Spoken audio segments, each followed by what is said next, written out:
noticing on the national level that we have our entire system is gone rogue. And that needs, and the only way, and I, the only reason why I joined, one of the many reasons why I joined American Mission some time ago, because I knew that in order for Minnesota to straighten out in any form, that there would have to be involvement on the national level. Because internally the system is completely corrupt.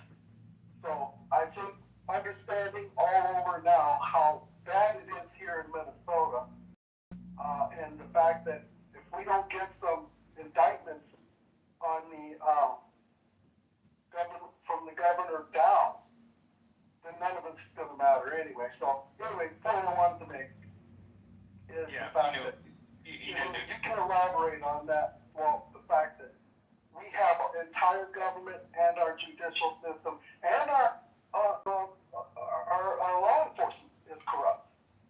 Yes, the corruption runs very deep, and I guess the biggest part about it to me is you mentioned something that's the most important is, we have a absolute desert of accountability in this country, and that's a huge problem to me.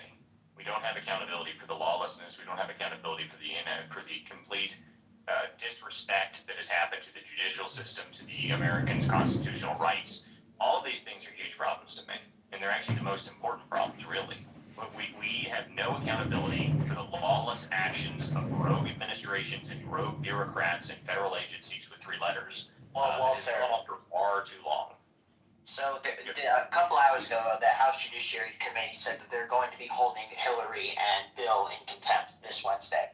Yeah, I know. I'm sure they're shaking in their multi-million dollars. I'm sure they're terrified. The deal is that unless something happens, the problem is you have to have a DOJ that is willing to move on that. Okay, so they can do all of the contempt and everything they want. They can hold as many hearings as they want. They can do all this stuff, but all they do at the end of the day is they refer to the DOJ. That's all that happens. So if the DOJ is going to actually move and actually do something and arrest them, if we see Hillary Clinton in handcuffs and Bill Clinton in handcuffs for contempt of Congress, then I will be, then I'll say something might actually be happening. But right now we're on the something probably won't happen part of the meter. Nothing ever happens. What's the meter at? It's like nothing ever happens.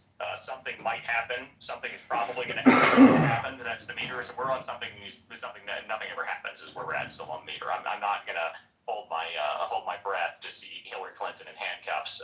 As much as I would enjoy it, I doubt it. Has anybody checked to see if they're still in the country? Yeah, that's a good question. I know that it was pretty funny when the country of origin stuff came out. Where what's his name? Alex Soros was listed. Niger. Where Niger is. Niger happens to be one of the few countries we have in the world that does not have an extradition treaty with the United States of America. Yeah, she's there with Chelsea Clinton or something. To be honest with you, I saw that. But Jen, the one thing I do want to say is we don't have to check if these people are out of the country.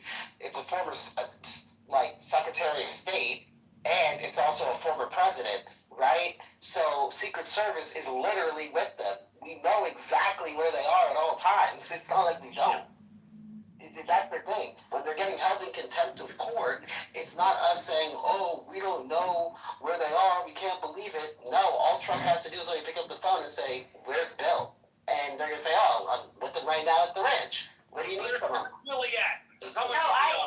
Jordan, what I'm saying is the one thing the Clintons really don't want is to be in handcuffs, because at that moment, discovery takes over, and it gets real interesting, right? So if the Congress is ballsy enough to say, yeah, we're going to hold you in contempt and send it to the DOJ, at that moment right now, maybe if they control Pam Bondi, but you have Donald Trump in the office, right? Do you not, I would be a little more scared of a Trump held in contempt than any other president. And then the other thing you got to think about in the long calculus of this is the Democrats might just throw the Clintons under the bus because they don't care anymore. So you've got the option. Exactly. They might throw the Clintons under the bus, but here's the problem with that: is if they go forward with it, you arrest the Clintons for contempt of Congress, and then you do all that, and the left gets back in charge. They will arrest all of us. Just so you're aware. Well, remember, Don't do that without the Clintons. remember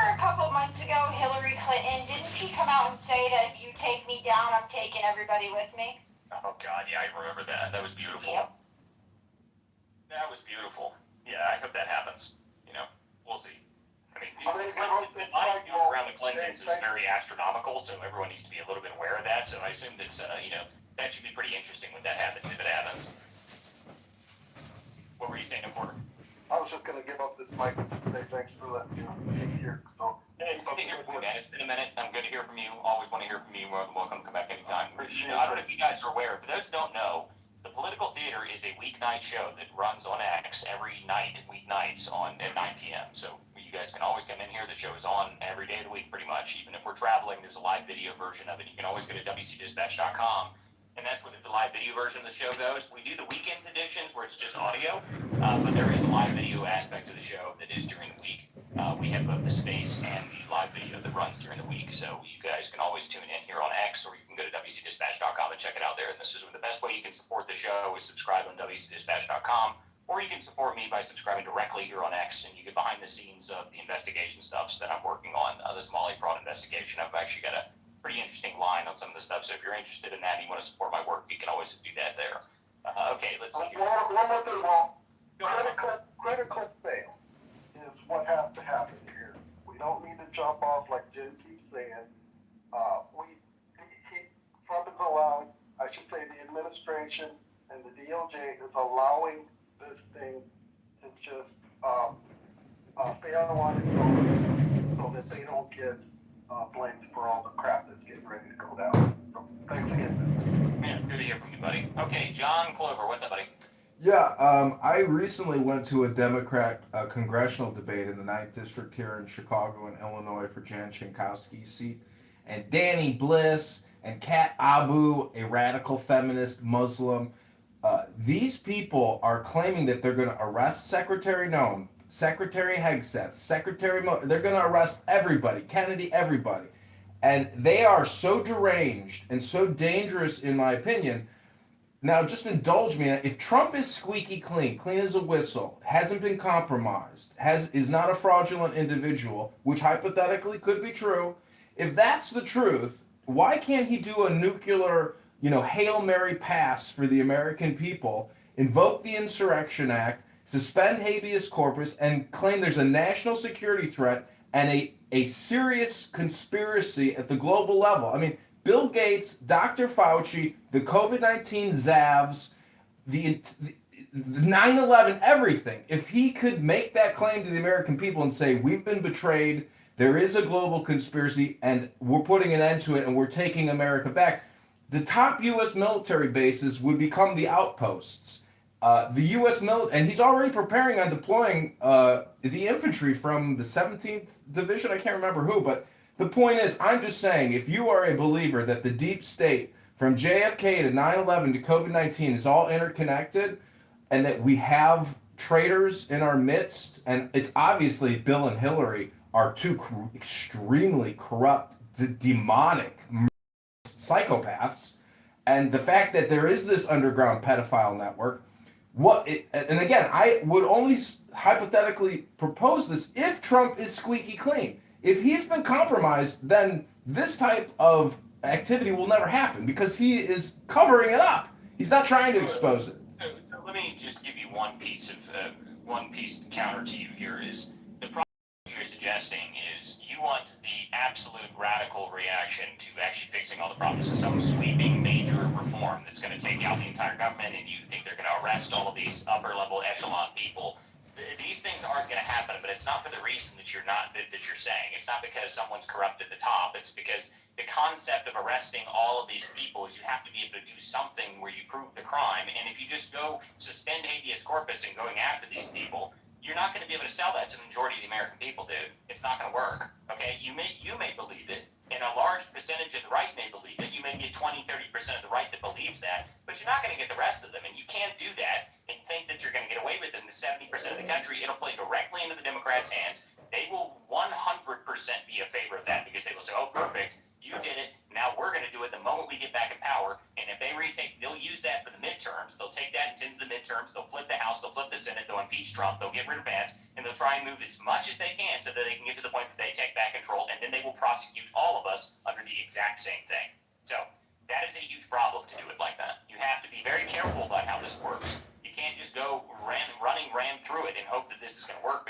trying to sell the entire country on the concept that there's a criminal conspiracy that has destroyed the entire country, that they control everything, and there's nothing we can do about it, it's not going to work.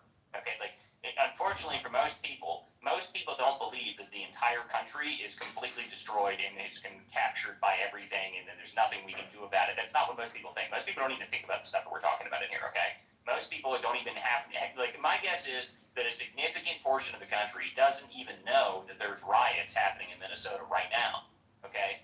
I mean, I guarantee you, this is how I do my baseline for this, okay? I've got a younger brother of mine who is a AI engineer in Silicon Valley, and I call him every now and then just to see, because he's one of these people that's so focused on his work that he doesn't watch the news. So I ask him, hey, have you heard about this? 90% of the time, what are you talking about? I've got no clue what you're going on about. Like, I mean, he'll grasp it if you explain it to him, but the majority of the time he's not paying any attention to it. He doesn't care. He's not working on it. He doesn't care. His life is fine, all that stuff, and that is a significant portion of the country. Well, Walter, I believe. Hate the corpus and do all that, you better realize that a large percentage of people are then going to freak out. Walter, I agree with you. I think the status quo will remain. That 99.9% chance that the status quo will always persist. But if you look at history, if you look at Napoleon, there are freak radical occurrences of what you might call extreme movements of energy. And I don't think Trump is going to do it. I think that's kind of subconsciously how he got elected. But I don't think he will do it. I'm just merely presenting a hypothetical. But thanks for letting me present it. No, you're right on the idea, because the hypothetical reality is that in history shows us, you're absolutely right about this. History shows us that at some point, most republics go through a significant change, and the significant change is usually the collapse of the republic-style system, and then it moves into more of a authoritarian-style system run by a centralized area, which you could kind of argue has already really happened in this country. The executive branch is somewhat does that already. But the reality is that at some point, it's very possible we could see Caesar rise again, and whether or not that happens or not, who knows? The interesting thing about the time period we're in currently is that within the next 50 years, we're going to get to find out. We're going to find out if an actual republic will manage to maintain itself as it goes through this kind of a turmoil, to fall into one form of authoritarianism, or if it's going to change into a sort of an empire-style thing, if it's going to do all these things. That's all very possible. And I love when people say, oh, that can't happen, that could never happen. Well, people that believe that are the same people that believe that revolutions don't happen anymore. That's just not true. Okay, revolutions do happen. Okay, and if you think that somehow we've managed to escape the pathway of history because we are somehow superior to the past, you're an idiot. Okay, the people in the past, the ancient stories of all these things happening, they happen over thousands of year periods. Okay, the Rome didn't rise and fall in a single day, and the Roman Republic stood for several hundred years before it had this problem. Okay, so it's very possible that all this stuff could happen again. I mean, people in Rome, do you think the Roman Republic, at the peak of the Roman Republic, do you think any of those people that existed then, long before Caesar, before any of that, do you think that at any moment they believed that in the future it would all suddenly turn into a massive empire run by a single dude sitting on a throne? Of course they didn't. They thought the Republic would stand for 1,000 years, and it didn't. What happened was it became sort of a republic run by both the Senate and the emperor together, and it still sort of operated like that. But again, you also think about it the other way, is that that the Roman Empire was more successful than the Roman Republic. So who knows? But the deal is, this sort of stuff has happened throughout history many times. So anybody who believes it's not possible, you're 100% right. It is indeed possible. But the cool thing is, we might find out, in the next 50 years, it's very possible that this sort of stuff could happen. If the country reaches a fever pitch, and here's the way that it could happen in my eyes. If the Congress refuses to do what the will of the people is, continues to refuse the will of the people, at some point that will break. Okay, at some point the will of the people will overturn what Congress is refusing to do. Who knows when that could happen, or when it would happen, or why it would happen? Something may happen at some point. But the deal is, at some point, the will of the people will overthrow a government that they don't want to be ruled by. The people that believe that our military is going to turn on us, the U.S. military is not going to turn on the people and start shooting people in the streets. Okay? Well, how's it going to happen? What now? How is it going to happen? How is the will of the people going to express itself? It would be in history, Susan, what would happen? It would be an extremely violent revolution where lots of people die. That's how that would happen, according to history. And whether or not that happens again, who knows? But the reality is, these are things that could happen. I mean, it's not going to be pretty. If this does happen, it would be very, very bad. It would not be good for any of our current lives. Let's just put it that way. I mean, it would not be pretty. It would not be great. You would much rather that the country sort of plod along and fix itself naturally if it can, which it might. I mean, the deal is that we are making significant progress in being able to do that. But to John's point, the point is that it could happen in the opposite direction. That is always a possibility. Violent revolutions happen. Violent revolutions have happened throughout all of history, and if a key moment sparks everything off, you have no idea if it's going to happen or not. It very well could. It's like the Eye of Sauron is the perspective, meaning the frame, because the mainstream media and mind control with all these platforms and especially mainstream media, Napoleon was the first person to ever pull out cannons and mow down his own people. He was already a part of the military establishment. So the American military, if they take out these radical leftist street terrorists, it can be framed in a way that is an assault on we the people. So I'm just saying the framing matters. Yeah, well, you never know. And again, this is an extreme hypothetical because the point being is that it is something that is possible. Whether or not I think it will happen, I significantly doubt it, mostly because our system is reasonably resilient. I mean, in the way you know that, okay, our system is extremely resilient because somehow, over the past 40 years or so, we've allowed billions and trillions of dollars worth of fraud. The country has been run by people that are morons, and somehow we're not, all swimming in, gutters, and, the lights still come on, and, everything still seems to operate, and, generally speaking, most people's lives in this country are way better than anywhere else in the world. So our system is pretty resilient. There may be the political unrest going on right now, but political unrest in terms of, getting to the fever pitch of a violent revolution, I would not say we're anywhere real close to that, because even if you're doing stuff in single states and all that stuff, at the end of the day, it's really, honestly, it's not that bad. Okay, so I'm going to go over to a couple people here. Go ahead, No Rose, you've had your hand up. Hey, how you doing? I'm doing just fine. How are you? I'm doing great. And did Jen leave? Oh, that's a bummer. Yeah, I was just going to mention American Mission had posted this video of a very sane gentleman.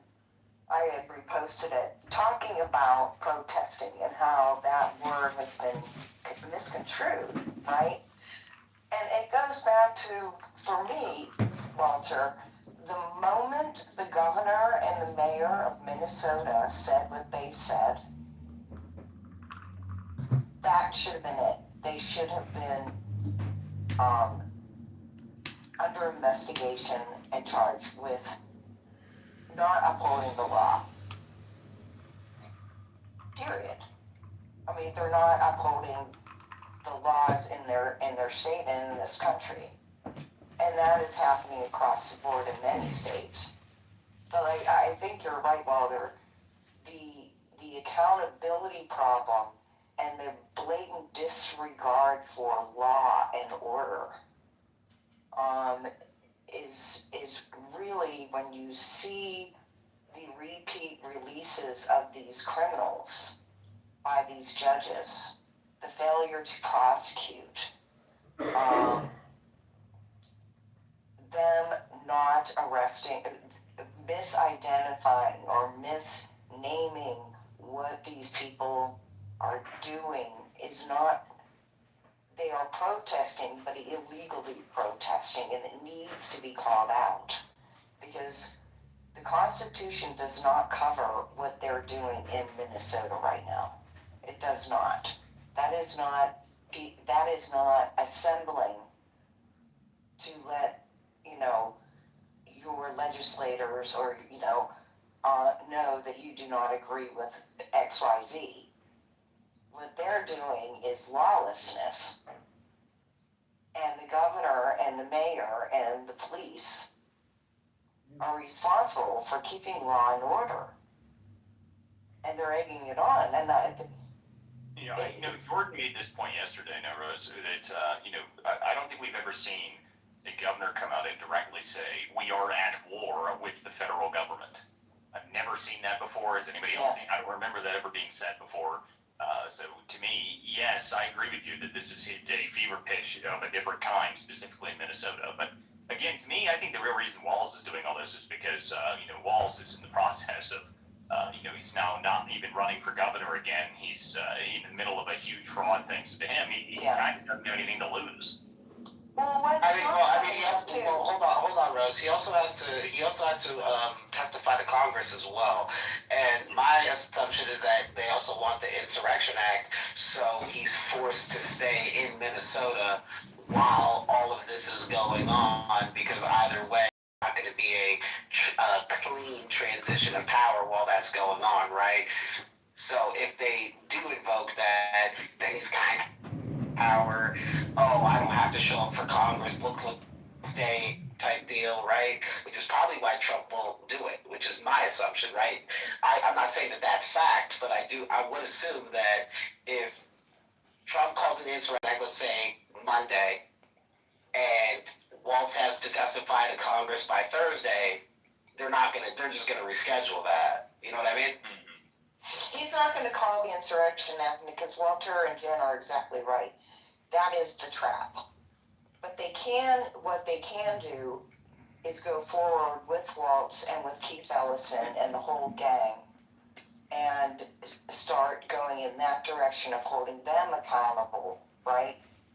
And force them into a corner where they're going to have to obey and enforce the laws of this land. Yep. They're either way, they're going to be in jail. Down the road. Now, when that happens, who knows? But when you have Besant and everybody and their uncle out there investigating the fraud, and all eyes are on them, it's not going to end well. It's not going to end well for them. Now, I say we keep things in perspective.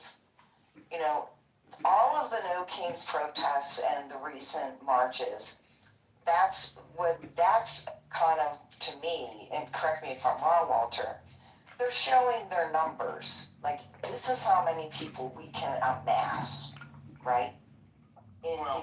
Here's the thing about the big protests, okay? I've been working on an article that I was going to release. I was probably going to send it to Town Hall for this one, but the real reason that they curate these massive protests is it's what I refer to as protest culture. And I actually got that word directly from some of the protesters in Portland. And the reason they do it is because it maintains their control. Okay, so these big protests they were doing in Portland, one of their strongholds, why are they doing these big protests in a giant stronghold of theirs? Well, while they're doing the big protests and they're surrounded by propaganda and people screaming about how much they hate President Trump, they've got 25 people walking around the edges of this, outside of the edges of the protest, registering new voters. They're registering new voters. That's their voter drive. So they do these protests so regularly so they can constantly generate new voters. Constantly.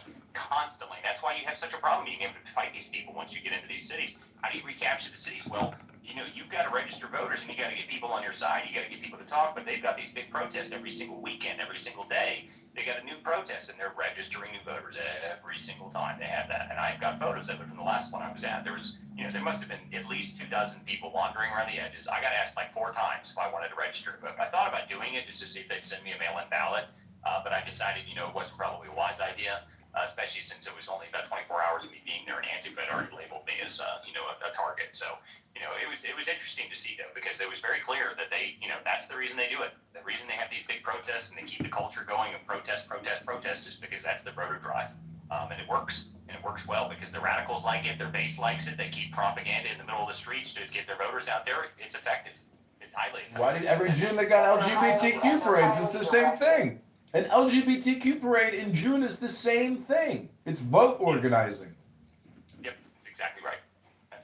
Okay, Miss Lou, go ahead. And then, guys, I think we're going to shut down for a while because we've gone for a couple of like almost 3 hours now. So go ahead, Miss Lou. Walter, you nailed it. It's about getting those votes. You know my age. I was back in the day when the Students for the Democrat Society, the Weather Underground, the Watts riots. That's all my era, okay? This is the long, slow march that none of us paid attention to through the institutions for decades. But for the first time, the communists that have infiltrated this country in every corner of it, including our government, have aligned with, they call it the Red Green Alliance, have aligned with the communists that they subverted in the Middle East to get over here, import these guys, and the Somalis are just bag men. They're the ones capturing the money. The money's actually being found in Dubai for some strange reason, but... Well, the reason the money's being found in Dubai is because there's a very large Somali diaspora there. There you go. That's the reason that it's being pushed there. That's part of the Somali fraud investigation where we're at, and figuring out the physical cash part of it, which is what I'm focused on. Which, by the way, I don't know if you guys noticed the post I put up here on the top. I was actually talking about this earlier. I've got a source that she literally wrote the book on South Sudan. Actually wrote the book on it, and she was explaining to this and gave me a really good insight into why exactly some of these places exist, these Somali resource centers, these education resource centers. In those things, I think that we need to start kicking some doors in, because I think we're going to start finding large amounts of cash in these locations. So that's why all that stuff's happening. There's a reason that it goes back even further. It goes about the 90s when this stuff started, and it was because of the Office of Refugee Resources, or whatever the hell it's called, Office of Refugee Resettlement. That's what it is. We switched it so that it was run by refugees, which just turned into an ultimate fraud organization that's operated for a very long time. So hopefully we can fix all that stuff, though. But there's one other thing I want to land with Walter, and I saw a post on it and confirmed it with BNK, who was in your space earlier. These Chinese that are coming in, and where they're having surrogate mothers, but they're also creating babies that they can that are going to be birthed as American citizens, and we're talking hundreds of tens of thousands of them, that they can use as voters, because they'll be American citizens, but they'll be Chinese voters. There's a whole thing on this, on how they're trying to get American-born babies any way they can. This is something that's actually existed for a long time. This is one of the biggest problems with birthright citizenship. The concept that you can come here on a tourist visa while pregnant is insane. Especially if you come here when you're like 8.5 months pregnant, and then you give birth in the United States while you're here. That's the craziest thing in the world to me, that we give those people citizenships. I don't know why we do that. The whole concept of birthright citizenship needs to be reevaluated, and actually we might get an answer from the court on that, which would be fantastic. I would love to hear that. I would love for that actually to happen, because that's one of the biggest problems we have. The concept that you can just wander across the border, drop a baby, and then suddenly that kid's an American citizen and gets access to all Americans' rights, benefits, and everything else is insane and was never designed. If you're a small company... Hi, I'm Patrick Finley. He's Jason Leisure. We're with the Chicago Sun-Times. Jason, I just realized I'm very home. As far as I know, there are other witches who support the Bears, but I'm the only one that I know. Normal theater. We might have another late night show. I don't know. I'm thinking about popping one open here in a little bit after I go eat some dinner and relax for a little bit. But guys, make sure you guys follow all my people up here on the stage. I appreciate all the people who came up and actually chimed in. This was a good conversation. It was a good show this afternoon. Make sure you guys follow everyone up here on the stage. Subscribe to the content. Go to WCDispatch.com if you want to support this, and you can support me right here on X as well for subscriptions. All these people, I think Jack Tron and Jordan both have subscriptions available. So if you want to support our work, you want to support this show, that's the best way to do so. You can subscribe right here on X. This is a completely independently run group and an independently run show. So I appreciate everyone who comes here and chimes into the show, and we'll see you guys next time on the Political Theater. Thanks, guys.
I think has come out and said they're the Bears witch. I think I ran up against a Green Bay witch last game. Because she came into my TikTok live and was like, well, no, I've done.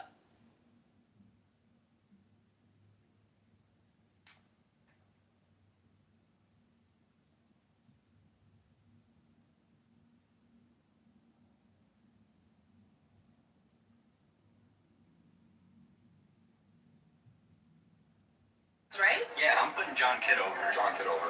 Vote John Kitover! Bring John Kitover! Vote John Kitover! Bring John Kitover! We got you, John! Counts, right? Yeah, I'm putting John Kitover. John Kitover. Vote John Kitover! Bring John Kitover! Vote John Kitover! Bring John Kitover! We got you, John! Counts, right? Yeah, I'm putting John Kitover. John Kitover. Vote John Kitover! Bring John Kitover! Vote John Kitover! Bring John Kitover! We got you, John! Counts, right? Yeah, I'm putting John Kitover. John Kitover. Vote John Kitover! Bring John Kitover! Vote John Kitover! Bring John Kitover! We got you, John! Counts, right? Yeah, I'm putting John Kitover. John Kitover. Vote John Kitover! Bring John Kitover! Vote John Kitover! Bring John Kitover! We got you, John! Counts, right? Yeah, I'm putting John Kitover. John Kitover. Vote John Kitover! Bring John Kitover! Vote John Kitover! Bring John Kitover! We got you, John! Counts, right? Yeah, I'm putting John Kitover.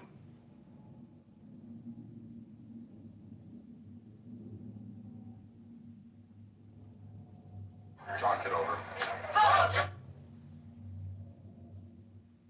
January 6th. My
Man has the right to live by his own law, to live in the way that he wills to do, to work as he will, to play as he will, to rest as he will, to die when and how he will. Man has the right to eat what he will, to drink what he will, to dwell where he will, to move as he will on the face of the earth.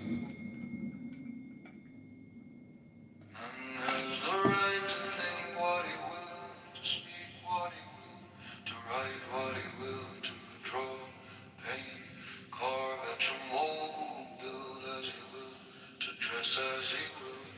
Man has the right to love as he will, take your fill and will of love as he will, when, where, and with whom he will. Man has the right to kill those who would thwart these rights. The slave shall serve. Love is the law. Love under will. The law of the strong. This is our law and the joy of the world. Do what thou wilt shall be the whole of the law. Thou hast no right but to do thy will. Do that and no other shall say nay. Every man and every woman is a star. There is no God but man. The rights of man, Master Therian, Frater Perturabo, Alistair Crowley, the Master, Alistair Crowley. Man has the right to live by his own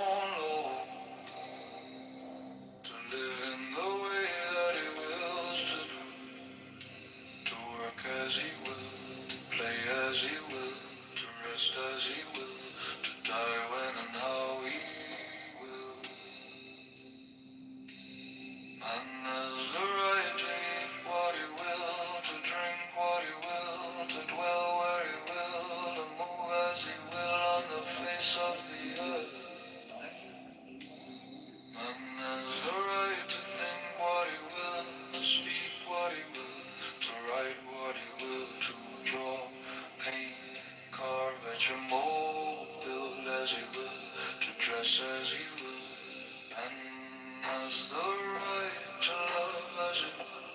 Take your fill and will of love as you will, when, where, and with whom you will. Man has the right to kill those who would thwart these rights. The slave shall serve. Love is the law. Love under the law of the strong. This is our law, and the joy of the world. Do what thou wilt shall be the whole of the law. Thou hast no right but to do thy will. Is that Abby Eba? No other shall say Nope. nay. Every woman is a star. There is no God but man. The rights of man, master theory and Freda put her elbow. Alistair Crowley, the master. Alistair Crowley.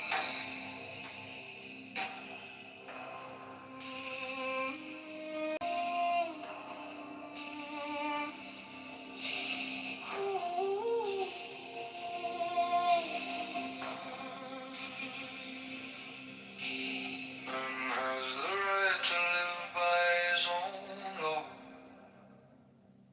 to live in the way that he wills to do, to work as he will, to play as he will, to rest as he will, to die when and how he will. Man has the right to eat what he will.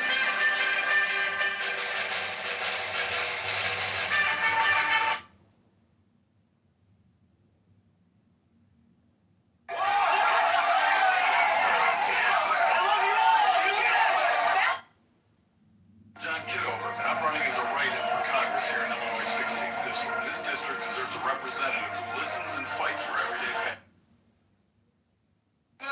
We're registering voters and collecting signatures to break the stranglehold of the Republican and Democrat machines. Want to add your name? Yeah, absolutely. Great. Just fill in your info here and sign at the bottom. Thanks for stepping up. Every signature. We're registering voters and collecting signatures.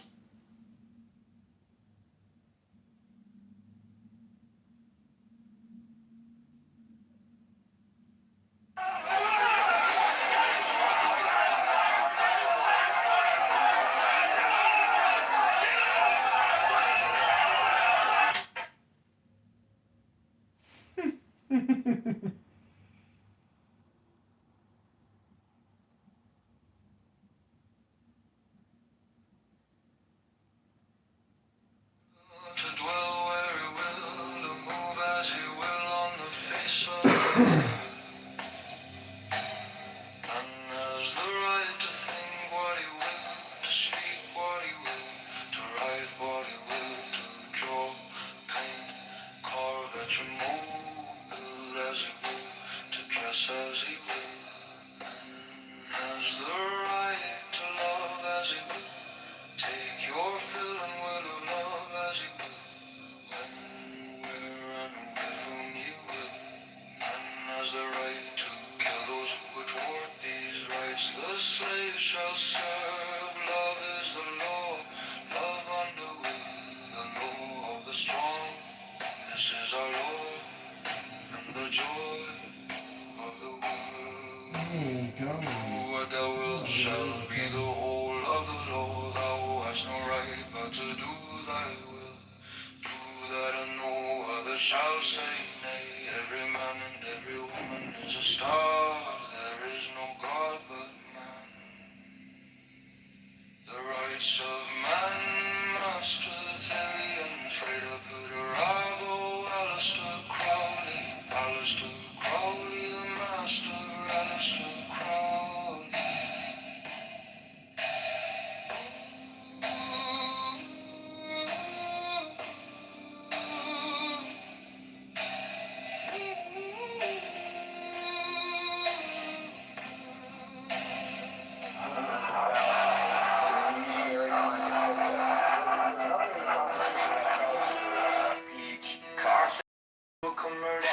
This week, was there a series we are titled This is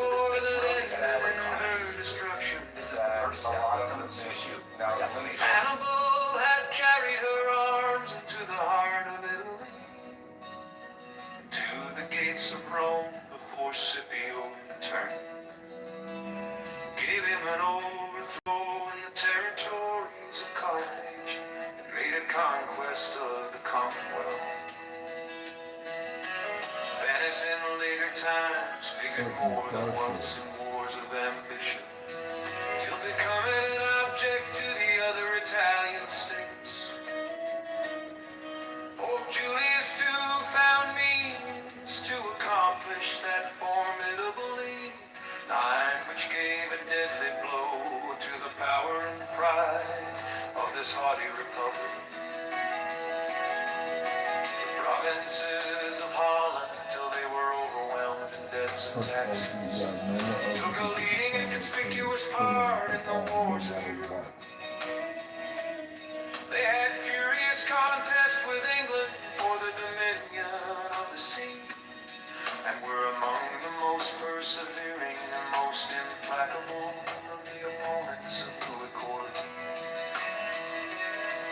In the government of Britain, the representatives of the people compose one branch of the national legislature. Commerce has been for ages the predominant pursuit of that country. Few nations, nevertheless, have been more frequently engaged in war. And the wars in which that kingdom has been engaged have, in numerous instances, proceeded from the people. There have been, if I may so express it, almost as many popular as royal wars. The cries of the nation and the importunities of their representatives, upon various occasions, dragged their monarchs into war or continued them in it, contrary to their inclinations, and sometimes contrary to the real interest of the state.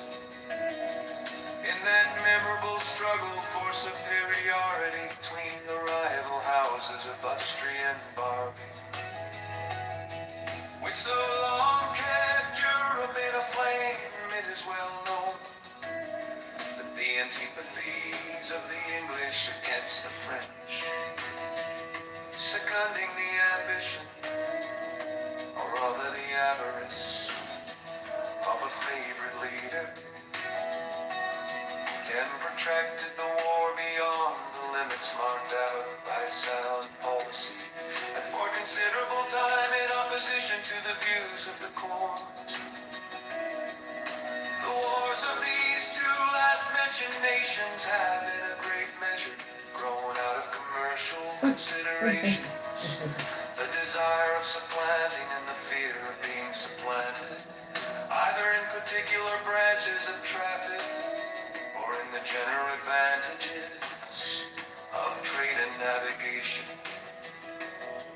From this summary of what has taken place in other countries, whose situations have borne the nearest resemblance to our own, what reason can we have to confide in those reveries, which would seduce us into an expectation of peace and cordiality between the members of the present Confederacy in a state of separation?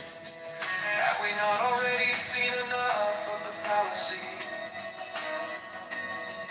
and extravagance of those idle theories which have amused us with promises of an exemption from the imperfections, weaknesses, and evils incident to society in every shape?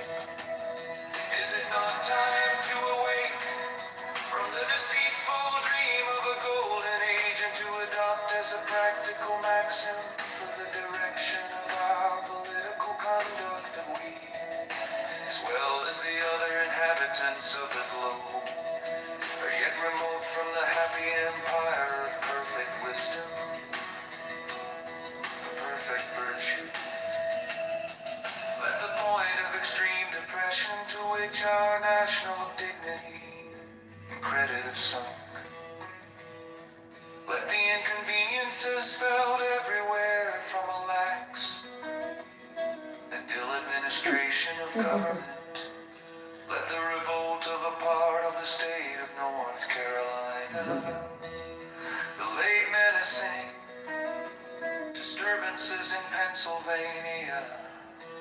and the actual insurrections and rebellions in Massachusetts declared.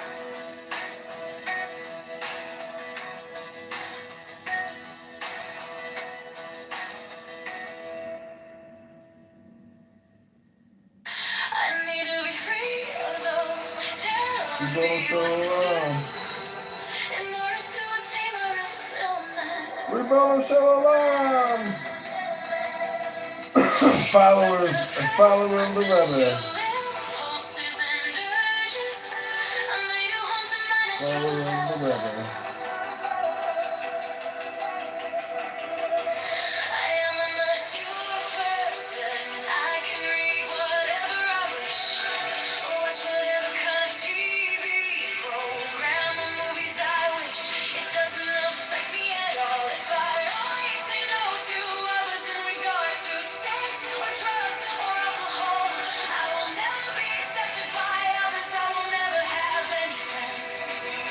I don't need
baby. My little Santa baby.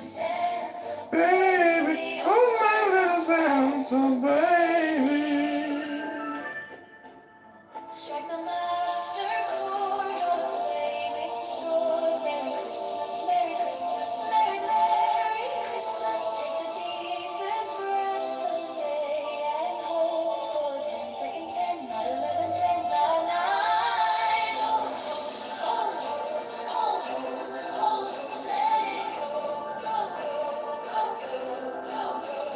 Santa baby, my little Santa baby, Santa baby, my little Santa baby, Santa baby, oh my little Santa baby. Strike the master chord, draw the flaming sword. Merry Christmas, Merry Christmas, Merry, Merry Christmas. Take the deepest breath of the day and hold for 10 seconds, 10, not 11, 10, 9. Hold, hold, hold, hold, hold, hold. Let it go, go, go, go, go, go.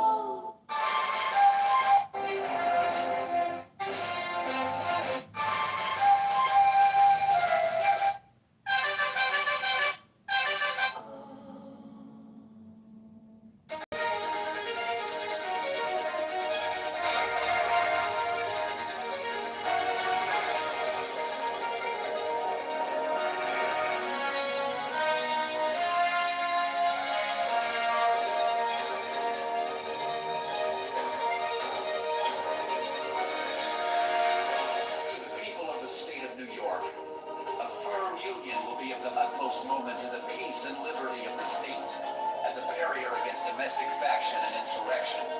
It is impossible to read the history of the petty republics of Greece and Italy without feeling sensations of horror and disgust at the distractions with which they were continually agitated, and at the rapid succession of revolutions by which they were kept in a state of perpetual vibration between the extremes of tyranny and anarchy. If they exhibit occasional calms, these only serve as short-lived contrast to the furious storms that are to succeed. If now and then intervals of felicity open to view, we behold them with a mixture of regret arising from the reflection that the pleasing scenes before us are soon to be overwhelmed by the tempestuous waves of sedition and party rage. Momentary rays of glory break forth from the gloom while they dazzle us with a transient and fleeting brilliancy. They at the same time admonish us to lament that the vices of government should pervert the direction and tarnish the luster of those bright talents and exalted endowments for which the favored soils that produced them have been so justly celebrated. From the disorders that disfigure the annals of those republics, the advocates of despotism have drawn arguments, not only against the forms of republican government, but against the very principles of civil liberty. They have decried all free government as inconsistent with the order of society, and have indulged themselves in malicious exultation over its friends and partisans happily for mankind. Stupendous fabrics reared on the basis of liberty, which have flourished for ages, have, in a few glorious instances, refuted their gloomy sophisms, and I trust.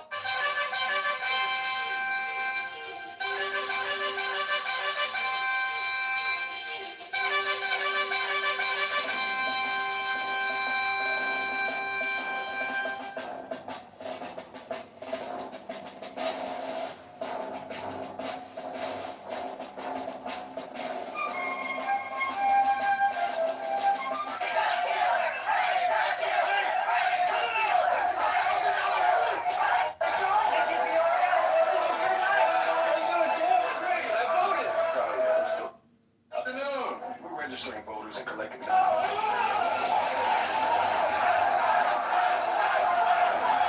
America will be the broad and solid foundation of other edifices, not less magnificent, which will be equally permanent monuments of their errors. But it is not to be denied that the portraits they have sketched of Republican government were too just copies of the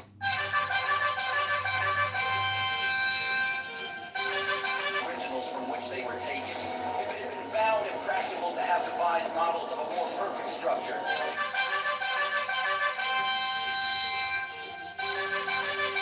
enlightened friends to liberty would have been obliged to abandon the cause of its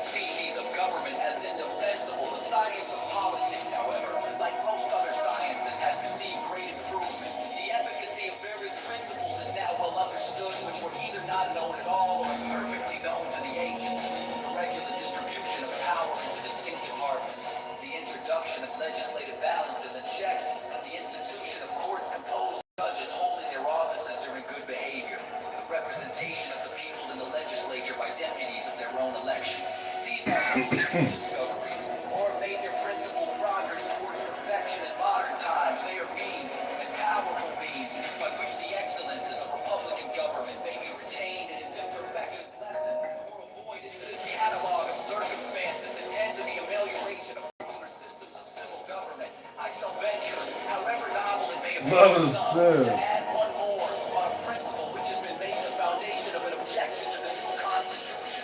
I mean, the enlargement of the orbit within which such systems are to revolve, either in respect to the dimensions of a single state or the consolidation of several smaller states into one great confederacy. The latter is that which immediately concerns the object under consideration.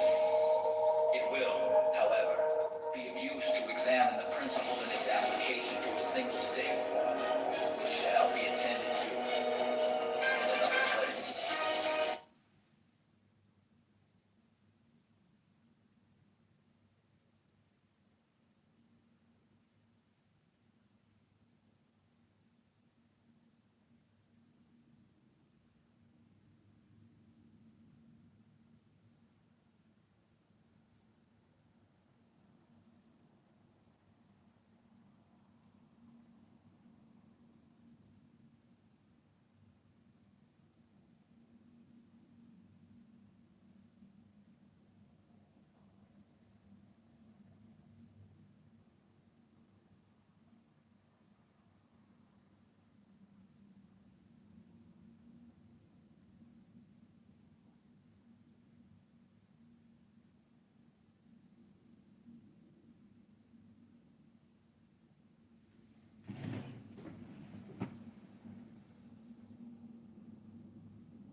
Many years. That's how I met my husband. Dancing very good at that too.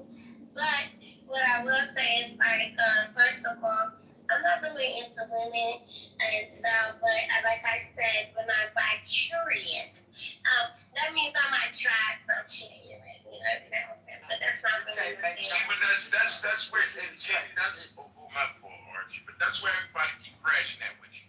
On one end, you're saying no, and then simultaneously you're saying when I feel like indulging, I indulge. Like it's not making sense. And every time they try to make it make sense, you're the one that tries to make it seem like everybody's confused simultaneously. It's not that they're confused. You don't want to own what you're saying, but you still say it. You don't want to own it. In my book, don't say it. But to say I indulge when I indulge, and then when I don't want to indulge, I choose not to indulge. And a difference, but I got you, Gigi. But the difference, and the reason why I did the men instead of the women, because men hold men accountable. We don't feel it is what it is, my guy. Ain't no bouncing around it. When it's time for women, you're giving off the impression it's more relaxation women than it is men, and it's no, it's the same thing. It's just when women do it to women, we don't are because you're repeating yourself. How can we we're bluffing? You know what I'm trying to say? Gigi, listen to what I'm saying. When women are offered a lane, women give them a lane to shuffle and dance. Men don't offer that same lane to other men. Like it's not a back and forth.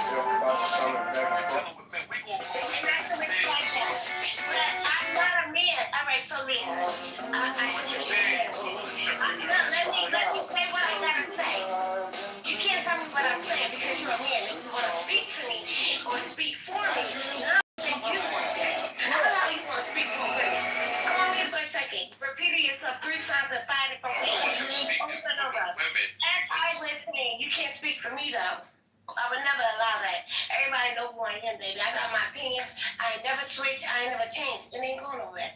I said what I said. First of all, we are not like you. Period. We ain't like you. We are not men. We get to pick and choose what the fuck we want to do when we feel like doing it how we want to. And we're not just going to be labeled by a program that y'all made the fuck up anyway. As I said, first of all, if a nigga is sitting there doing weird things with another man and then still with a woman, he is bisexual. See, I like vocabulary. See, I'm in a dictionary because I'm actually a lot smarter than you think I am. You know, you can't just start making it up. You can't just start making it up.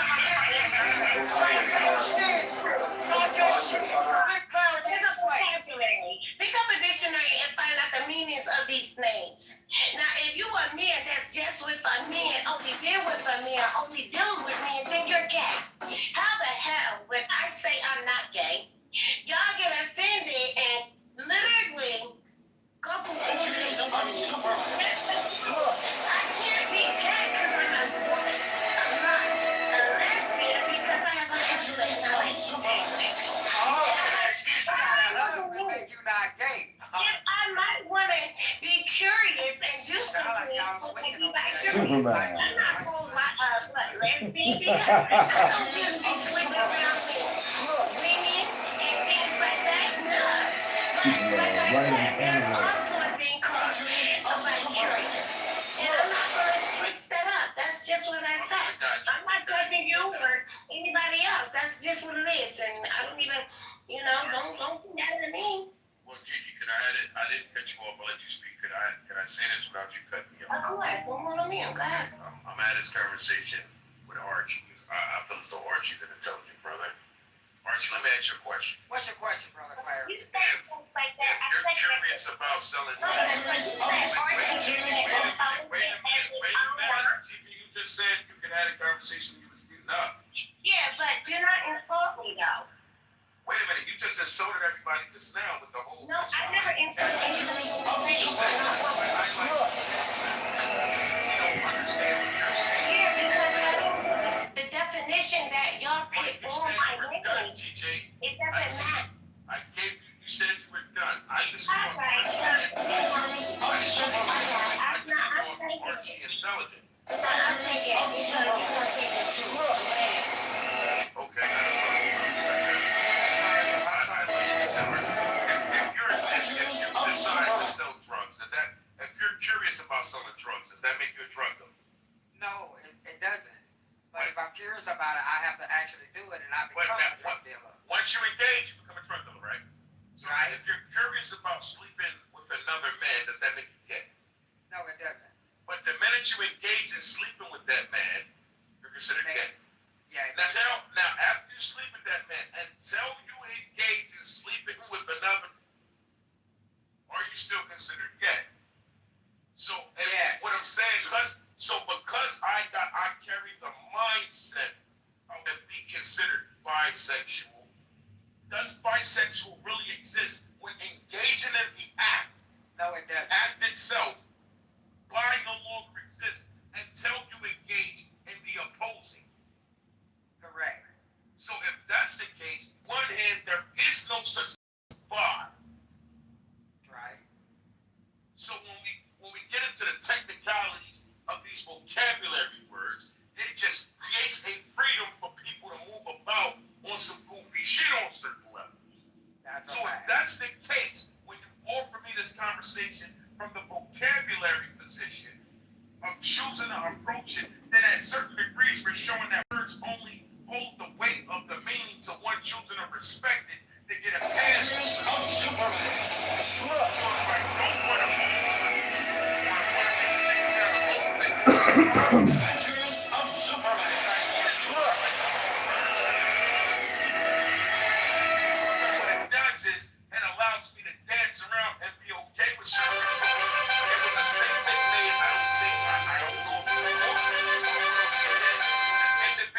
said, see, men created these lanes and fucked it up for us.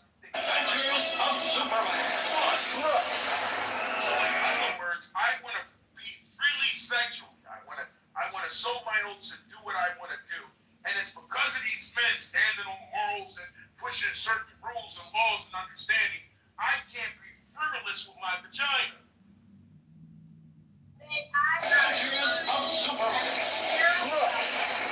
It sounds like you one of them pastors, and then you got one goddamn person in the front seat, which is Orchie. So let me educate you on something really quick, right? Because you sound like one of the pastors that just came out of jail for 15 years, and you trying to redeem yourself. So the word gay definition: sexually or romantically attracted to a person or one sex. You specifically of a man. So that whole speech, you just gave, talking about people just using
preacher. And he probably did 15, 20 years in goddamn prison. You ready to listen to him, y'all? Did he not talk about that goddamn 22? Yeah, yes, he did, y'all.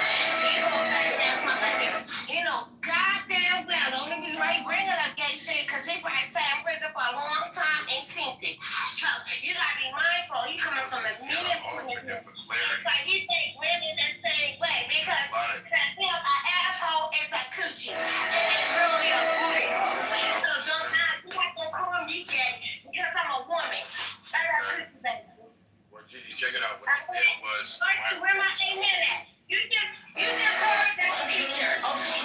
He was preaching to the motherfucking choir, and the only person that was sitting on the stage was watching. And I think that you here with a whole definition on some real shit. Okay.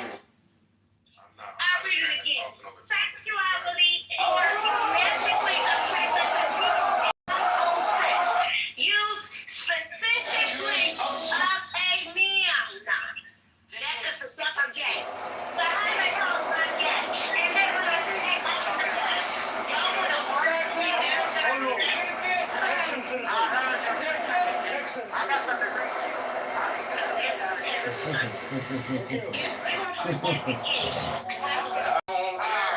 And this here, it says, because people do it,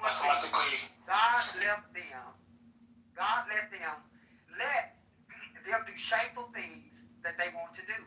Women stop having natural sex with men and start having sex with women. To what Eve asks you, in the same way, men stop having natural sex with women and began wanting each other all the time. Men did shameful things with other men, and in their bodies they received the punishment. Now, just think.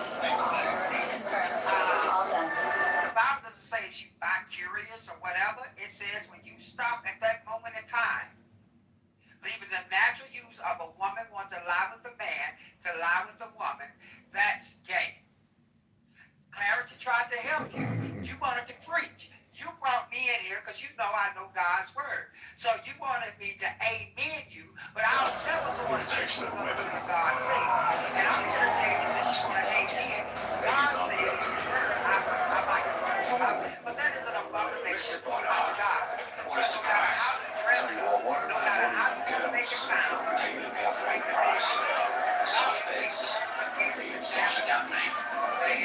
what kind of action I'm interested in. Just going up and testing this. It's okay. I wasn't being supportive. Let's see, Archie's a thing now. You want to regret this.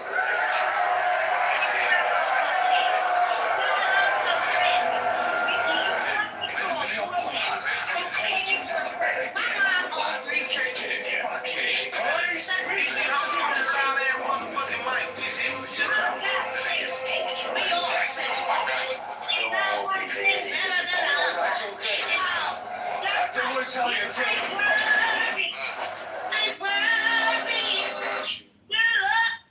you ain't speaking out. You ain't going to heaven unless you get on your knees at the end of your finger and then turn around from them. And you want Clubhouse acting the whole fool. I hope you repent by the end of the night and don't get hit by a look. And good luck. Good luck. What I tell you. Good luck. Good luck. Because that's what you're considering. He's a kid. That's why he died on the cross. And covered us with the blood. Yo, hey, that's some ignorant shit. Registering voters and collecting signatures to break the stranglehold of the Republican and Democrat machine. I'm not worried about you going to, I don't judge you. If you want to help, When it sound like you niggas didn't need help. If anybody getting in them gates, it's gonna be me. Or the grand of my generation. I'm done this shit for taking. Yeah. I can't do no wrong, honey. Okay, you talking about the friends of the saints from a long time ago? I'm covered. The best conservative content of the day. This is wonderful. Well, I'm just saying,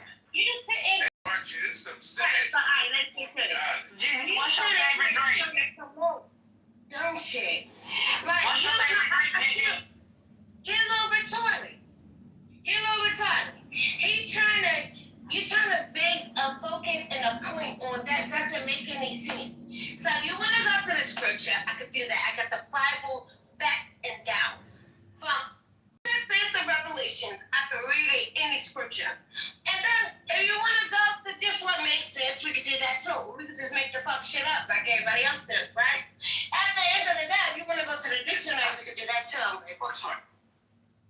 You tried to call me gay. This is how we got here. Let's revert back to that.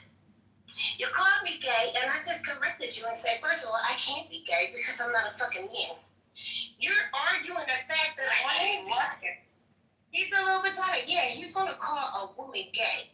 So that means you think that I'm in the same boat. I don't think that was me that led with that. I didn't lead with it. I was homosexual.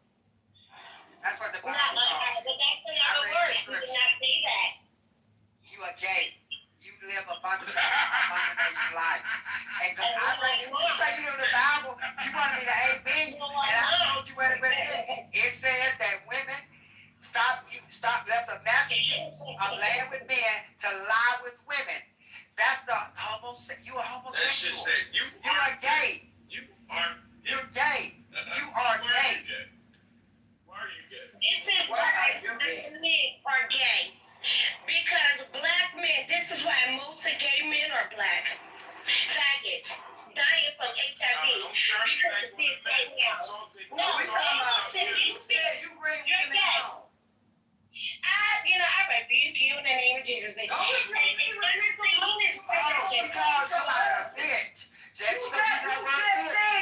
bitches home to fuck with your husband. You open up your marital relationship for said activity. What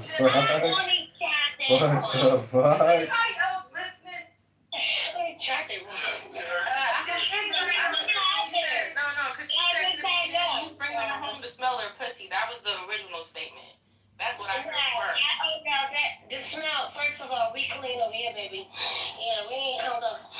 We clean. That's a whole different story you talking about. You talking about 50 people. Because he was talking about when the girl sat on, husband's lap naked, and he was like, these moms will bring her home. Bring her home so I can smell her pussy. That's what he said originally. If you want to turn a conversation into something disgusting, I'm going on mute. Because I'm not going to keep it going. Yeah, that's disgusting. I'm not going to honestly, listen, if you feel insecure, go get in the fucking shower and then come back and be clean. Insecure about repeating you what you I said. don't want Yeah, you said it. You literally said it. I was trying to tell you, you said it twice. I'm not going to The say it. original statement, and then there was the second statement where somebody said you bring home women to fuck them.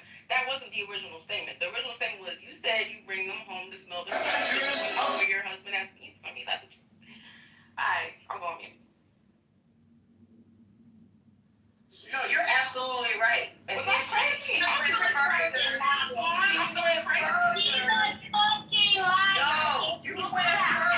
say that you open up your relationship. First of all, who the fuck is sniffing somebody's coochie? You exactly. Oh my goodness. What have I missed? This is crazy. You know what? Let me do me a favor. Take your finger, stick it in your ass, and then tell me what it smells like. And that's the only ass you should be sniffing.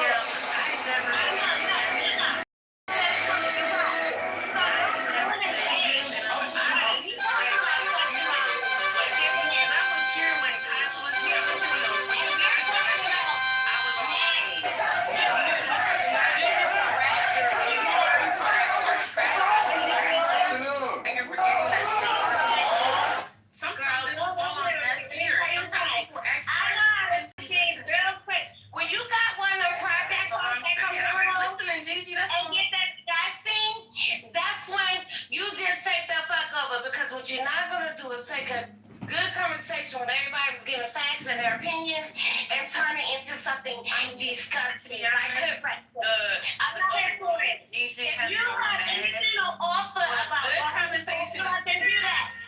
If you're not gonna talk about anything that we were talking about, do me a favor. Stop your funky ass just like that. Because you were saying somebody was saying how you fuck bitches to bring them home. Like, yeah, like, you ain't even got the basics. Like, go get a fucking bath.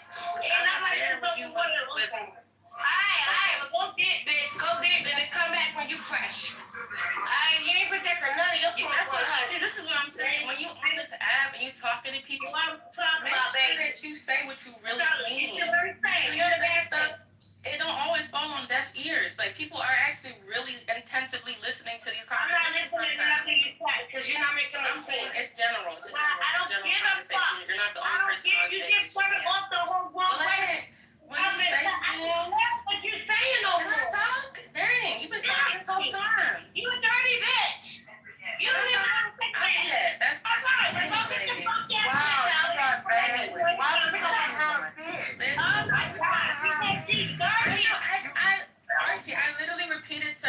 You are lying.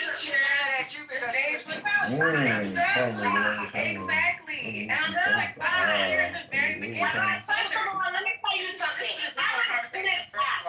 So I would say what? You're fucking on his dick. What are you talking about? You're repeating the same things we've been hearing about how women are. You've been hearing the same things. I was talking to clarity. All right. And also honesty. None of it has to do with downgrading a woman in a smell of a private part. That's what be like, I didn't mean it. Be like, I didn't mean it. Be like, I didn't mean it. Because it can't be I can never say something like that. I don't have imagination to inspire to even think of something like that. I'm not that imaginative. That's what I can't see. You see that? Hey, Harriet. You could just be like, I didn't mean it. You ain't saying nothing. You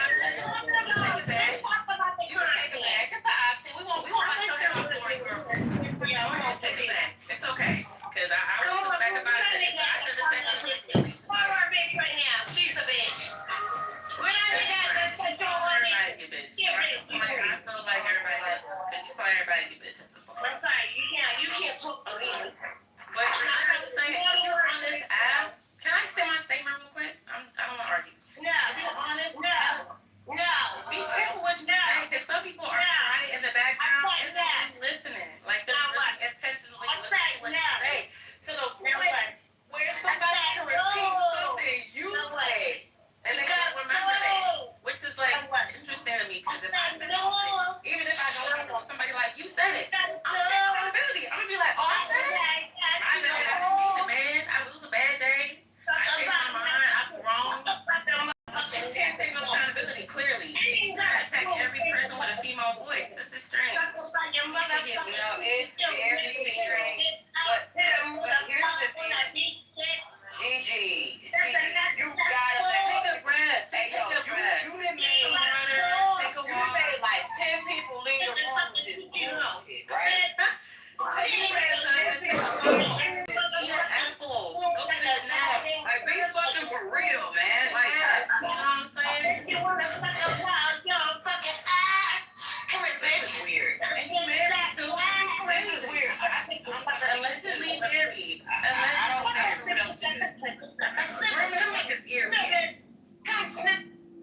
Them spirits is coming through. Honestly, you gotta be careful. That's what I'm saying. Be careful what you say on this app, man.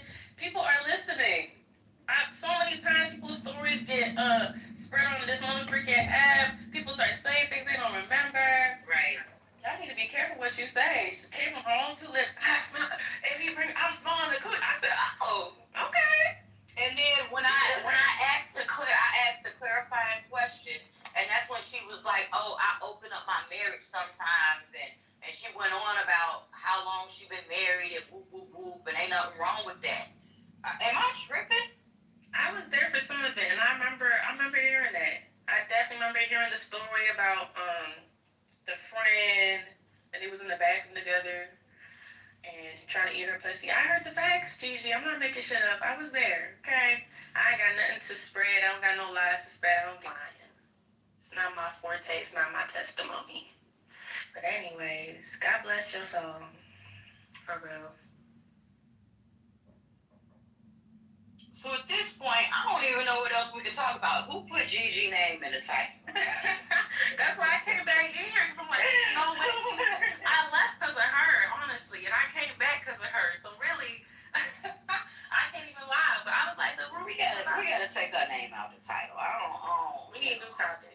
Like, let's not do that. What y'all want to talk about? It's Sunday. It's a great day. Frustrated at that point. It's called the crash out.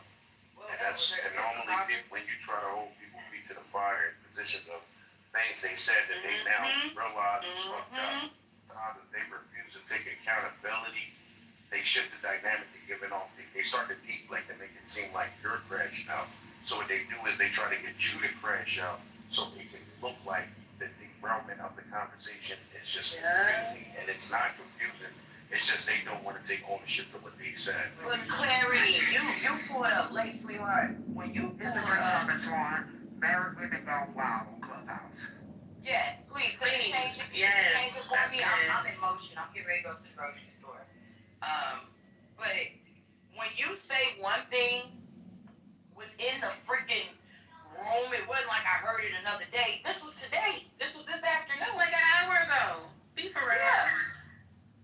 So when you say one thing and then you say something completely contradictory to it, it's similar to, not having women around your men. That's what she was saying at first, and then it turned into my homegirl that wanted to eat my, you know what I'm saying? It's just that naked on my husband's lap. Like, be for real, man. Be for real. What are we doing?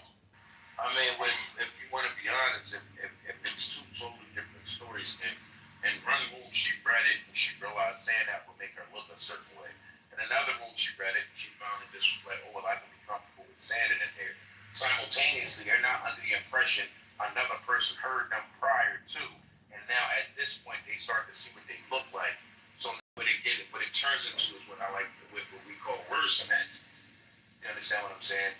And what I'll do is I'll keep engaging in a word semantic part, because what it does is it strips or it blinds the individual from the ownership part. So notice she never really pushed against the fact that she was said not lesbian or bi. She wanted to be called bisexual. So when you called her gay, it allowed her to say, no, I'm not gay because that's men. But when Archie spoke about the word homosexual, notice she couldn't get around that. So she only could keep responding to Archie. Well, that's not what they said. That's not what they said. Because at this part, I'm not arguing the whole position of they're wrong. I'm arguing the position of they used the wrong words. You understand what I'm saying? But simultaneously, the end result of calling her gay, she understood that. So I can't argue the fact that you're calling me gay. I can only argue the fact that you're calling me gay and I'm not a man. So notice she was never really arguing with y'all from the fact of being wrong per se, which y'all was speaking about. She was calling y'all wrong from using in her book, the wrong choice of words. And that's what she wanted to stand on. And when that stopped working for her, at this point, her language is barely, and that's the end result to anybody on Clubhouse that lacks the accountability, can't shift the dynamic of the approach. They start just over talking. And over talking you, they feel as though they cancel you out. And in canceling you out, it also in their mind cancels the message that you're trying to convey. So that works. So even when he was trying to speak to her, notice she couldn't more so deny what he was saying, only attack what he was saying. And in a process when she couldn't destroy it, at this point I'll just drown it out. This is why she wouldn't let me talk after that. The same thing she did with Archie, the same thing she did with me. When I can't destroy it, I'll just consistently drown it out. And I'll drown it out until either they cancel me out or the individual leaves. But they refuse to take accountability or accept what's being said. But because we're over at, if you leave me up, I got no choice but to hear it. And that's what she was doing. She was refusing to hear it because if I keep listening, eventually accountability has to set in. So she was saving her emotions and trying to trigger yours by responding the way she responded. It wasn't gonna work. And honestly, I love this app for a little bit of a emotional wherewithal bandwidth exercise, because a lot of people just show their true colors very quickly. And I was gonna give her some advice. Like, if she would control her emotions enough, I was gonna give her some sound advice. People need to stop telling their life stories on this app. Avoid everything at all costs. I don't care if you're trying to add an example into the conversation that will make your point correct within 2 minutes. Stop telling y'all life stories on this app thinking this is a safe space for anybody. This is a war zone. What? I've been on this app for a while, but I've been on here for the last 2 weeks, maybe a month, and I'm just like, this place is a war zone. Well, why are we even to be honest with you, Dean, it depends on your approach. Just like social media, it's a tool. You feel what I'm saying? With your approach to using a tool, be the exposure of your craftsmanship mentally. You understand what I'm saying? So one thing I can say about this app is it strengthened me on knowing on how to listen genuinely. But you can't give a person advice that's not taking accountability to their actions. Absolutely. So when you see they're no longer accepting or receiving, they're only just trying to be belligerent and talk. These are individuals that are using, let's say, Clubhouse as has set a psychiatrist. They're coming here to believe shit, get rid of shit that they can't believe in their own personal home, but they can't believe in society because of how they feel as though they will be looked at. So a lot of times they get on here and they express themselves in a lot of different fucked up ways. And when they do that, they're not looking for advice, they're not looking for help. They're looking for an out. And a lot of times Clubhouse become their out. That's why you go into a lot of shit be chaotic and shit like that where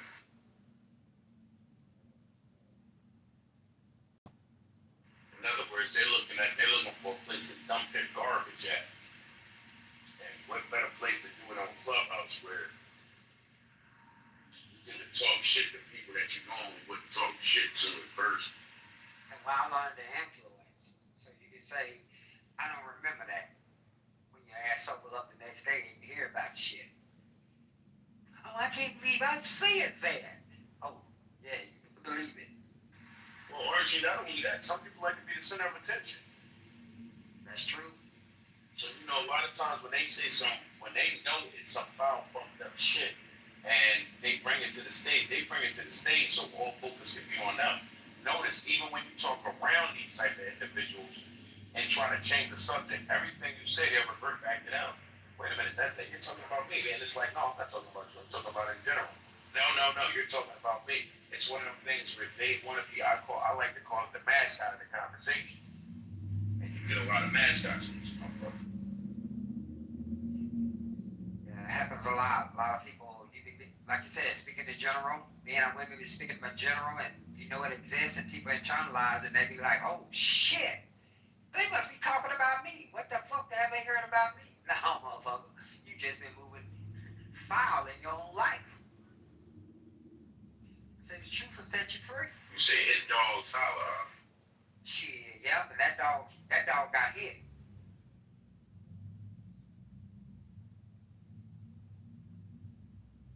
Well, I tell you what, that kept me up. Shit. I'm 5 miles from my delivery up here in Coleman, Alabama. Yeah, 6:15. I'm here early. Shit, this helped me out because I got sleepy as hell. I mean, shit. When she started preaching, that shit fucked my head up. I said, oh, Clubhouse had me involved. Again, that was the first time I ever heard that. Motherfucker wanted to preaching about the lesbian shit. I said, oh man, it's different. You know, so hey, man, to each his own with that shit, but I mean, fuck. She didn't want to hear God's word say that that's gay.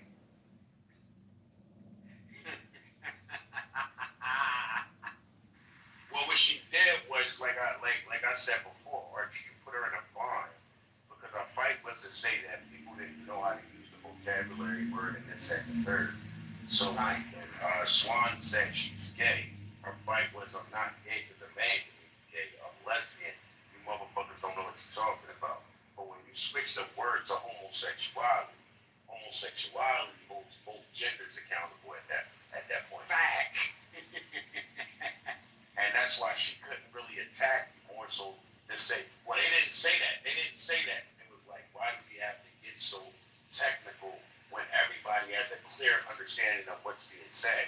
Even she, when Swan called her gay, she knew what Swan meant.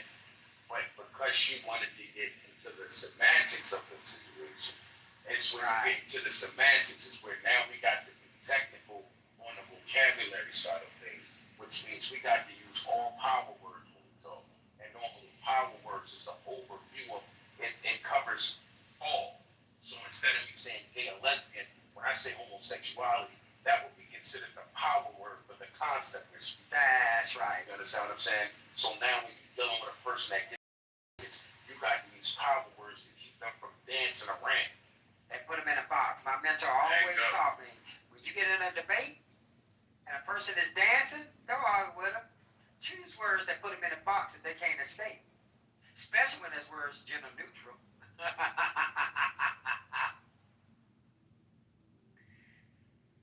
Well, y'all still in here acting crazy with you, she left? Girl, she was in here doing the most. And What else is new? I couldn't take it. I had to put it in the goo. I couldn't take it no more. He act crazy. I was wondering when one of y'all was gonna do that. I was trying to be diplomatic and shit, you know. Well, at least y'all know there's one married woman that tell you if you put your man beside her, she gonna take him down to there. Oh my God. And she was not lying. Well, but here's the thing about Swan with the being diplomatic. There's nothing wrong with being diplomatic. The problem is when you get the extremes. Is that you, Lorenzo? God damn it! What is we doing here? This is clarity. Yeah. All right. Whatever, child. That voice cannot hide. But the thing with being diplomatic, Oh, I'm sorry. I was trying to make you a moderator. Come back up. Not you over here fucking up. I'm sorry. You made me laugh. Yeah, you know Erie did that shit on purpose, man. You know she did that shit on purpose because we got rid of But Swan, the thing with being diplomatic, there's nothing wrong with it. It's just that when a diplomatic individual will always lose on being in a room with an extremist. Because the extremists using the way diplomatic move to their advantage. You see how that works? And Gigi was an extremist. So an extremist normally, as long as you allow it, they will not hold back. They will keep their foot on the gas full throttle. And because she seen nobody was willing to address her or put her in a position, what she did was now start to take advantage. This is when she starts canceling everybody out. I'm only going to let you speak until I'm uncomfortable with what you're saying. The minute I'm uncomfortable with what you're saying, you are no longer allowed to speak. Notice she did that to you, Swan. She did it to Archie. She did it to D. Everybody that she felt uncomfortable, she will let you speak until she felt uncomfortable. Or she didn't like what you were saying. And then at this point, she turned that extremist come to the forefront. You can't talk no more. And I'll just drown you out. I'll disrespect you. I'll do everything I can do to cancel you out because at the end of the day, this is how extremists move. And the only thing that kept the conversation on a certain level was the fact that nobody came off the mic trying to vouch for it. If anybody that came off the mic and tried to vouch for it, you'd see this room turn into something real stupid, real fast. all they would have took is one person to come off to agree with them. Ticket time bomb. And that's what they made on a ticket time bomb. Just one. Just one. Do I got one? And Gigi would have screamed, Autobots? Roll out.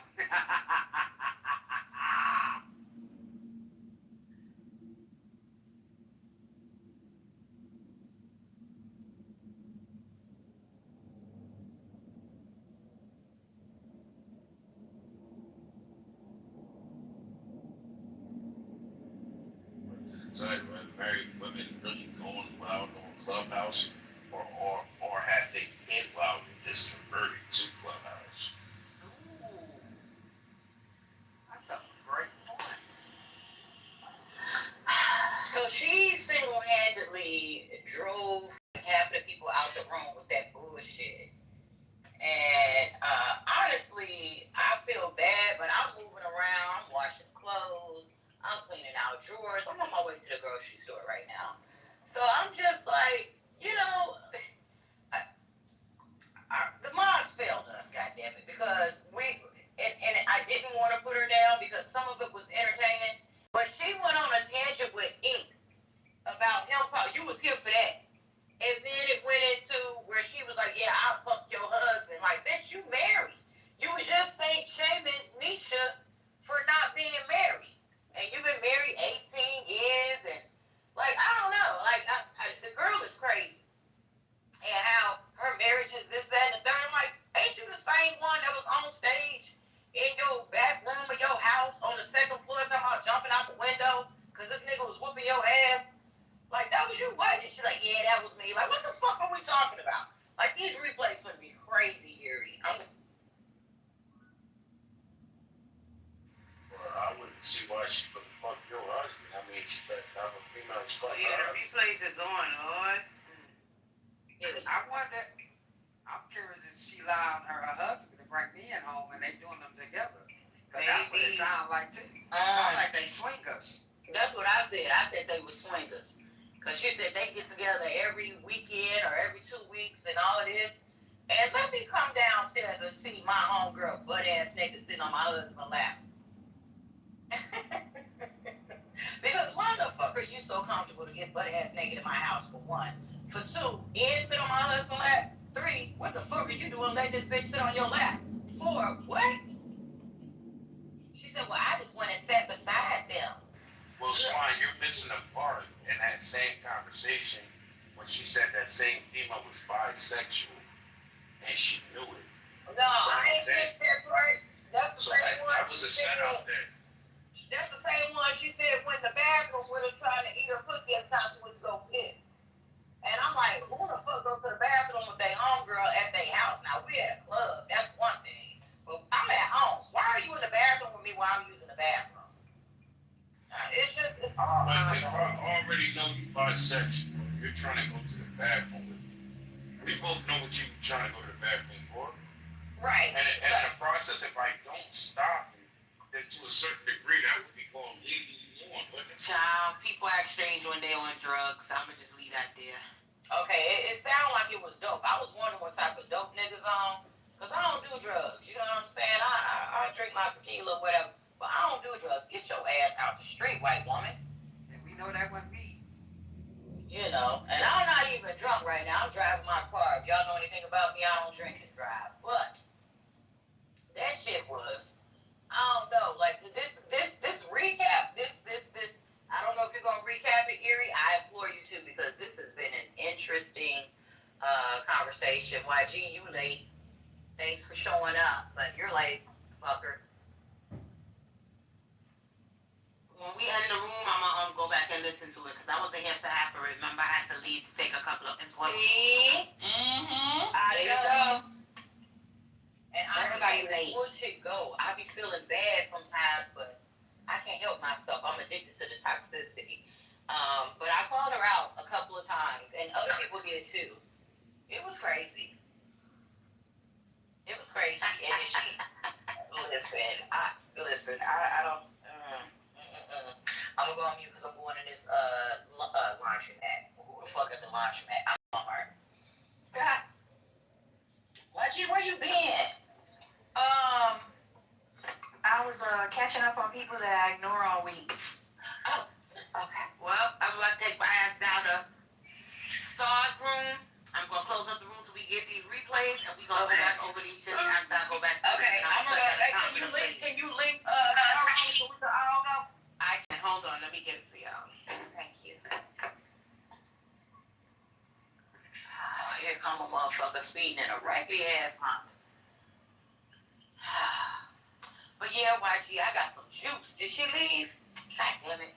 I got some juice, y'all. I'm here. There's a man in Star Stream room talking about he slept with 2,000 women with an escort. So y'all can go over there. Hold on, let me put the thing in the chat for y'all. Yeah, and he's mad because people asking questions after he volunteered that information. So. Shit, that was worse than the damn other room was in. But the nigga somebody gave his wife, his woman with 3 babies, 50 STDs. I didn't even know it was crazy. Man, I don't know what's going on, but the link is at the top, y'all. Go on by. This is crazy. This is crazy.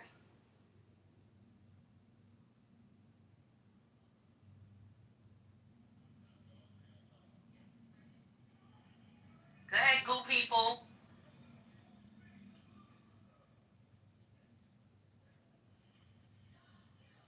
We closing at 5, 4, 3, 2.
It's so amazing. Count the tap.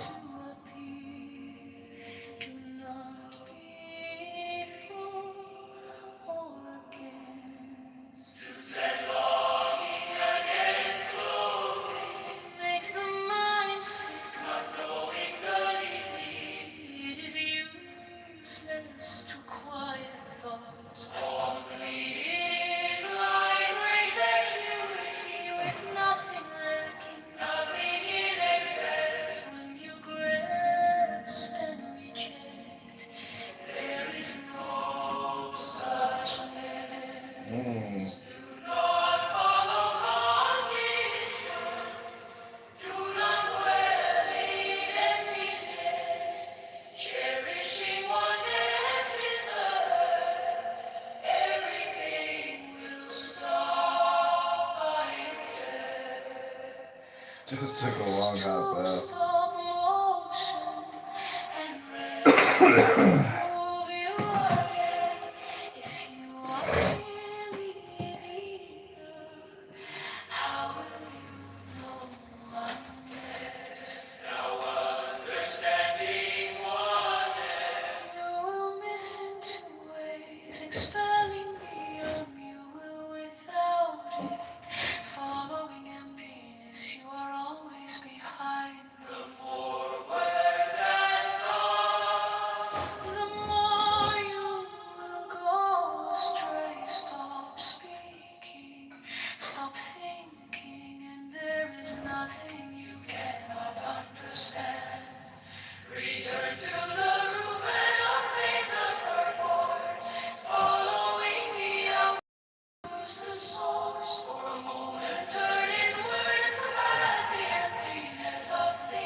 Let's get to work. Huh? Right in, John Kitover. Mark 7. I settle into the quiet of my mind. I picture that.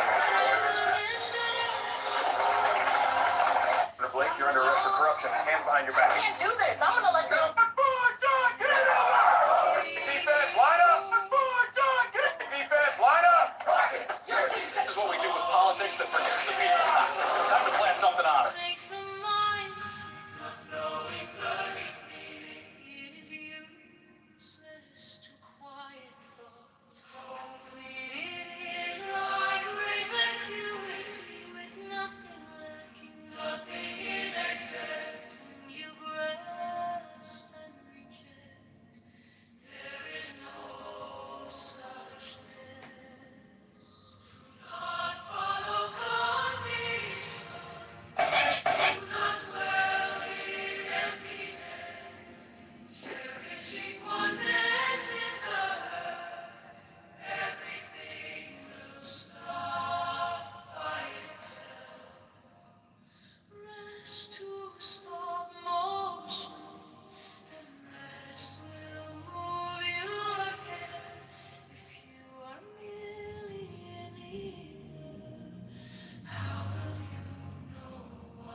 Nora Bandura? Is it the Bandura? Is she back? She got a new account.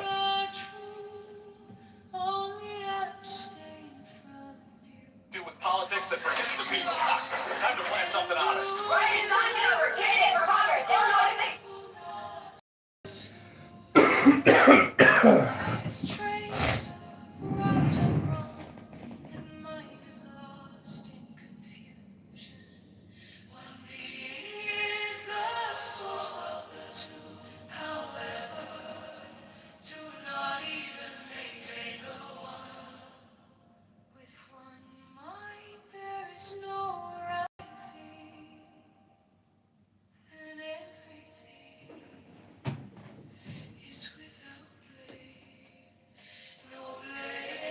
Is that Nora Bandura? It can't be. The end? That's your PTR? It sounds like you. Everything is always so dramatic. Nora specializes in drama creation. She is a dramatist. A modern age Karen from Care. A Care Karen. It's a joke, Nora. Hope you like the music. I just took a hot bath. Headed out to watch the Bears game. I hope you're well. I'm sorry, but I don't think I'll be able to get you and Diego back together again, you know. The status quo is the status quo. Look, either way, you're heartbroken or a heartbreaker. That's life. There's only two states in this video game. The heartbreaker and the heartbroken. Ribbono Shalom. The followers of the Rebbe say that Ribbono Shalom is extremely useful. Ribbono Shalom. Ribbono Shalom.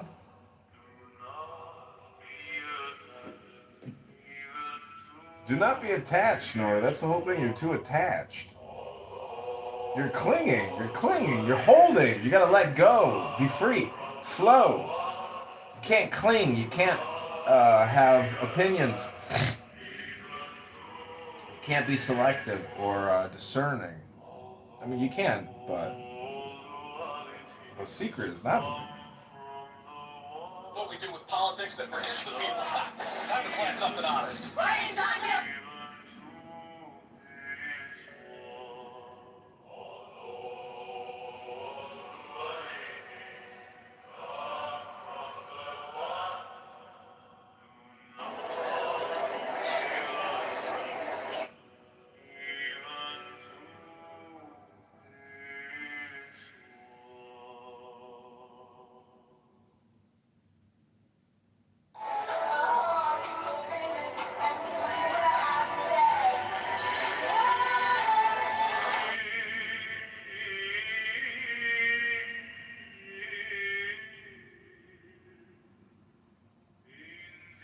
What we do with politics that protects the people.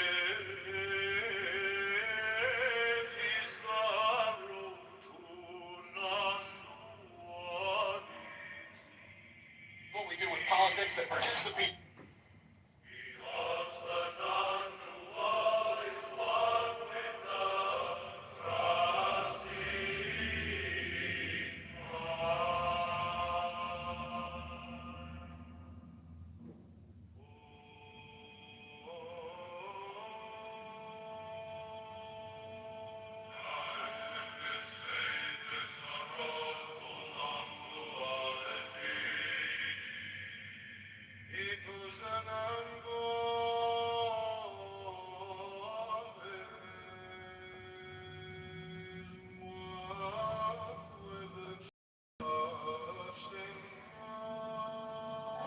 Talk to customers like that. You're not a customer as far as I'm concerned. You want to buy the car? Now put it in. I want to see the manager. You want to see the manager? Yeah, I'll show you the manager. Here's the manager. Right here. Here's the manager. Hey, put on talk to customers like that. You're not a customer as far as I'm concerned. You want to buy the car?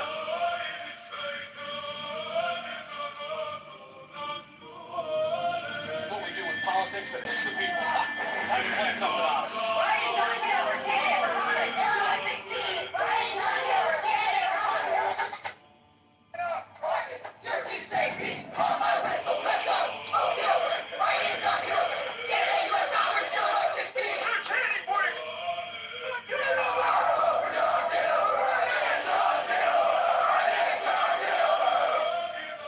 Thanks, folks.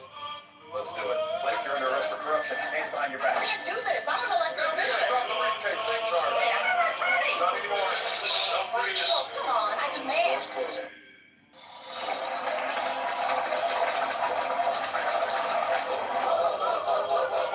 You heard him. Let's make it official. Go and write me in on it. I want to be quiet. I picture rounding up the lawyers, the judges, the politicians, and pitching the radio content. Inside, it's all confetti and honking noses. The clowns take it from there. John Kitover. March 17th, 2026. Well, that's quite the endorsement. Never thought I'd get campaign advice from a foreigner. 10 arms, 10 phones, one message. The people deserve a choice. You ready for something different?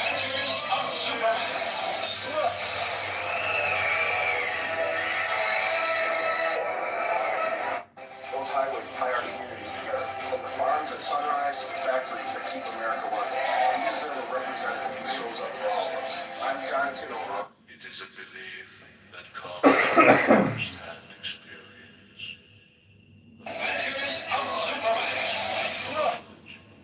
And wisdom of enlightenment.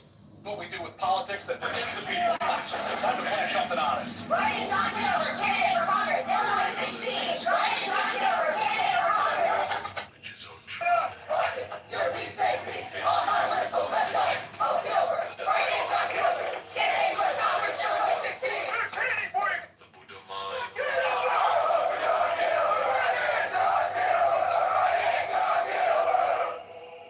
Thanks, folks. Let's do it. Like you're under arrest for corruption. Hands behind your back. I can't do this. I'm an elected official. Drop the briefcase. Same charge. Hey, I'm an attorney. Not anymore. Don't breathe it. Oh, come on. I demand. Doors closing.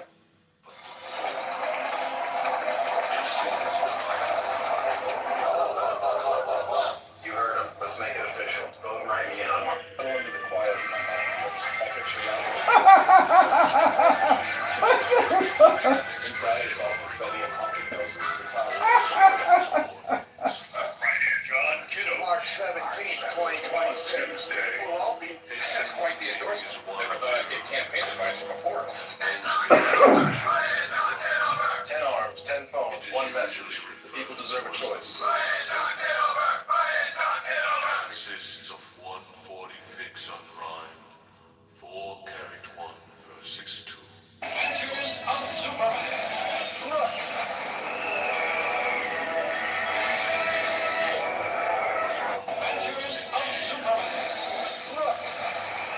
Was the principal poetic form in use in the early period. It is first used in the Book of Otis 5. The night stretched quietly. The fire whispered, and the old pages carried voices past the present. The world outside lay asleep. Silver snow. Yeah. The night of 4 characters in length. One step at a time. Contrary to It's closer. Almost there. It's so bright. Into the light. One step at a time. What the fuck?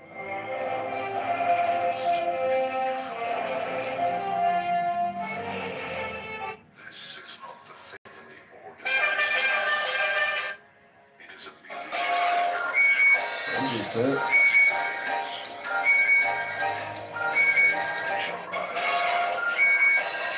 wisdom of enlightenment. This believing is an affirmation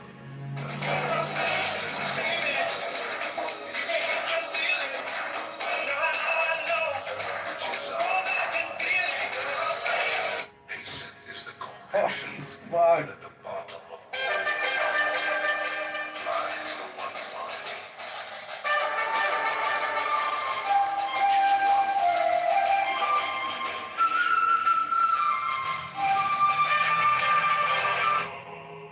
What we do with politics that brings the people. It's time to plan something honest. Brian John Kitover, candidate for Congress, Illinois 16. Brian John Kitover, candidate for Congress. Your team safety. On my whistle, let's go. Oh, Kitover. Brian John Kitover, candidate for Congress, Illinois 16. Who are you? Why are you famous? What we do with politics. inscription. What we do with politics that protects the people. Time to plant something honest. Ryan John Kitover, candidate for Congress, Illinois 16. Ryan John Kitover, candidate for Congress. 13 safety, on my whistle, let's go. Oh, Kitover. What we do with politics that protects the people. All right, this is super. We're not.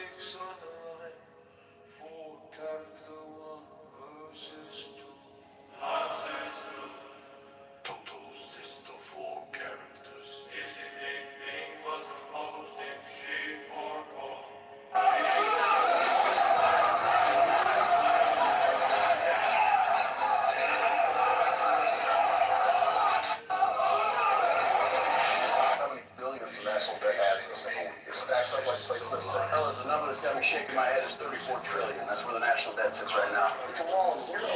We feel it when the interest rates aren't cheap. Hard to keep up. Fellas, the number that's got me... Right? Yeah, I'm putting John Kitover. John Kitover. Vote John Kitover, Ryan John Kitover, vote John Kitover. About time we all agree on something. Yep, writing in John Kitover. Fresh choice, fresh start. There, signed and sealed. My turn. And you all together. Let's do it. About time we all... Next. John Kitover, John Kitover, John Kitover, John Kitover. Trillion in funded debt, 100 trillion in unfunded. Did y'all meet me out here? You stood up for soybean folks, John. We're glad to stand up for you. All right, let's make I'm John Kitover, and I'm running as a write-in for election day. Find the write-in box and type JOA. Ask for a Republican ballot. On those highways tie our communities together. From the farms at Sunrise to the factories that keep America running. You deserve a representative who shows up for all of us. I'm John Kitover. Those are some of the zip codes that make up Illinois' 16th district. Our home. And we deserve better representation. I'm John Kitover, running as a write-in for the United States Congress. We're politicians like LaHood have forgotten the people. Don't forget, you can write in John Kitover. John Kitover. Great, here's your ballot. That's such quiet. Smaller caliber of bullet than I have to say this without getting emotional, though. All this newfound kind of political Watch every thought that springs. What we do with... Hour after hour, my vigilance. Intense and keen, turned inward miss. No animal and all who sits. Sixth on one thought, securely pinned. Still every whisper of the wind.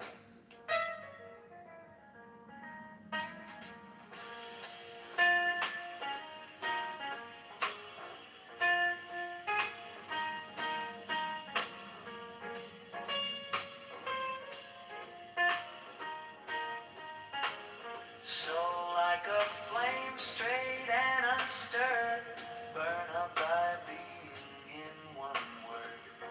Next, still that ecstasy prolonged by meditation, steep and strong, slaying even God should he distract thy attention from the chosen act. Last, all these things in one o'erpowered time that the midnight blossom flowered. The oneness is yet, even in this, my son, thou shalt not do amiss. If thou restrain the expression, shoot thy glance to rapture's darkling root, discarding aim, form, sight, and stress, even of this high consciousness.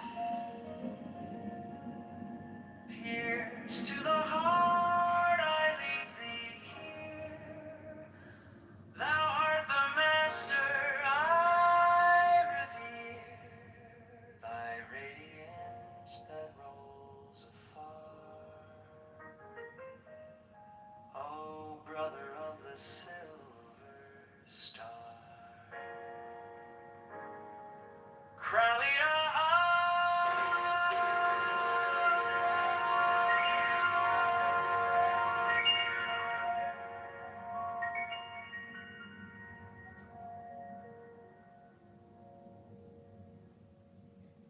In Chicago, you have to be a homeless vet living in a shelter before be able to even consider you for this. You're ready to die.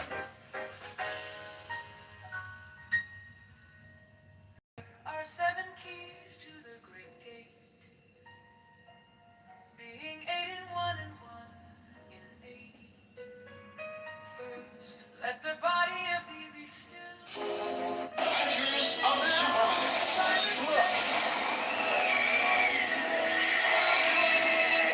Thus thou mayst part the fidgets that tease. Rhythm below. Let's talk about the Fed. The Federal Reserve sets it. Counts, right? Yeah. How many billions in national debt adds in a single week? We're registering voters and collecting. About time we all agree on something. Yep. Fellas, the number that's got me shaking my head is 34 trillion. That's where the national debt. Let thy life be pure and calm. What we do with politics that protects the people. Time to plant something honest. Forth, let the will to live be bound to the one love of the profound. What we do with politics that protects the people. Time to plant something honest. Right, John Kitover, candidate for Congress.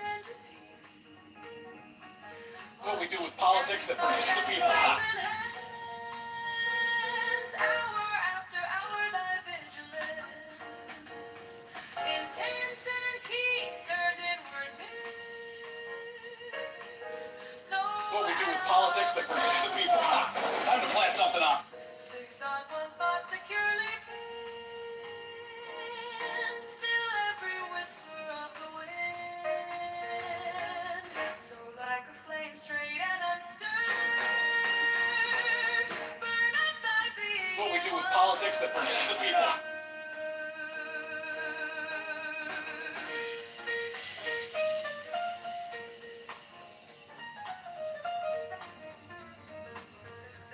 What we do with politics that protects the people.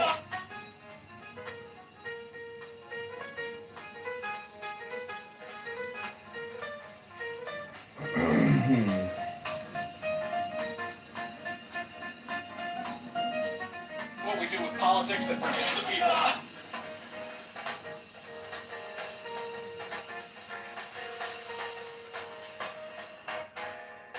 Next, still there. What we do with politics that protects the people. Long thy meditation steep and strong, slaying even God should he distract thy attention from the chosen heir. What we do with politics that protects the people. All these things in one o'erpower, time that the midnight blossom flowered.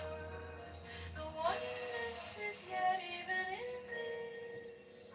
What we do with politics that protects the people. Time to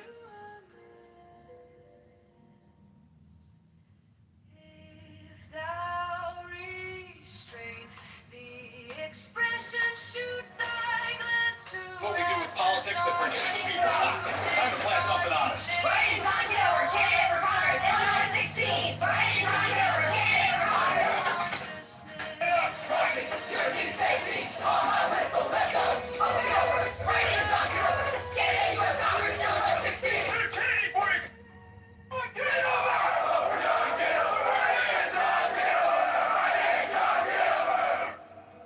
Thanks, folks. Let's do it. Blake, you're under arrest for corruption. Hands behind your back. I can't do this. I'm an elected official. Drop the briefcase. Same charge. Wait, I'm an attorney. Not anymore. Don't worry, just... Oh, come on. I demand. Doors closing.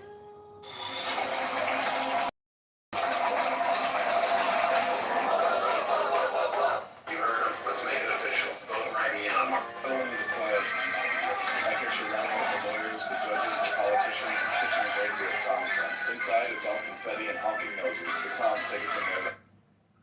John Kitover. March 17, 2020. We'll all be. That's quite the endorsement. Never thought any campaign advisor before. 10 arms, 10 phones, one message. The people deserve a choice. Thus thou mayst abhor the Trillion in funded debt, 100 trillion in unfunded promises. Don't let politicians lie to you so they can borrow, spend, and tax a penny more. We have to prioritize our spending and cut our waste, then we can refund the big. I'm running as a writer for Congress here in Illinois 16th District. This district deserves a representative who listens and fights for everyday families. Find the write-in box and type JOHN-KITOVER. Hit confirm. That's your vote. Every ballot counts. Write in John on March 17th, 2026. Vote John Kitover by way. Get up, this would be for John. We're glad to stand up for you. All right, let's make it official. Trillion in funded debt. Billions of national debt adds in a single week. It stacks up like plates in a sink, and eventually the sink overflows. We can't just mop around it. We have to turn off the tap. That means getting serious about what we spend, but also about what billion.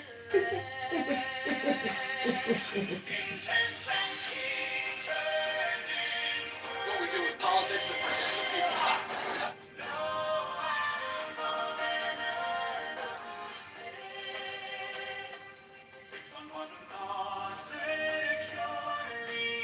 Hello? Hello? What we do with politics that protects the people. Time to plant something honest. This is hilarious.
That protects the people. Time to plant something honest.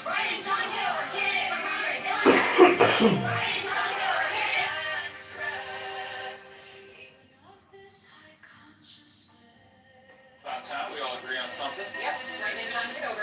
Fresh choice, fresh start. There, signed and sealed. My turn.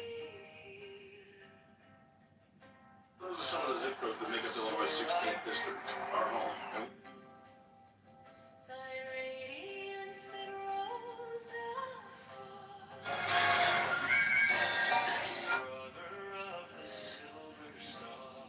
You know that feeling when you're lying awake at 3 in the morning, your mind spinning like a broken record, going over everything you said, could have done.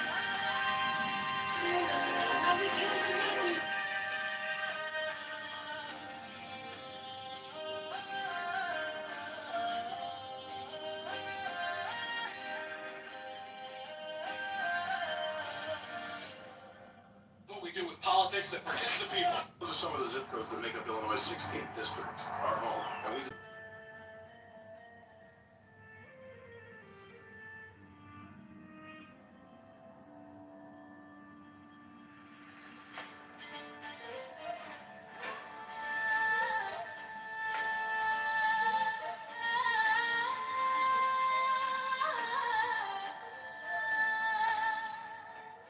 There are 7 keys to the great gate, being 8 in 1 and 1 in 8. First let the body of thee be still, bound by the cerements of will.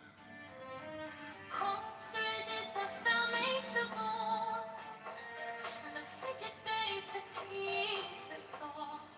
Next, let the brethren be low, easy, regular, and slow, So that thy being be in tune with the great sea's Pacific swoon.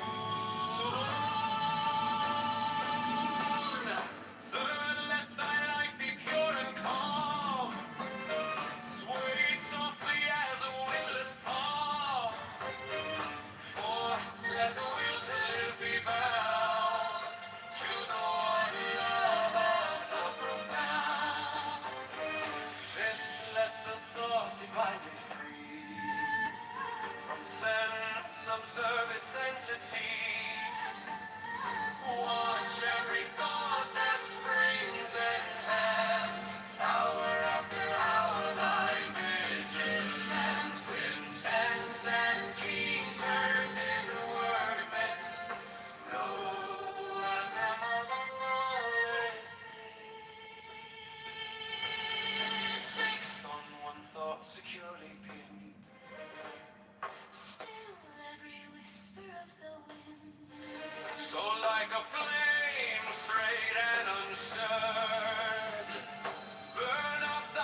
fix it if you want. Try to find something honest.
First, let the body of thee be still,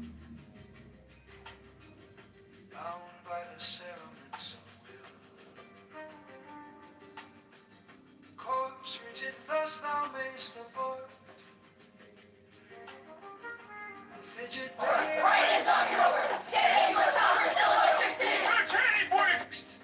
let the breath rhythm be low, easy, regular, and slow, so that thy being be in tune with a great sea specific soul.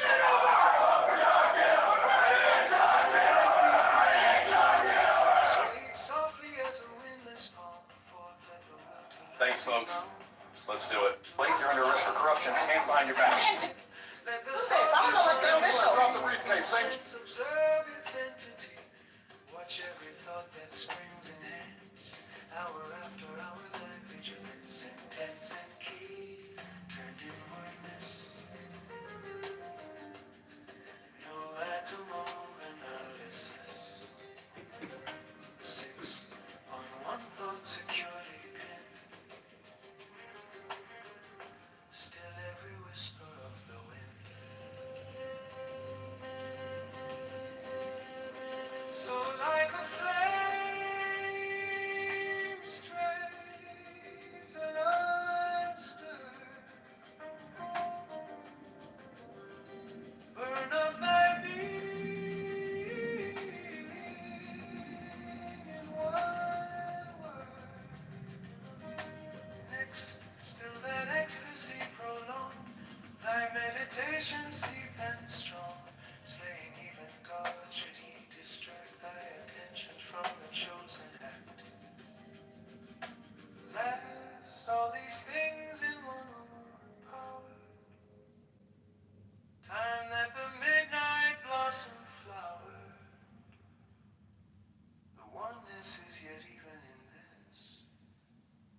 My son, thou shalt not do amiss. If thou restrain the expression, shoot thy glance to rapture's darkling root, discarding name, form, sight, and stress. Even though this high consciousness pierce to the heart, I leave thee here. Thou art the master, I revere thy radiance that O brother of the silver star. Crowley, Oh, come on, I demand. Doors closing.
thus thou mayst abort the fidget babes that tease the thought.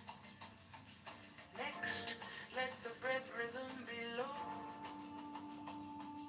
easy, regular and slow, so that thy being be in tune with the great sea's Pacific swoon. Third, let thy life be pure and calm, swayed softly as a windless palm. Fourth, let the will to live be bound to the one love of the profound. Fifth, let the thought divinely free from sense observe its entity. Watch every thought that springs enhance, hour after hour thy vigilance. Plus, the number that's got me shaking my head is 34 trillion. That's where the national debt sits right now. It's a wall. Plus, the number that's got me... Six on one thought securely pinned, still every whisper of the wind, so like a flame, straight and unstirred, burn up thy being in one word. What we do with politics that forgets the people. Time to plant something honest. Right in John Kitover, candidate for Congress. Thy meditation, steep and strong, slaying even God, should he distract thy attention from the chosen act. Plus, the number that's got me shaking my head is 34 trillion. That's where the national debt sits right now. Time that the midnight blossom forward, the oneness is yet even in this. My son, thou shalt not. Politics that forgets the people. Time to plant something honest. Right in John Kitover. If thou restrain the expression, shoot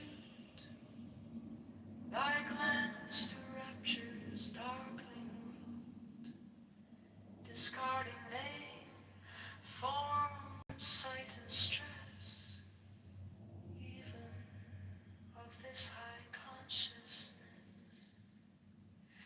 Pierce to the heart, I leave thee here.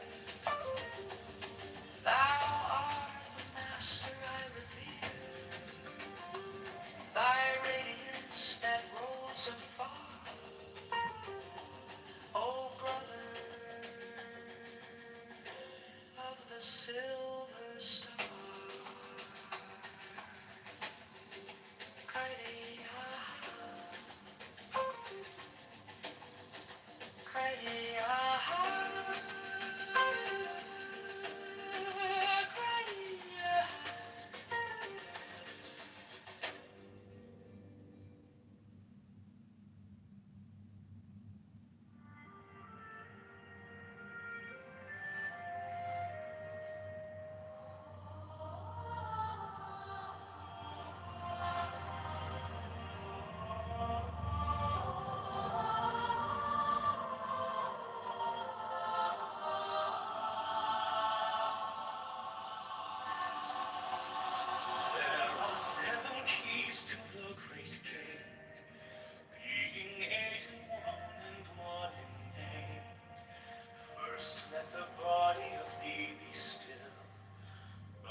What we do with politics that forgets the people. Time to plant something honest. Right in John Kitover, candidate for Congress. Illinois 16. Right in John Kitover.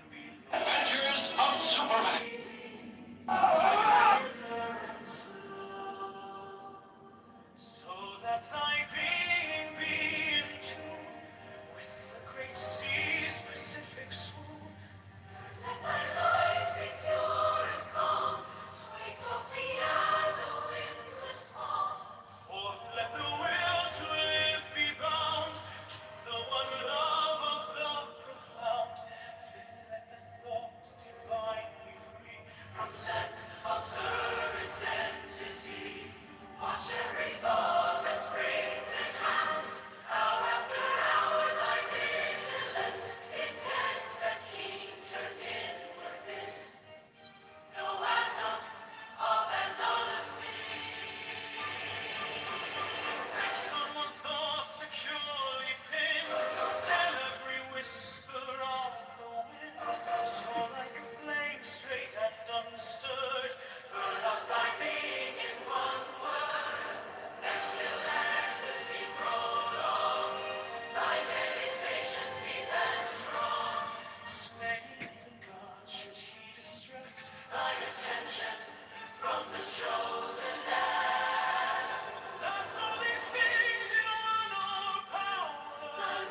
corpse rigid, thus thou mayst uphold. Fidget babes that tease the thought. Next let the breath rhythm be low. Easy, regular, and slow. So that thy being be in tune with the great sea's Pacific swoon. Third, let thy life be pure and calm, swayed softly as a windless palm. Fourth, let the will to live be bound to the one love of the prophet. Fifth, let the thought divine be free from sense observance entity. Watch every thought that springs and has hour after hour thy vigilance. Intense and keen, turned inwardness. Know as the moment elusive. Sixth, on one thought securely pinned. Still every whisper of the wind. So like what we do with politics that forgets the people. Burn up thy being in one word. Still that ecstasy prolong. Thy meditations deep and strong. Slaying even God, should he distract thy attention from the chosen act.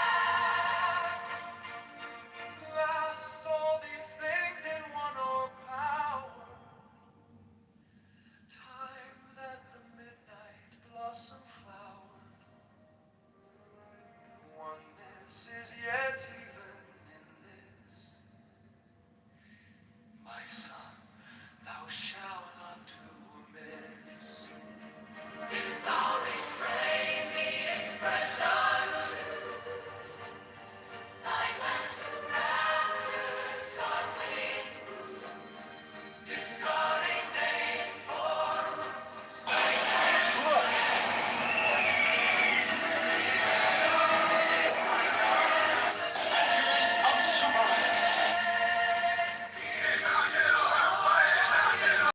It's 10 phones, one message. The people deserve a choice. Are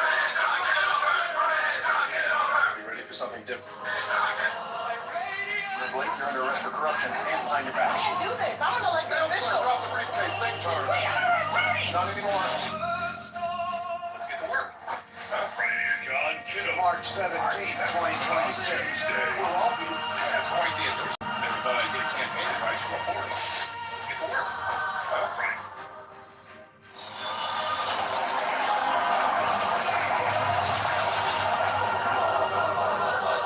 You heard him. Let's make it official. Vote and write me in on Mark.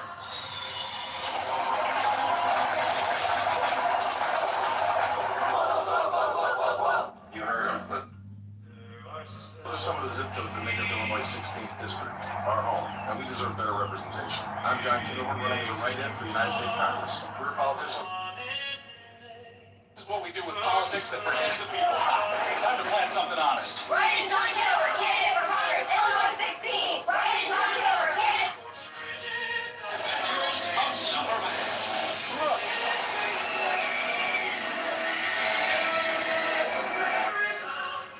Settle into the quiet. I picture running with the lawyers, the judges, the politicians, and pitching a radio at clown tents. Inside, it's all confetti and honky tonks.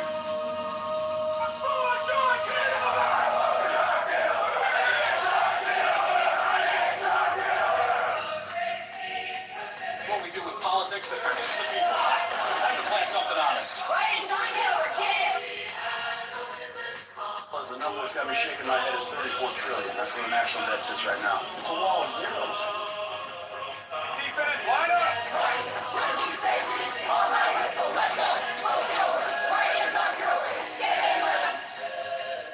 Illinois 16. Write in John Kitover, candidate for Congress. Your team says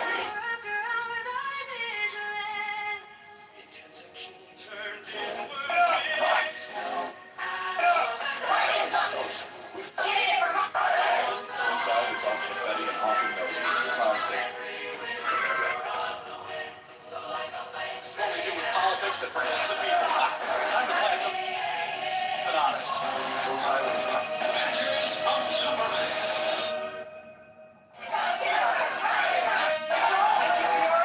We're registering voters and collecting signatures to break the stranglehold. Having billions in national debt ads in the same.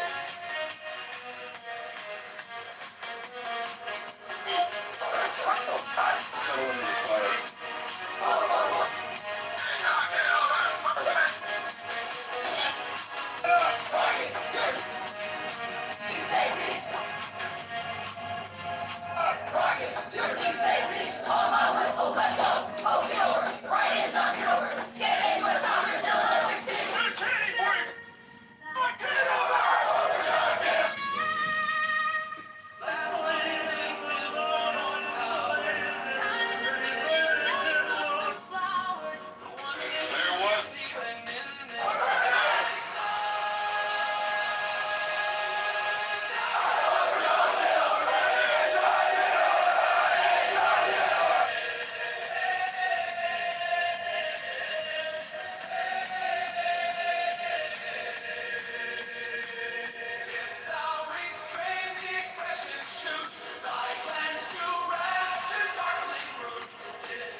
Thanks, folks.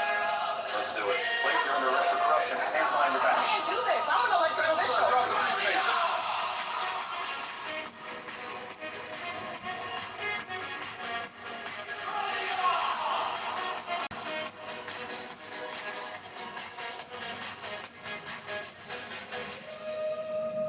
That protects the people. Time to plan something honest. Right in John Kitover, candidate for Congress, Illinois 16. Right in John Kitover, candidate for Congress. You're too sexy. On my whistle, let's go. Oh, Kitover. Right in John Kitover, candidate for Congress, Illinois 16.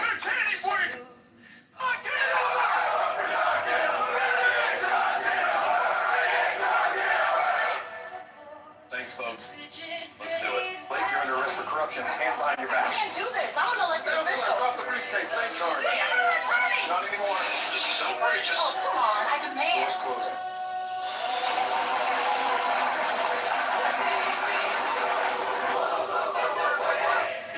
Let's make it official.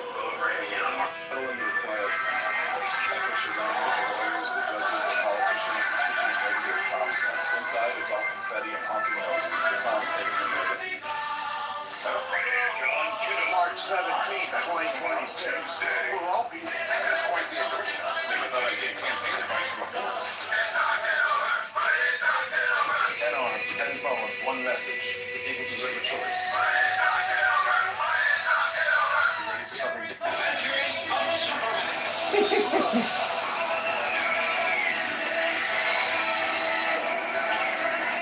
Those highways tie our communities together. From farms at sunrise to factories that keep America running. We serve a representative who shows up for all of us. I'm John Kitover.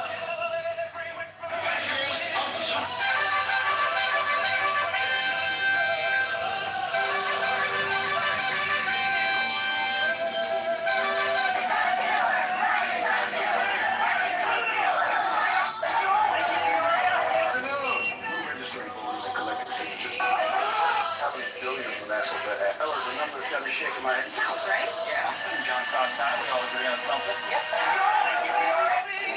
Next, $1 trillion in funded debt. What did y'all meeting out here?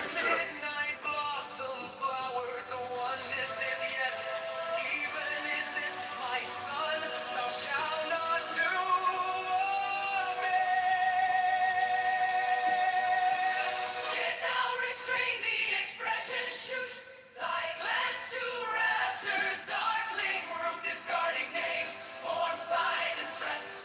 Even of this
This is the year spending everyone come to it. Okay, I try that shit because the funding comes to us, okay, it comes to us.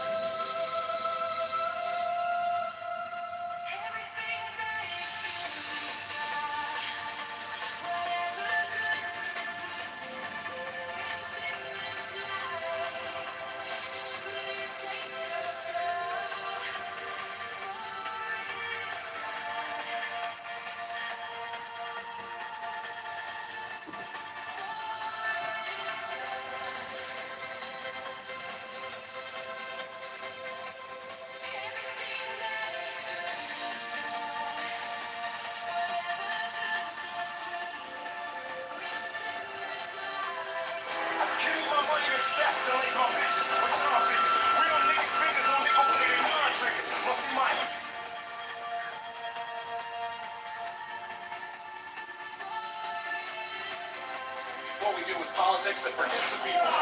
Time to plant something honest. Right, it's on you. Give me my money in stacks and lace my bitches. River,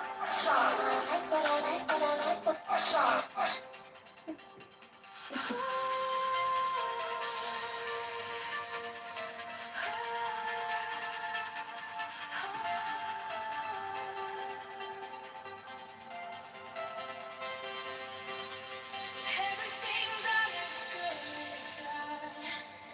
Whatever goodness we experience in this life is truly a taste of God. For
we experience in this life is truly a taste of God, for it is God.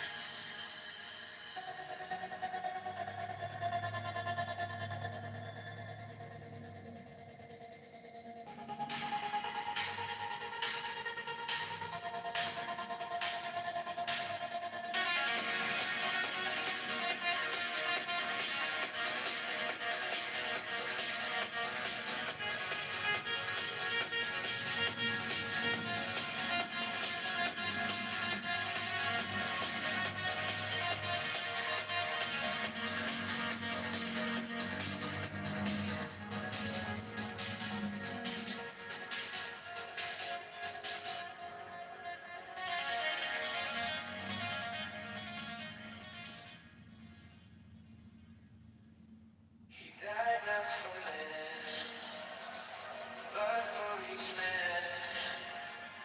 If each man had been the only man made, he would have done no less. He died not for man, but for each man. If each man had been the only man made, he would have done no less.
As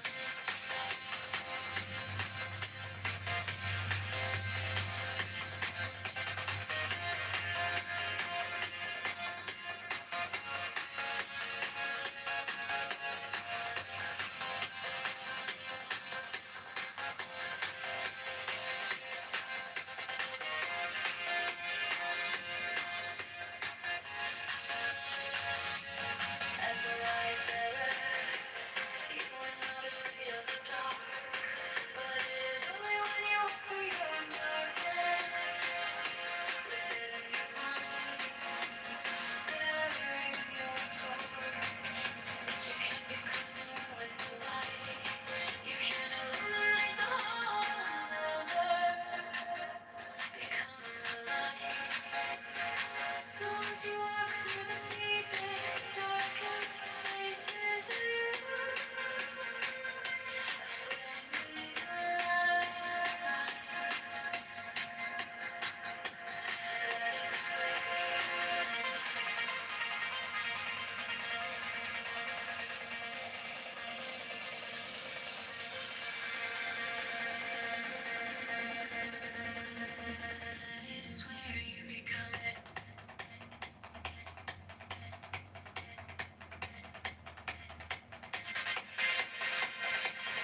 is where you become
source of light in those places where shadows gather.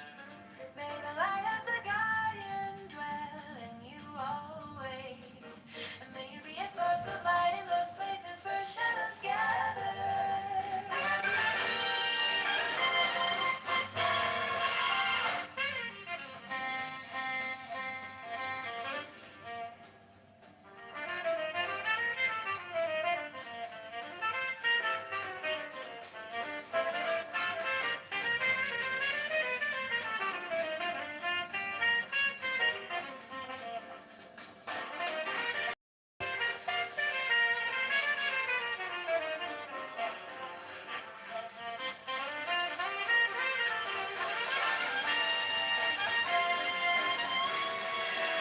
May the light of the guardian dwell in you always. And may you be a source of light in those places where shadows gather.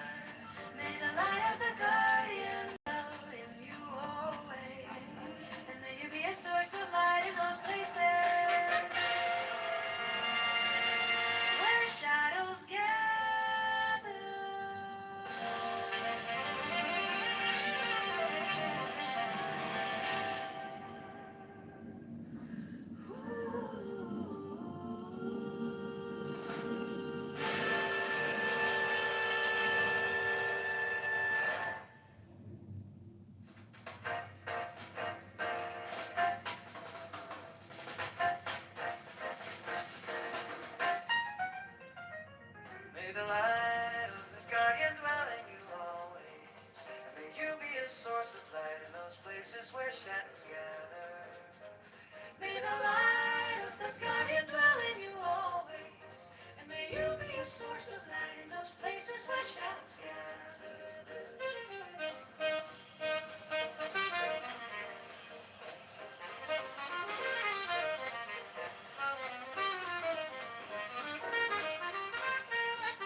Are you going to Scarborough Fair?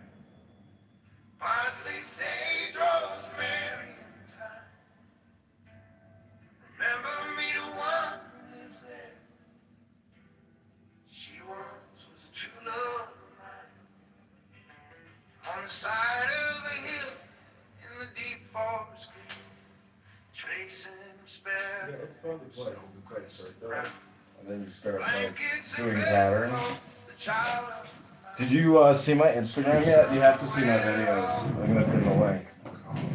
No, I'm gonna take a look and see where am I at that? Gotta put Gmail to bed.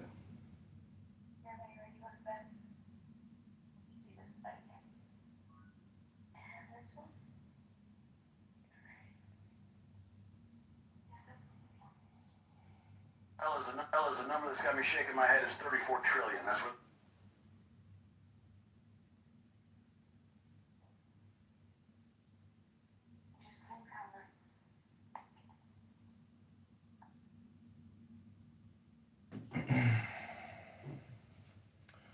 Okay, I'm gonna play a little music here. This is AI music, Suno.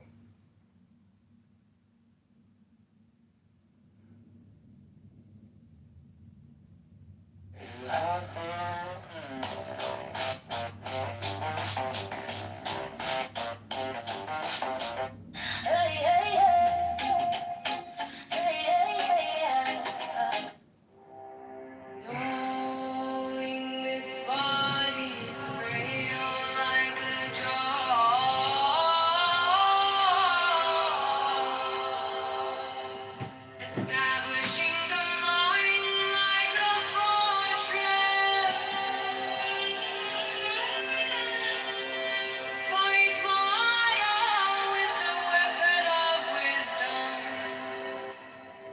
Guard your success and do not be attacked.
Okay, I'm gonna read a book, and then I'm gonna leave. Nora, thank you for being here. Sarah, Bima, thank you for being here. Pick a number 1 through 30, Bima, and I'm gonna read to you from the sayings of the Buddha. We shall say number 27 for 27 constitutional amendments. Actually, I think 26 is as high as it goes. Really? I'm wrong? Yeah, 26 is the noble one. There is no 27. You went above it. You are the Buddha, Bhima. You must have a great booty. Then let's change it to 7. I switch my number to 7. You want 7? Okay. 7. 7-11. Number Arahant. There is no burning for him who has completed the journey, who is free of sorrows and all else, and who has broken off all chains. The mindful put forth great effort. They do not remain content in the household life, but leave their homes behind, just as swans leave a muddy lake. Arahants do not hoard. They take a right view of eating, focused on deliverance and void. They leave no trace, like the path of birds in the sky. He who is free from obsessions, eating simply, clear-headed, focused on liberation, like a migrating bird, leaves no trace of a track in the sky. Even the gods delight in the presence of one who has freed himself from pride and mental obsessions.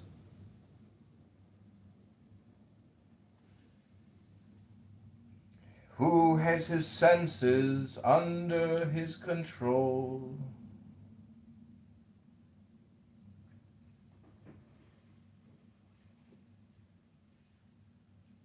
Like horses trained by an expert trainer.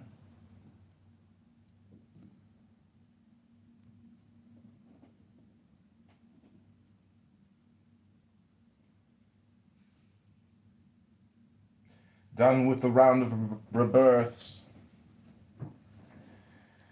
He is as accepting as the earth, as firm as a doorpost,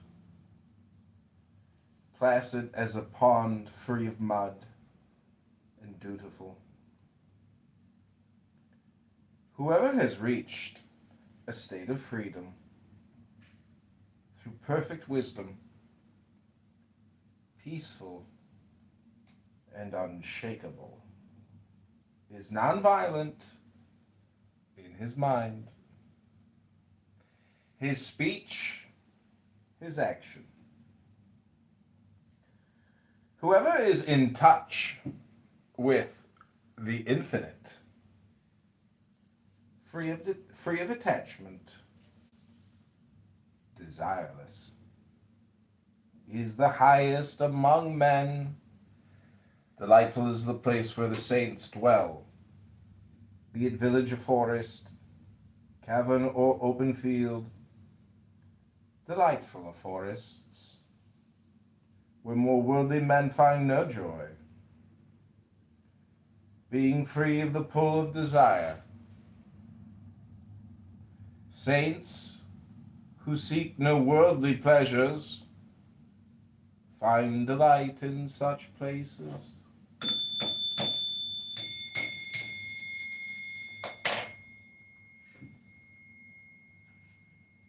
The Arahant, sayings read by Candidate John. write-in candidate for the 16th district. What'd you think, Bima? Did you like my NLP hypnosis of the sayings of the Buddha? I did like it. I like some of the messages in there too. Yeah, it's beautiful. Thank you for the reading. I followed you on Instagram, so I'm gonna go check it out. Yeah, it's called Suno. Yeah, you can. I would love it for you to create me some videos. So what you do is you create a Suno account, and then you write in there, John Kitover is on a donkey holding a ballot, and like you can use me as your avatar, which is really a lot of fun. I'm open to it, as long as it's not insulting. You can mock me. I'm open to mockery. Do you know what mockery is, Bima? I think so. I think it's a joking mimicry. Mimic would that be like you mock? Is that right or no? Like when I think of mocking somebody, I think of like pattern, like doing whatever they're doing, like mimicking them. Like the way that they talk, the things that they would say. Is that wrong? Here, listen to this clip from this really great movie. Have you seen the movie Rob Roy? No, Rob Roy? Yeah, it's an incredible film. Listen to this movie quote. This is one of the greatest movies. It's just a great movie, but listen to this quote. So, McGregor, I knew your father, a very able man, not a wise one. Taken on his mantle. As best I may, my lord. So, how many men are you master of? Master of none, my lord, but some 200 souls live close by Craig Roston and are in my care. But you are prophet and provider to them, is that not so? What can I do? It is no great matter compared to your lordship's world. To know one's place, McGregor, in the order of things is a great blessing. What terms, Cullen? A fifth, lord. A fifth, you say?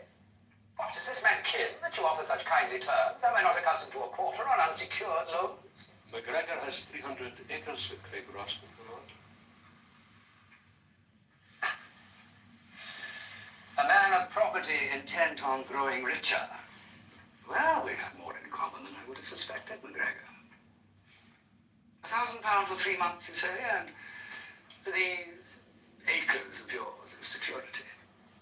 And my oath. Yes. Tell me, is there something in what Killarn says that you might have driven off my cattle and returned them with stories of Tinker's Court and summarily executed? I have in my day thieves' cattle, your lordship, but none that were under my watch. Is that what passes for honour with a McGregor, then? What passes for honour with me is likely enough the same as with your lordship. When my word is given, it is good. Well, you are to be congratulated on such cheaply bought nobility.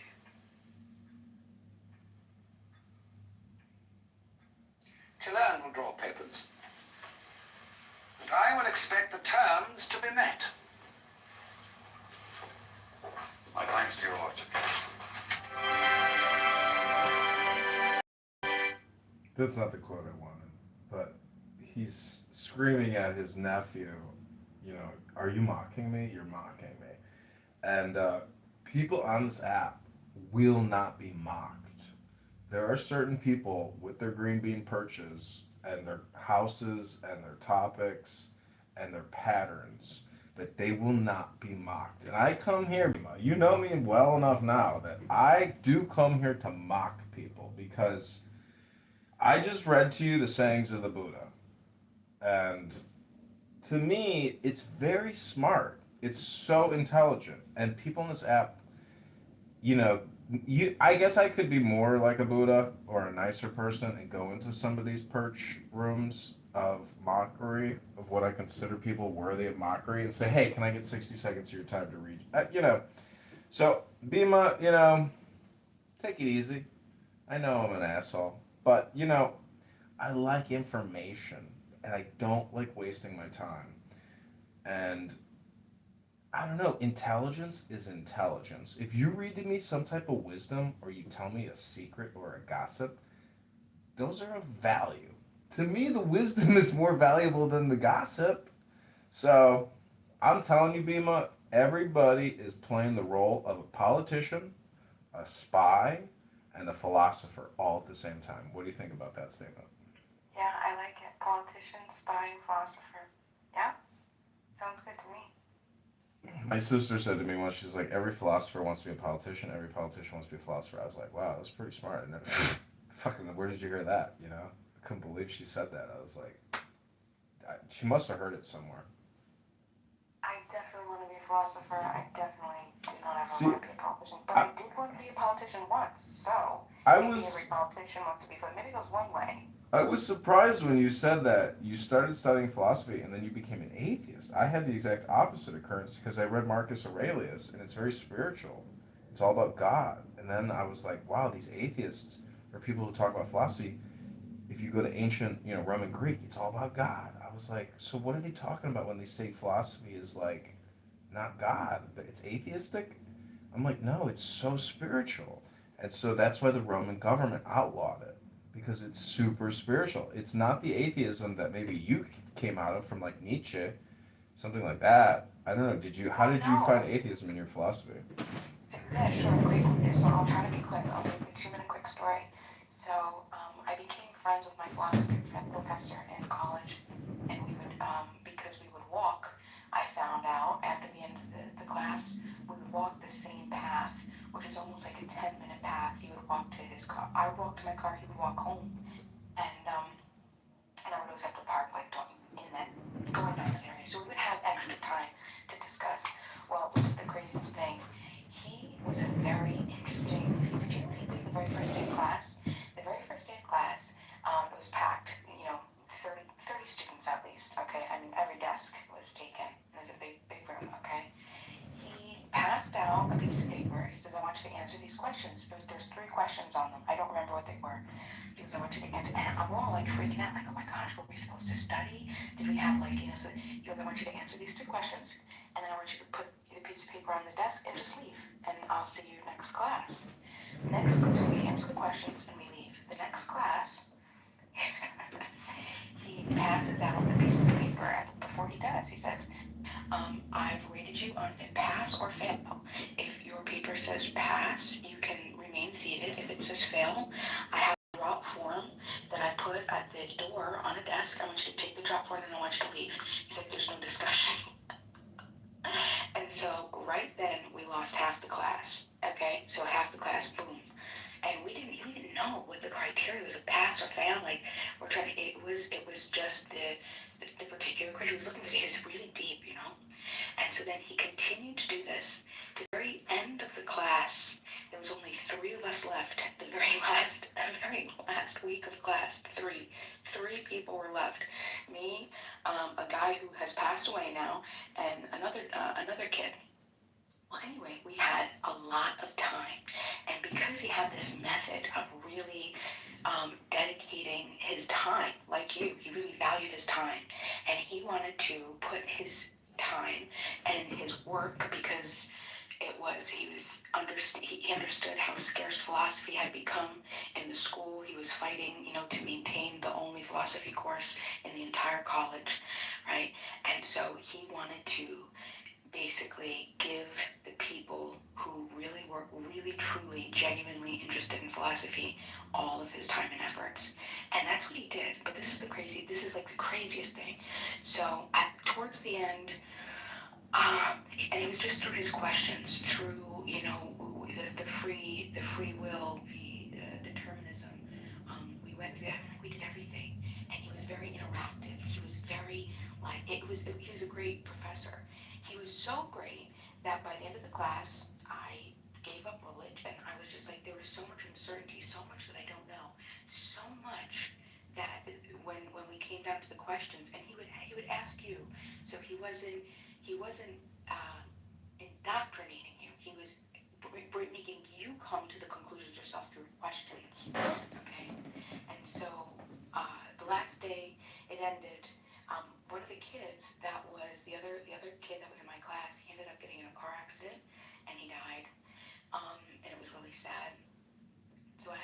I saw the professor at his funeral, and we were talking, and I was just like, yeah. And I was like, I wonder. I know that he like me, we were Catholics, and then we had to go on atheist, and because you're an atheist, and he says, he said, I'm not an atheist. He's like, I'm a Jew. He's like, what are you talking about? And I was just like, wait, what? And he's just like, yeah. He's like, what made you think that I'm an atheist?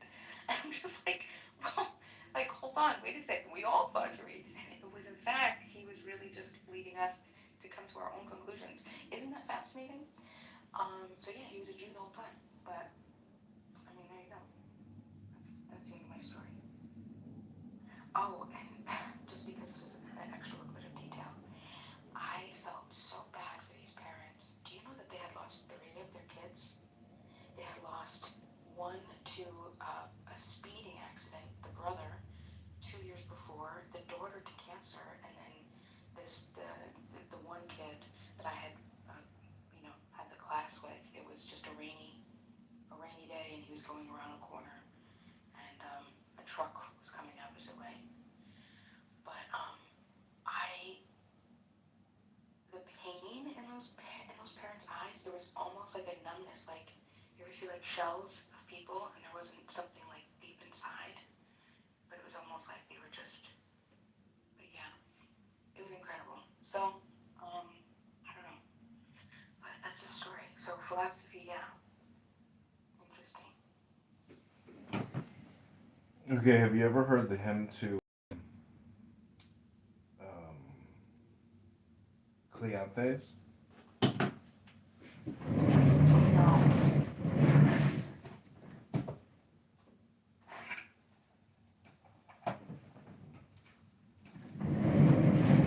So just you have to remember that life is relativity, meaning that like if you can use your imagination for yourself in ancient Greece and you can read the poem now, in a way you're matching that person's brain pattern, and it's just like a fun way to experience life. I think all these people who debate all these religious texts all day, they're not experiencing them by reading them out loud performatively.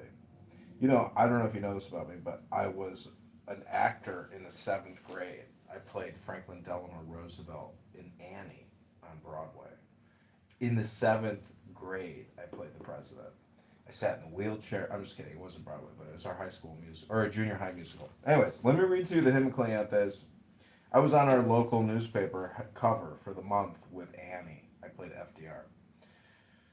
So I'm trained in reading scripts and singing songs and improv, because there was actually a lot of improv in the musical because things went awry, things fell, people forgot their lines, people forgot their place, people like the audience wanted to see how the kids reacted. Anyways, this is called the hymn of Cleanthes. This is philosophy, Bima. So take the deepest breath of the day. This may be philosophy you've never heard before, but the thing is, it's not literal, but there's like messages in it that can help improve your life.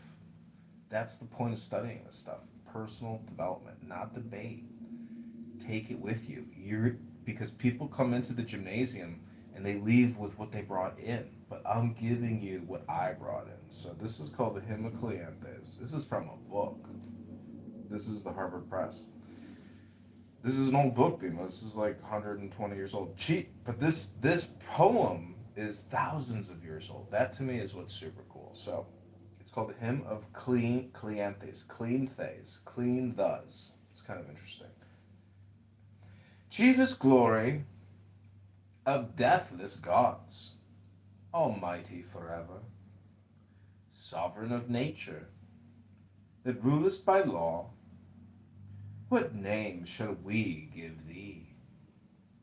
Blessed be thou, for on thee should call all things that are mortal, for that we are thine offspring. Nay, all that in myriad motions lives for its day on the earth bears one impress, thy likeness upon it. Wherefore my song is of thee. I hymn thy power forever. Lo, the vast orb of the worlds round the earth, evermore as it rolleth, feels thee its ruler and guide, and owns thy lordship rejoicing. I for thy conquering hands have a servant of living fire.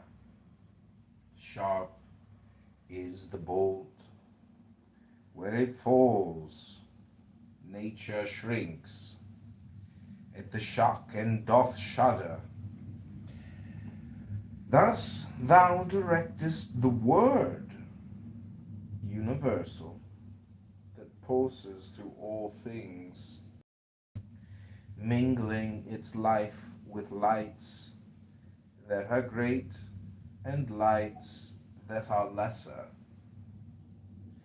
Ein as beseemeth its birth, high king through ages unending, not is done that is done without thee, in the earth waters, or in the heights of heaven, save the deed of the fool and the sinner.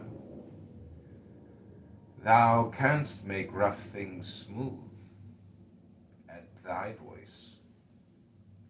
Lo, jarring disorder moveth to music, and love is born where hatred abounded. Thus hast thou fitted alike things good and things evil together, that over all might reign one reason, supreme and eternal. Thou, thereunto the hearts of the wicked be hardened and heedless.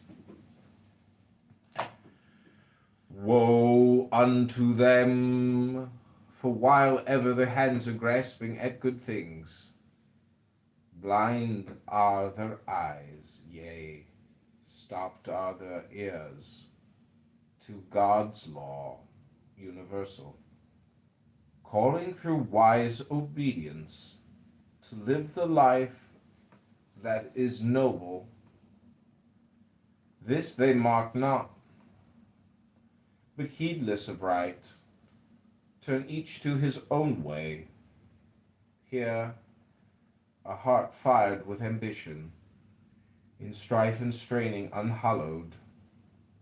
There, thrusting honor aside, fast set upon getting and gaining. Others again given over to lusts and dissolute softness, working never God's law, but that which warreth upon it. Nay, but, O giver of all things good, whose home is the dark cloud, thou that wieldest heaven's bolt, save men from their ignorance grievous, scatter its night from their souls, grant them to come to that wisdom wherewithal, sistered with justice, thou rulest and governest all things, that we, honored by thee, may requite thee with worship and honor, evermore praising thy works, as is meet for men that shall perish, seeing that none, be he mortal or God, hath privilege nobler than without stint, without stay, to extol thy law universal.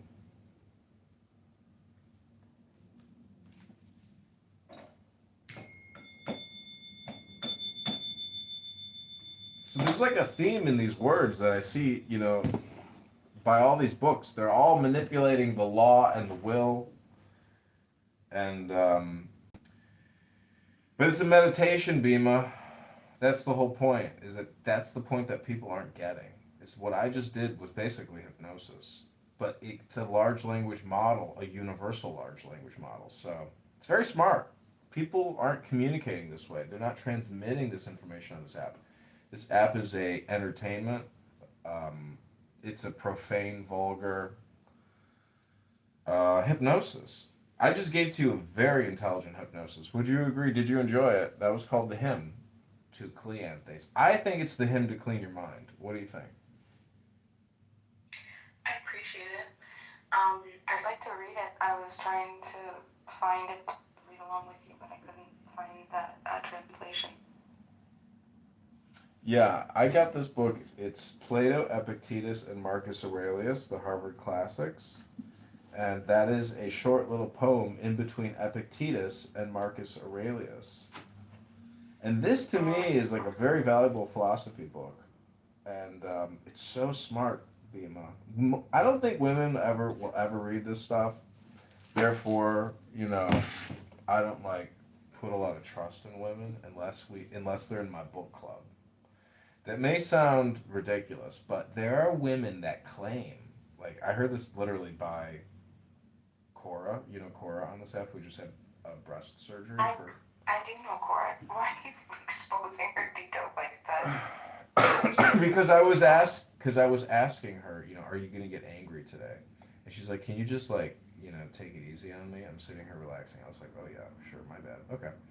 So anyways, she claimed that nobody needs to read Confucius, nobody needs to read Lao Tzu, nobody needs to read anything, because eventually your brain will figure it out. And I was like, that's the dumbest thing I've ever heard, because it's there for our ingestion, just like a salad is at 7 p.m. if you want to have dinner. It's up to you to try to seek out, read these things, maybe read them regularly, and see, because the theory is reality is constructed with your thoughts. So if you can use these sacred texts in your communication, it's a little bit like, manifestation or matrix. It's really just large language matrix, but I'm just saying the power of words, the power of your brain, the power of these sacred text documents is the therapy and healing that everybody's looking for. And if you heal yourself, you heal the world. So that's my theory.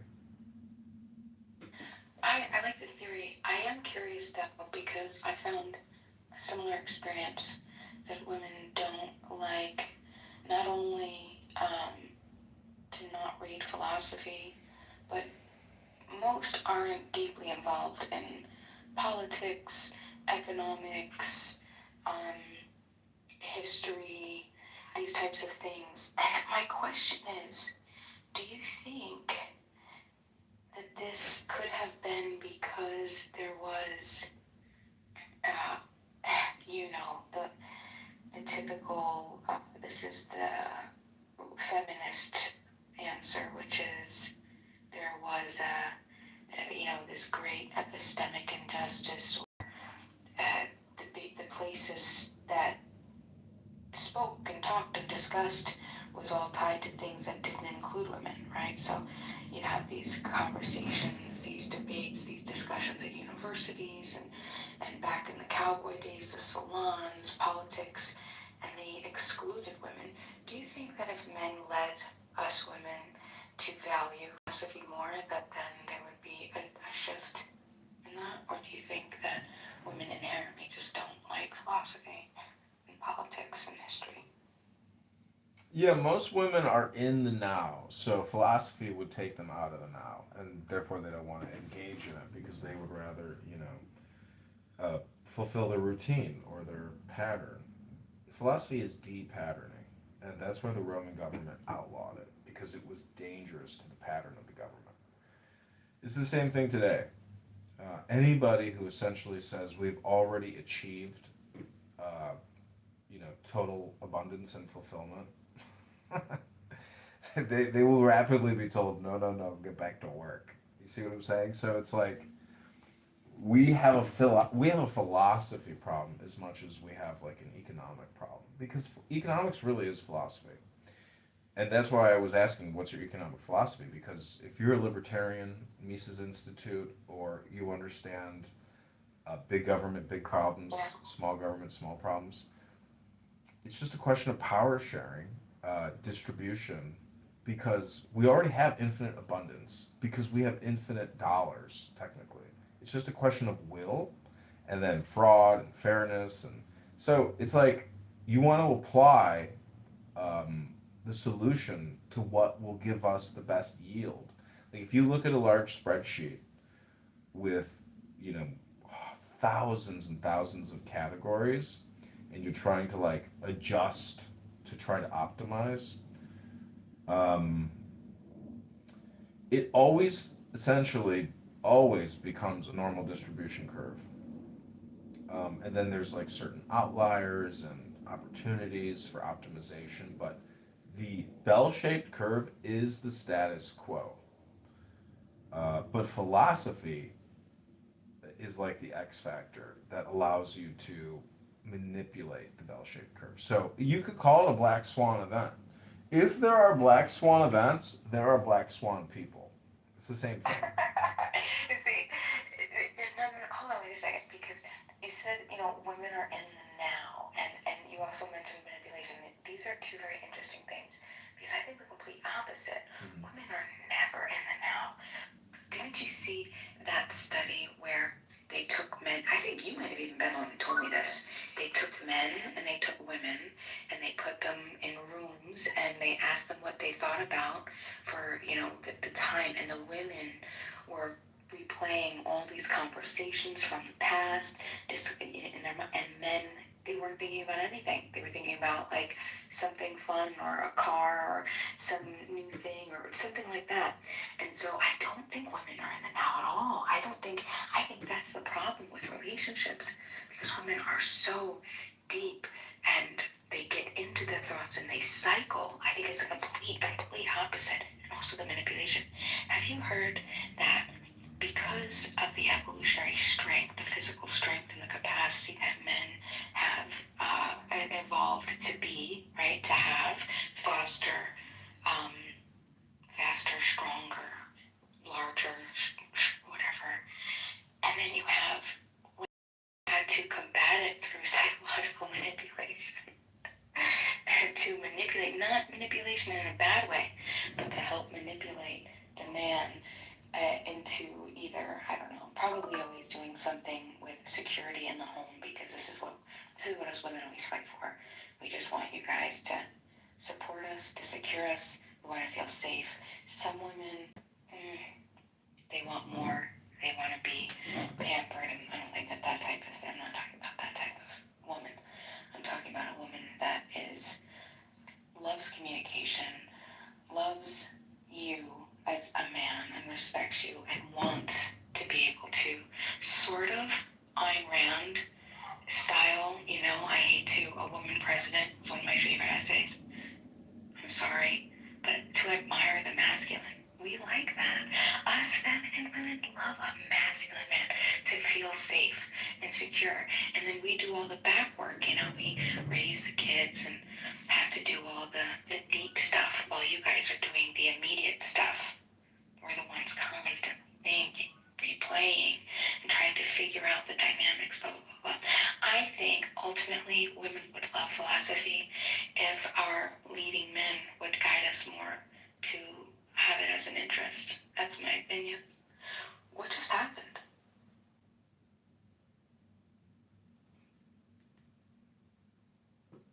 Well, I'd like to read a little more Marcus Aurelius to try to demonstrate to you further. Are you still an atheist, Bima? No, I'm not an atheist. So you do believe in the word God. What does it mean to you? Source, power. Source. Source and power is what the word God means to? Yeah. I would say source then would be the equivalent to love. So source and love, and those are interchangeable for me.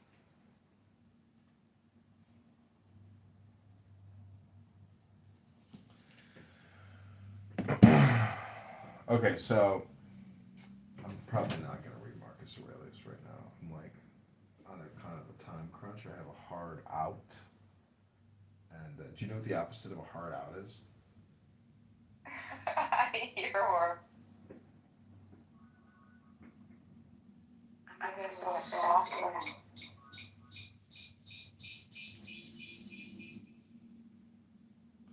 Soft in, hard out. What would you say the Holy Spirit is?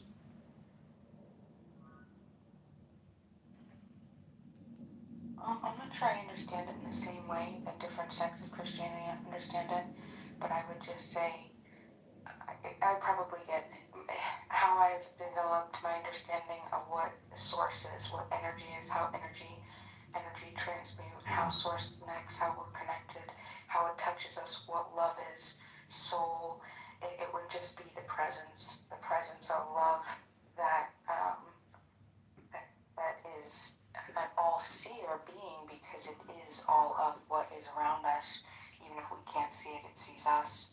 So I don't know, something like that.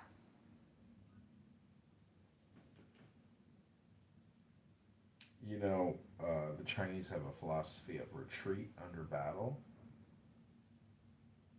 So, meaning that, like, the question is, what is energy conservation to you? Because if you are energy, how do you conserve yourself for tactical deployment? So, it's like Jesus is a carpenter, meaning that you get a solid block of wood and you carve an object out of that in the same way that you are like a pot or a cup.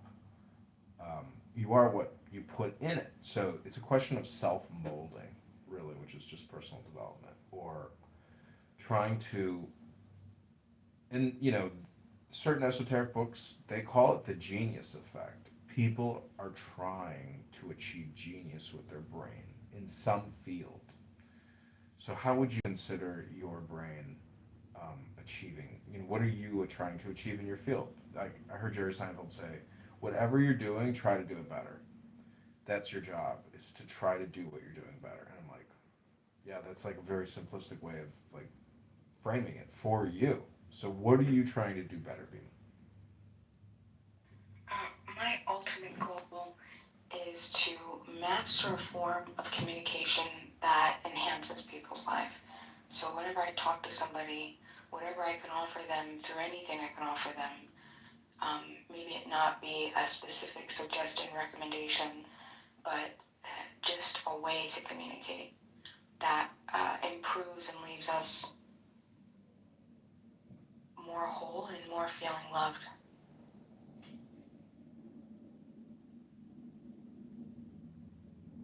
I don't want to see people in pain, and not if we can help it, right? Not if we're the cause of it, and there could be an alternative. Obviously, I know that some things have to happen because entropy, right? And I think that there's a beauty in that, and we can learn to accept that. But I don't think that we have to. I don't think that it's a good thing. I know I'm sneaking in a lot of reifications, but I don't think that it's a loving thing. And I like to love, so I'm a lover. I thought for the longest time that I wanted to know so much. And then I started to learn more, and you know the phrase, the more that I was learning, the more that I was like, I really don't know anything. And that's why I came to develop the philosophy that I have towards interactions between human beings.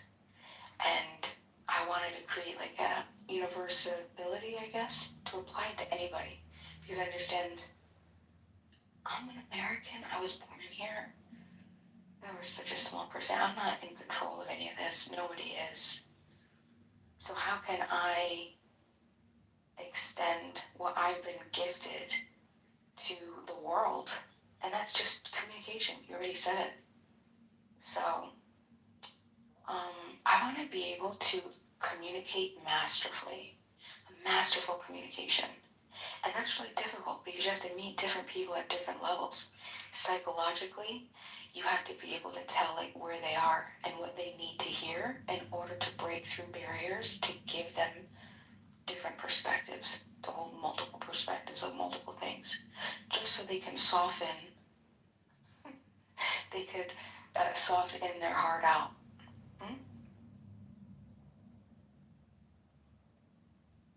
Yeah, heart in, heart out. I like people who say, I got a heart out at 10. 10 not 11, 10 not 9.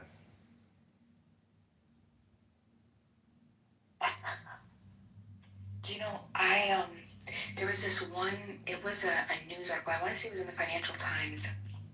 I could be wrong. Now, this was 20 years ago.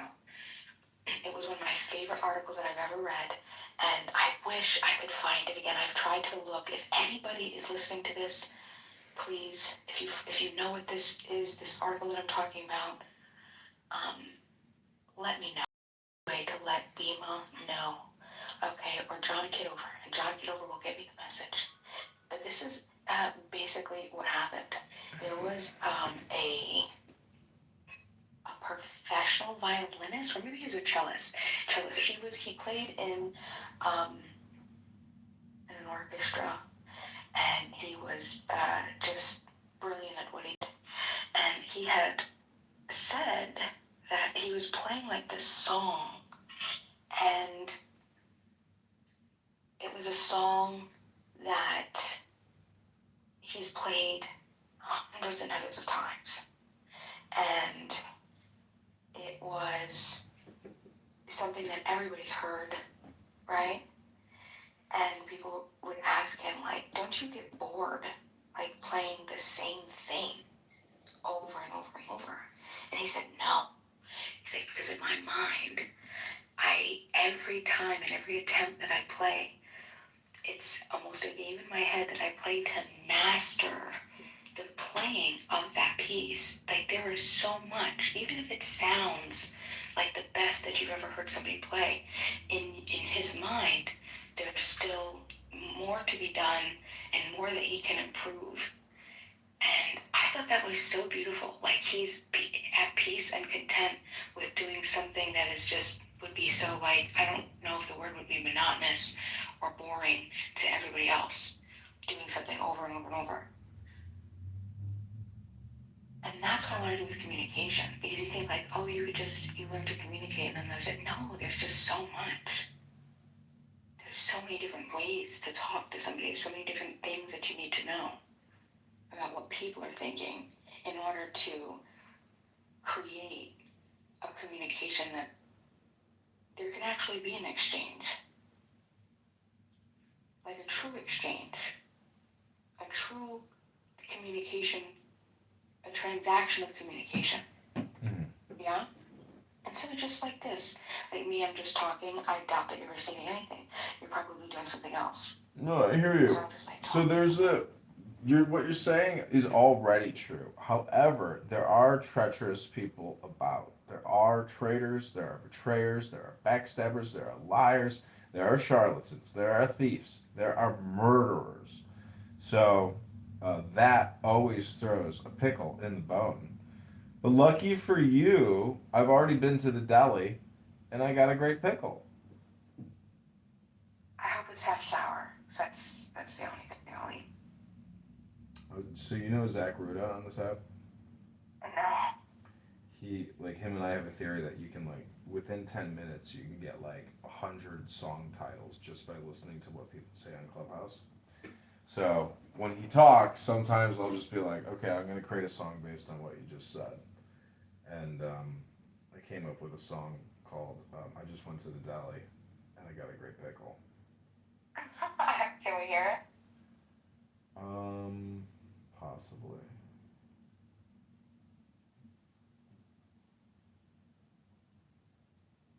Possibly not. But this is another good song. It's called I Invoke. I Invoke, Bima.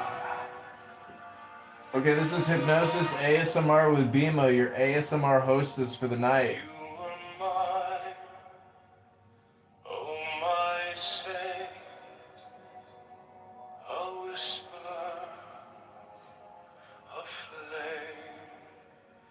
Soft restraint by the scars we create. I call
tempest rising, a breaking storm.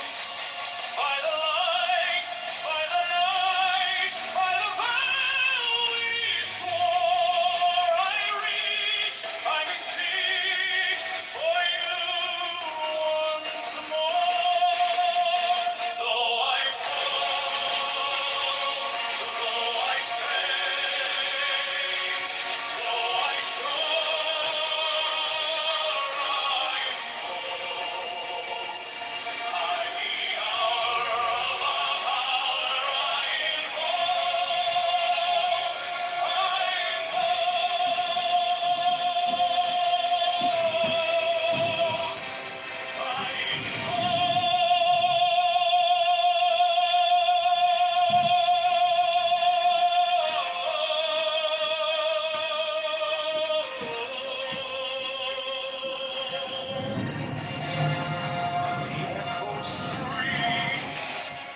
the silence weeps, the bomb we roll, eternal key. Okay, Bima.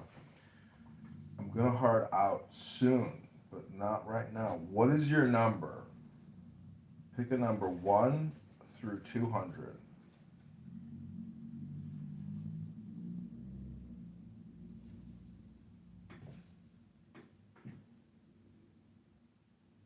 Hello? Bima, do you have a number 1 through 200? I'm going to read you a poem very quickly.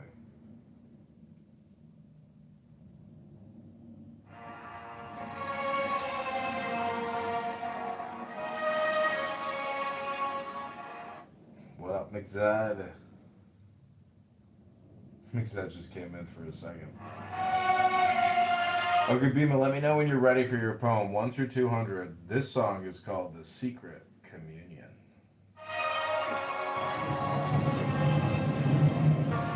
I, the mystic union of fairy and fowl, unspoken, unbroken, the dust to the dawn, a secret communion, unmeasured, unsound, the listless, resistless, tumultuous tongue, through shadows that shimmer, through whispers that hum, an echo eternal, a heartbeat, a drum,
It's called Go Back to Sleep. You who have no love in your heart, you can go back to sleep. That's the name of this one. Another banger by John Kitover Music Incorporated. Bima, thanks for the hypnosis and ASMR. Let's start this Sunday night. This is your 10 o'clock, not 10, not 11, 10, not 9. Hard out. You made it. You are a survivor. You did it. You can go back to sleep. Oh, you're here, Bima. You're here. All right, well, I'm going to read a poem to you. I'm going to just go to the 10th page, 10, not 11, 10, not 9. Couldn't give me a straight answer. I'm watering my begonias. Watering begonias. Go back to sleep. You who have no love in your heart.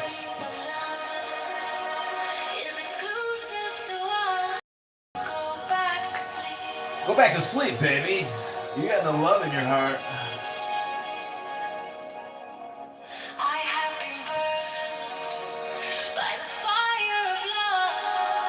Do you have love in your heart, Bima?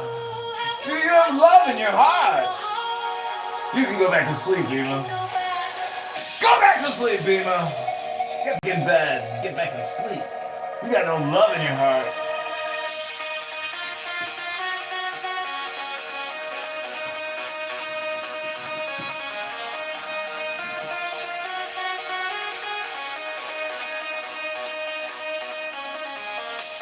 This is DJ Bane. Let the games begin. One of you lucky Clubhouse users is the Trigger Man.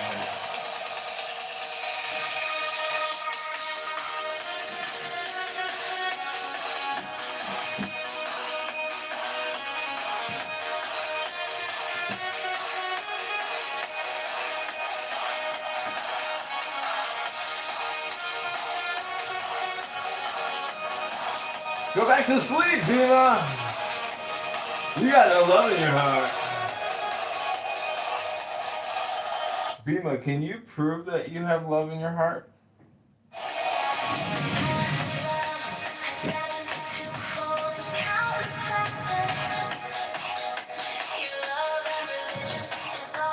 This is Bima's ASMR moment. Everybody, I just want you to know, this is an ASMR experience. Bima is your host for the rest of the night. Bima, you can come in and out, hard in, hard out, totally up to you. But if you want to host this room, I mean, it's yours to do with it what you will. It will run until probably 2, 3, 4 in the morning. And I hope you have fun with this experience, Bima. It's your opportunity here to do your own hypnosis, your own ASMR, your own NLP. Read whatever you want, but I would encourage you to read a book in this room. It will run till 4 a.m. today.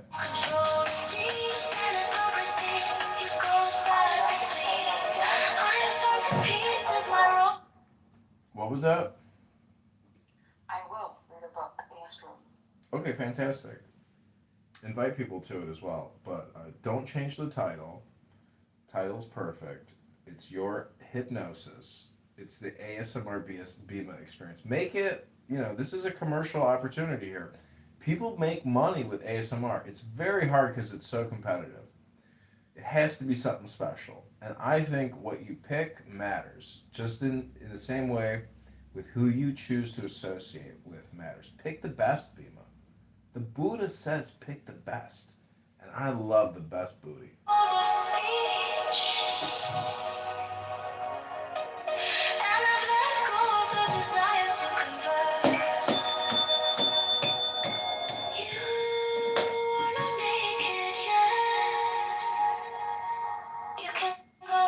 You can go back to sleep, Bima, but before I leave, can you give me your number so I can read to you a poem from my heart to your heart? Sure, my number is, are you ready? Mm-hmm.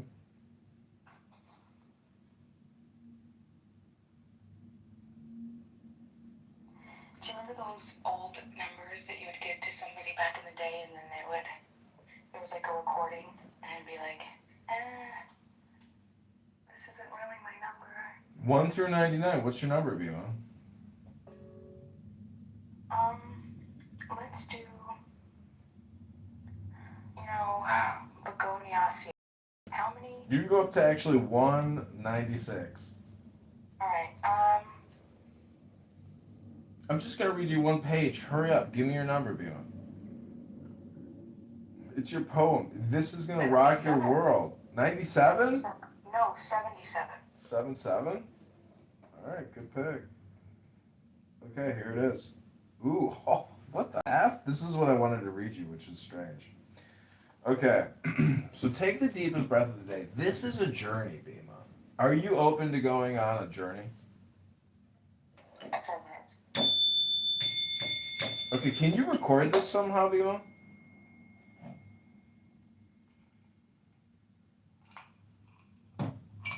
The poem, you're really going to like this because I think you deserve it. It's called... I'm not going to have access to it. Wait, are you recording it? Yeah, I'm recording this. Alright, well, can you send me a recording? I really am watering my begonias. I don't have access to record. I don't even know what I would do. Well, can you figure it out? Do you think you would be able to figure that out in like 10 minutes? Yeah, I could in 10 minutes, yeah. Okay, if you could record it, because it's a gift. This is like $1 million poem. I'm telling you, it's called On Waikiki Beach. Have you ever been to Waikiki Beach? No. Yeah, this is the poem. You don't even need to go there once you hear this poem, but the poem is the gift. It's a very rare poem. Very rare. It's from the master. Do you know who the master is? Yourself. The master? Yeah, you could say that. Basically, because you can absorb it. But the poem is an absolute treasure. It's called On Waikiki Beach. Can you record it somehow? Can you stop the watering and somehow get a recording device? Recorder, video, Yeah, I just told my poor, stream. my beautiful Dindui, the begonia.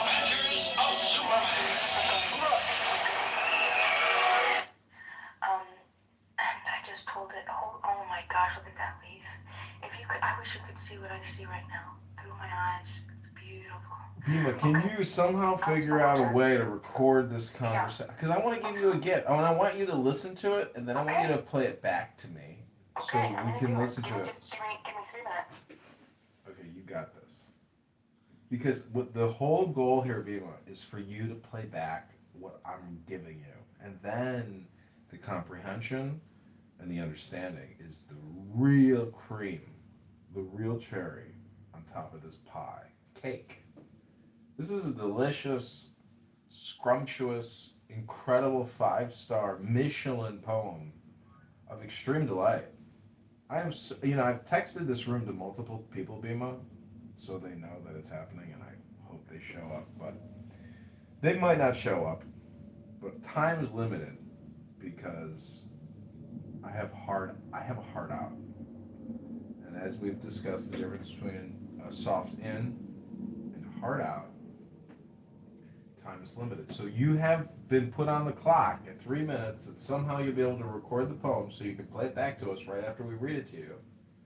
Again, it's from the master. You're not going to want to miss this masterful poem from the master.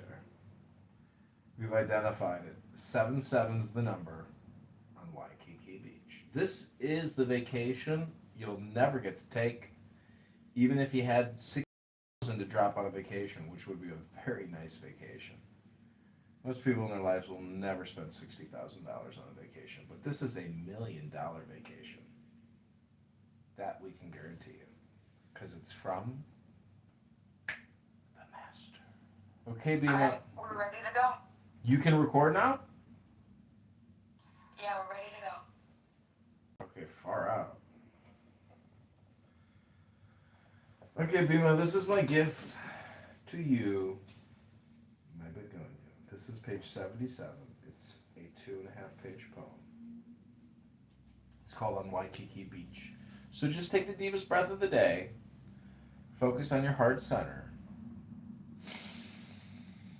Imagine yourself on a beautiful beach in the tropical Pacific, surrounded by flowers, birds, and the ocean. It's called on Waikiki Beach.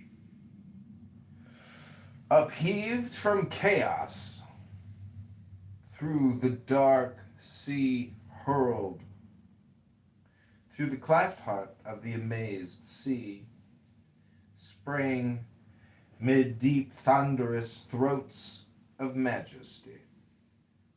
Titanic, in the waking of the world, sprang one vast mass of spume and molten fire, lava. Tremendous waves of earth sprang higher than the sea's crest, volcano torn to be. Written encyclopedian category. Hawaii, here she stands, queen of all laughter's lands, that dance for dawn, lie tranced in leisured noon, dreaming through day towards night, craving the perfumed light of the stars lustrous and the gem-born moon. Dewy with clustered diamond, the long land swoons to sleep. The sea sleeps and yet wakes beyond. Here in the crescent beach and bay, the sea, curving and carving in warm shapes of dream, answers the love song of the lilied stream, and moves to bridal music, stern and free. The line-shaped headland guards the shore, the ocean, the bull-throated, evermore roars. The vast wheel of heaven turns above, its rim of pain, its jeweled heart of love. Sun waved, the eagle wing of the air of feathered spring royally sweeps, and on the musical marge watches alone the man whose silvern shape and span of moonlight reaching over the gray large breast of the surf-bound strand, life of the earth, God's child, man's bride, the light of the sweet land. Are emeralds ever a spark of this clear green, or sapphires hints of this diviner blue, or rubies shadows of this rosy hue, or light itself elsewhere so clear and clean? For all the sparkling dews of heaven fall far crystalline, fixed, forgotten as a star forgets its nebulous virginity, are set in all the sky and earth and sea, shining with solar fire, a single-eyed desire of scent and sound and sight and sense perfuses, still and ambient light of the essential night, and all the heart of me is faint and muses, as if forever doomed to dream, or pass in peace, Lethean, adown the grey Lethean stream. So deep the sense of beauty, and so keen the calm, abiding holiness of love, reigns, and so falling from the heights above, measurable, influence unseen of music and and of spiritual fire, that the soul sleeps, forgotten of desire, only remembering its godlike birth, reflected in the deity of earth, becometh even as God. The pensive period of night and day beats like a waving fan. No more, no more. The years, refit of the joys and fears, pass like pale faces, leave the life of man untroubled of the destinies. Leave him forgotten of life and time, immortal, calm, and wise. Only the ceaseless surf on coral towers, the changeless change of the unchanging ocean, laps the bright night.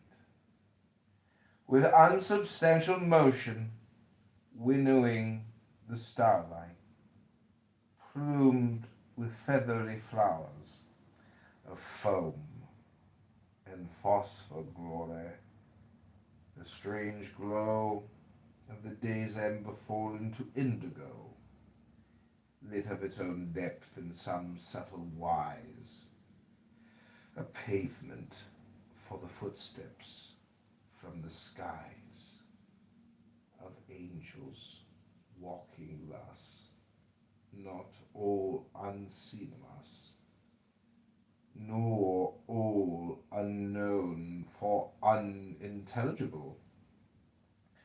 When with souls lifted up in the Cadmean cup, as incense lifted in the thurible, we know that God is even as we, light on the sky and life on earth, and love beneath the sea.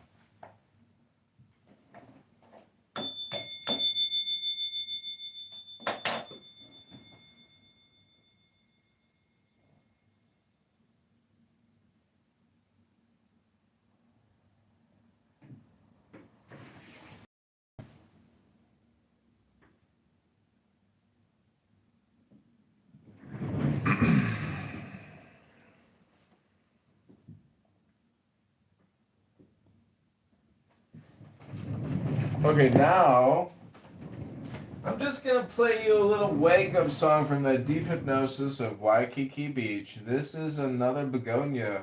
That was about 8 minutes. Was it? Wow.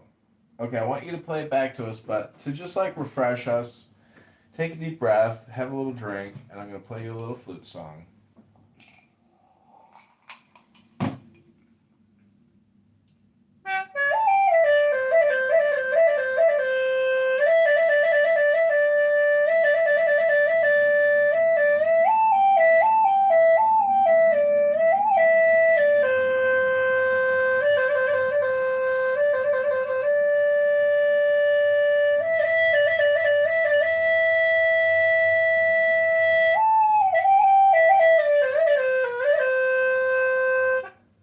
Never had one lesson.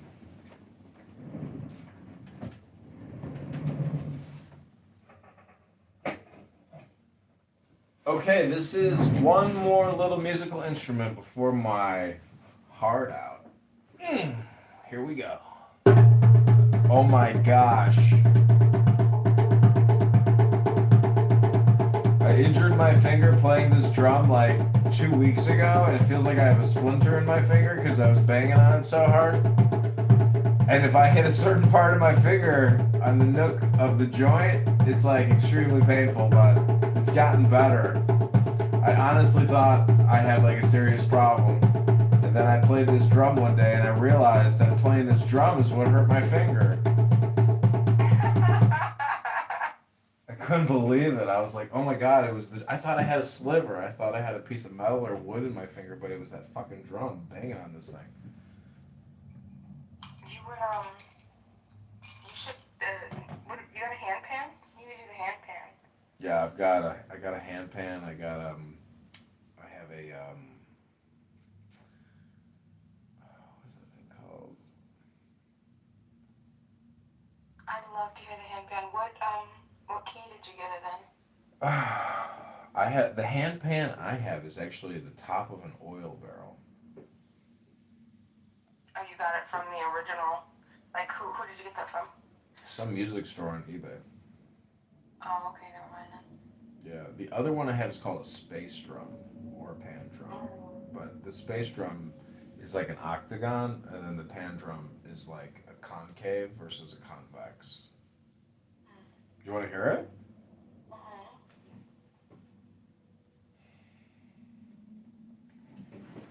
Okay. For the sake of not having dead airtime, I'm gonna put on some music in this office.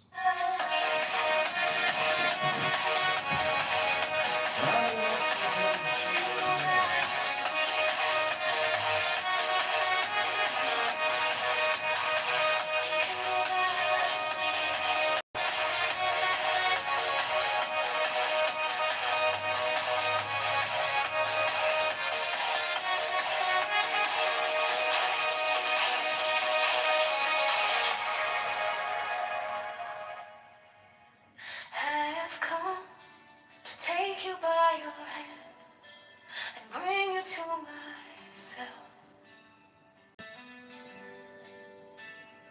I have come to shine your way as you walk this path. I will make you guiltless, I will make you fearless, and I will place you in the brightest point in the universe. I have come like a breeze of spring to your field of flowers, so I can hold you by my side and embrace you tight.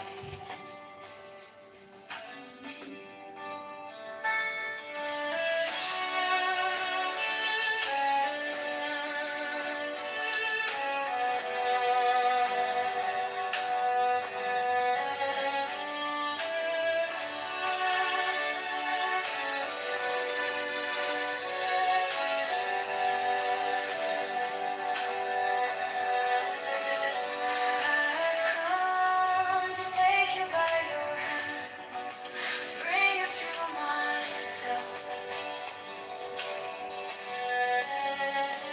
I have come to shine your way as you walk this path. Like the cry of lovers, I will help you reach the roof of heavens, from the dust of the earth to a human being. There are 1,000 steps, I've been with you through these steps. I have held your hand and walked by your side, and I will be with you as you move beyond this human form and soar to the highest heaven.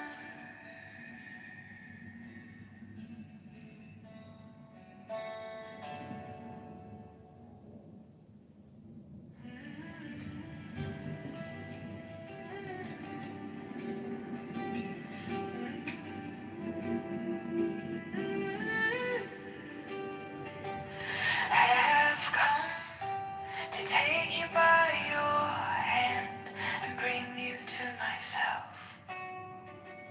I have come to shine your way as you walk this path.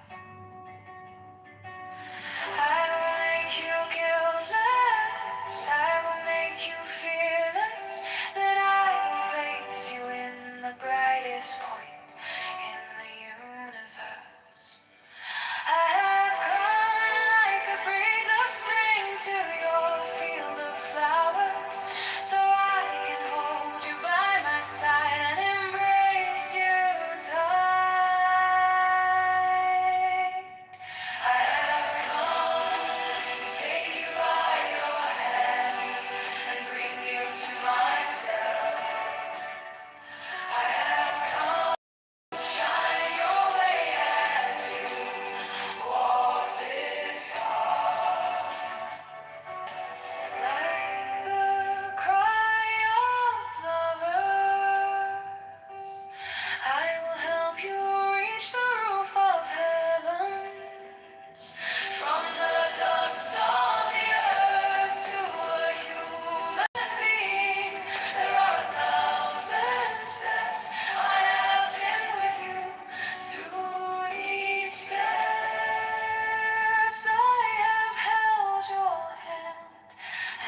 soul loses its grip. Your body sheds its fatigue. Hearing my hands clap and my drum beat, you begin to whirl.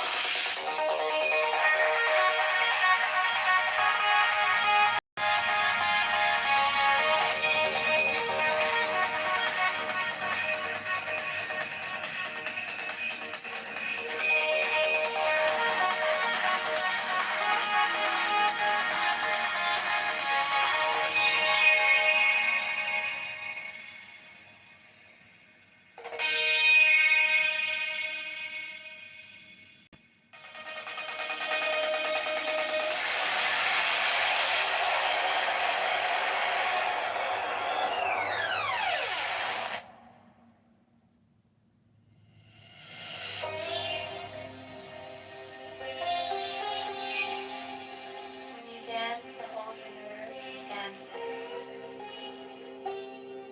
All the realms spun around you in endless celebration. Your soul loses its grip. Your body sheds its fatigue. Hearing my hands clap and my drum beat, you begin to whirl.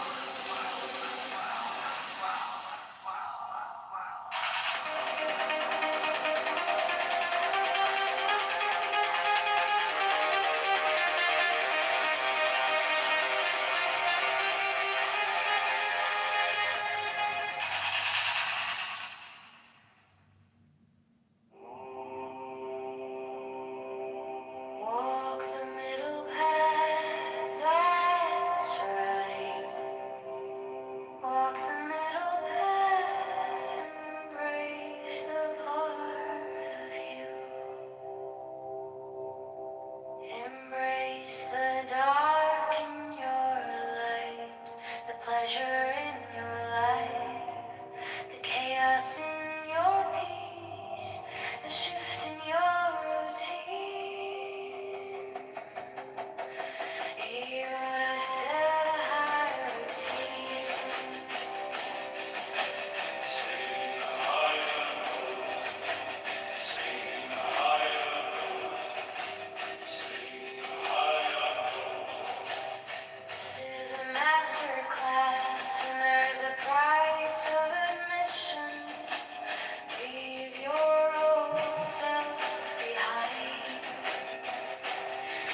Read about the stars and the wheels that turn eternal. You think you got it all figured out.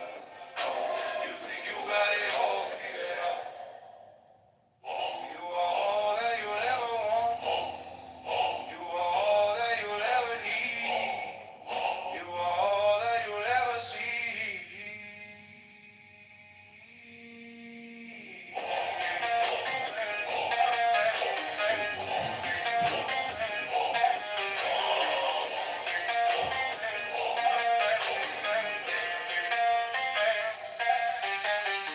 You believe stories of gods who are kind and trust folks of red and white, black and blue, and yes, you turn the other cheek, and you think you got it all figured out.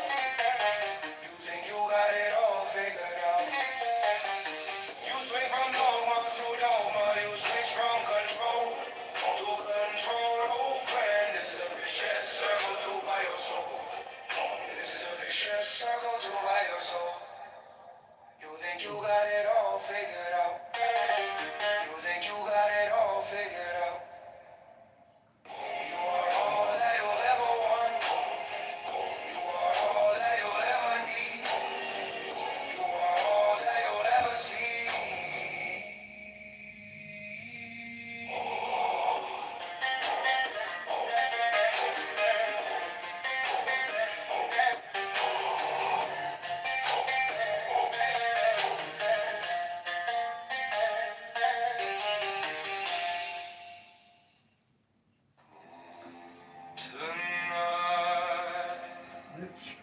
I see the realm of joy and pleasure.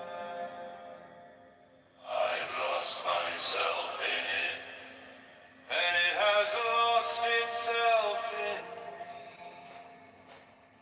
no religion, no dogma, no conformity, no guilt, no shame, no fear, no conviction, no uncertainty remain. In the middle of my heart, a star appears, and the seven heavens are lost in its brilliance.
nothing's ever intact. You can't be hurt. You can't be hurt at all. Listen, my love, as you carve your own path on this eternal joyride. Show courage by remaining open, free, and guiltless in the midst of an ever-reaching end.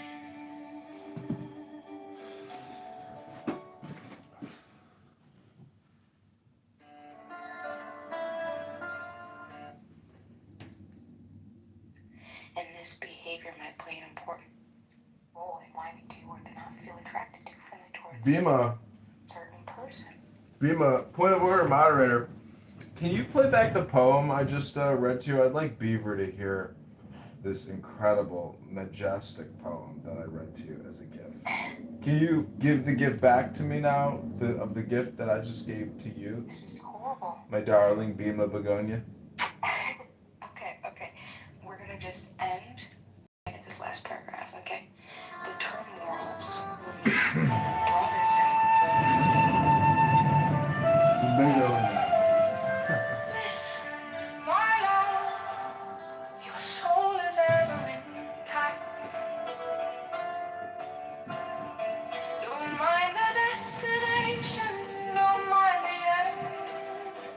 Don't mind the good or bad, or right or wrong. Grow from the past, but grab hold of the now. Now is always evolving. The end is eternal.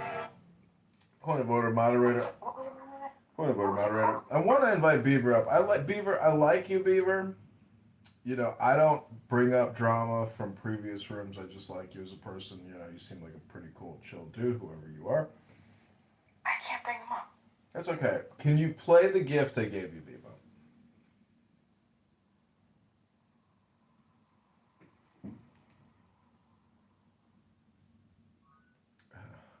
Hello, Bima? Bima, can you play the gift I gave you? Yeah, we're preparing. It's an 8-minute poem, Beaver. Welcome to Hypnosis ASMR with Bima. This is a book reading room. I'm going to hard out. The opposite of a hard out is a soft in. So I hope that you just had a soft in and you have a hard out, because knowing, you know, when you basically it comes down to scheduling. You're in love with I'm in love with Bima. Oh boy. Okay, so Beaver, do you have love in your heart?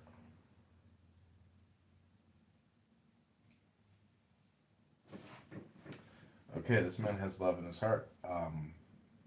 That's incredible. Bima is about to play for you a poem that I just gave to her from my heart. It's called In Waikiki Beach. Here we go. This is my gift. Okay. This is page 77. It's now. So just take the deepest breath of the day. Focus on your heart center. Imagine yourself on a beautiful beach, tropical Pacific, surrounded by flowers, birds on the ocean. It's called Waikiki Beach. Up here from chaos, through the dark sea world, through the clutch part of the amazed sea, spring mid-deep thunderous throats. Okay, Bima, never mind. It doesn't sound very good. It's super loud and hard to listen to. So, Beaver, I will leave you with your love, your Bima. This is Hypnosis. ASMR. Bima. In music, musician, AI Wisdom House. If you haven't joined the house, cash in your little pinky. Your little dinky winky. Augustine is here. Of Hippo.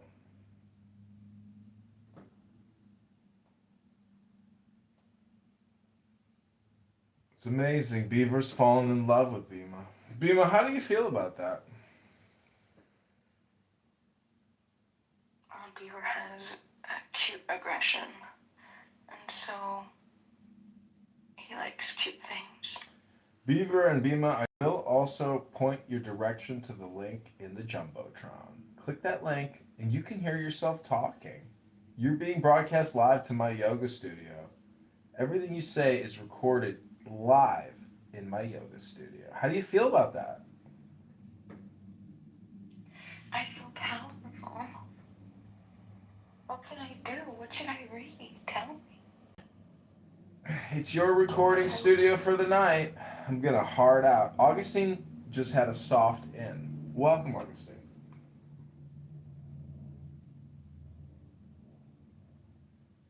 How you doing? I'm doing great. How are you doing, Augustine? Not too great since the Bears lost, but I'm good. Do you live in Chicago, Augustine? Yeah, I do. That's too bad. I hear a bunch of criminal Democrats, socialist, Marxist, terrorists run that city, and it's bankrupt. What a horrible, awful, terrible city. I agree. I don't like the liberalism. Well, this is your hypnosis ASMR experience to help you relieve the pain of suffering, the loss of defeat. That ram meat wasn't as tasty as the bear meat, but what are you gonna do? It's a barbecue. Augustine, how do you feel about mockery? Are you open to being mocked? Yeah, I'm fine. Like, not too many things bother me. Okay, so welcome to the inside joke, where we will be mocking people who come to this room. They will not be aware that we will be mocking them, but mockery will occur, I assure you, sir.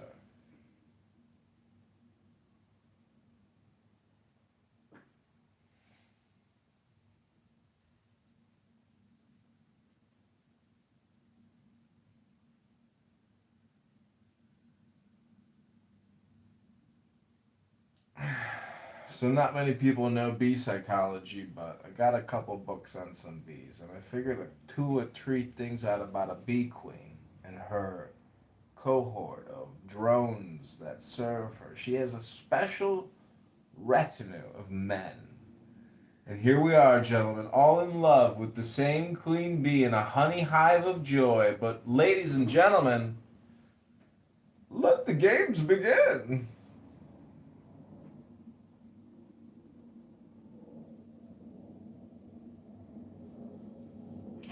What makes you happy?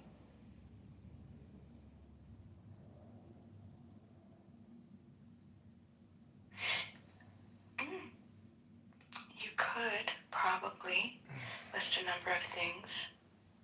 I'm reading from a book. All of which upon closer scrutiny will be seen as restrictions of your happiness. To put the question another way, under what circumstances and with what will you be happy? Nothing makes you happy.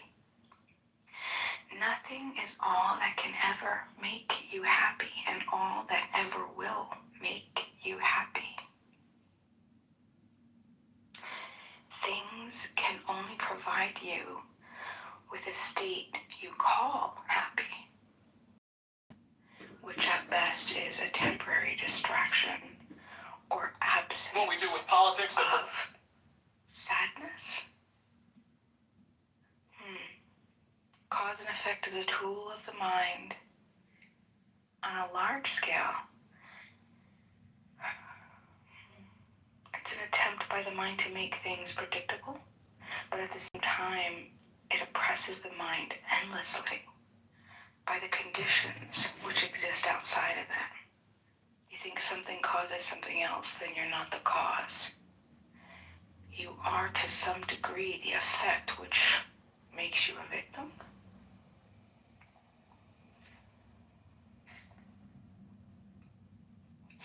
like other elements of the mind, cause and effect on the surface seem to make sense and be useful after all.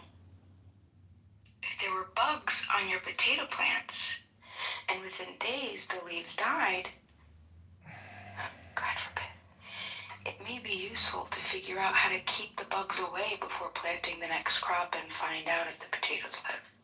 If you're the only potato producer and there's no other food, then this is a matter of life and death. The mind will seldom admit it, but for the mind, everything is always a matter of life and death. So you get a pesticide and you kill the bugs on the potatoes. You get potatoes, but your pesticide runs off and kills all the fish in your lake. You've now traded potatoes for fish. This is not a trade you meant to make, but it's the result. You controlled those bugs, the potatoes and the fish. What appears to be cause and effect from one perspective may not seem so from another perspective and may seem entirely different from a third.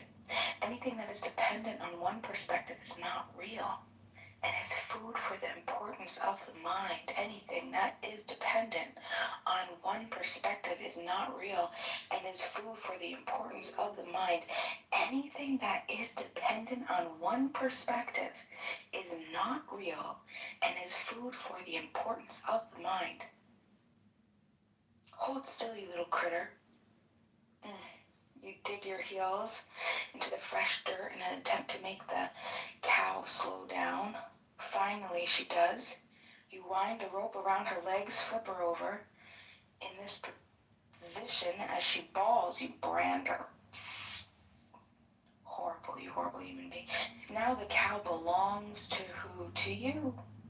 When you purchase the property, you get a deed, a piece of paper letting you and other people know that this little piece of dirt is really yours, bought and paid for. Cause and effects are the way you personalize and legitimize your illusions.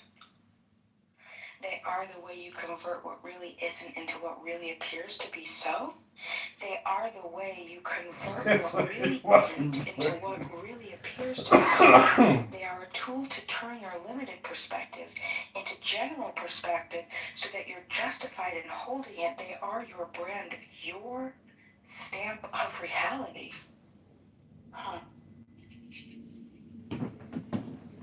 Happy because as a species, people are going down for the second time, drowning in their limitation of perspectives. If you're listening to this, you probably are a sufferer of limited perspective. Getting a bigger perspective will not save them, nor will a smaller one. People need to learn to adopt, nurture, and feel and feed various perspectives at the same time.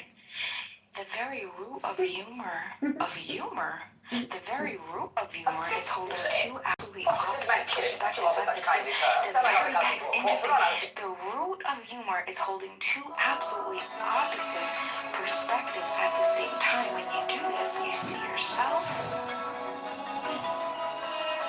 Most people adopt a perspective and hold on to it. It looks like this. Imagine you're standing there, and in front of you, you see a box. As long as you argue for and attempt to prove or validate your perspective, you lock yourself into a certain position regarding that which you're trying to prove. You prevent yourself from adopting other perspectives, but the payoff is worth the price. Your mind gets consistency and the illusion of control. Remain standing in the same place, and things will look the same to you. Cause and effect is what lets you know where you stand based on something outside yourself. If you can adopt, hold, and nurture both your present perspective and the opposite of your present perspective, something magical happens. What do you think that is? If you can hold and nurture your present perspective, think of something, think of a political issue. If you can hold and make an argument for your position, your perspective,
question. If you look at the word enlightenment, what does that mean to you? Enlightenment. I would think enlightenment. An enlightenment. An enlighten. To enlighten. To lighten. To lessen. To enlighten. To lighten the load of limited perspective. So, enlightenment, you had the magic word there, to lighten, meaning to let go of, or to illuminate with light. So, the secret of life, I believe, is that it's a conspiracy to essentially generate an anger to generate an anger response. And the first three letters is let it go, lig. I call it the principle of lig, let it go. So if you want to illuminate yourself with light, if you want to enlighten yourself, meaning angels fly, because they take themselves so lightly, and the Lord of Hosts, or the Blessed Holy Ancient One, is so much more foolish or comical that, he's the host of the angels. So that's the secret, is comedy. Comedy is the catharsis. Can you imagine, biologically speaking, what is the laughter response? Isn't that actually kind of a phenomenon? Like, what makes people laugh? If you could have a list of, like, what are the top 10 things that make people laugh, it would be an interesting list. I'm just saying. That is very interesting. What do you think laughing is for? Or why you developed it?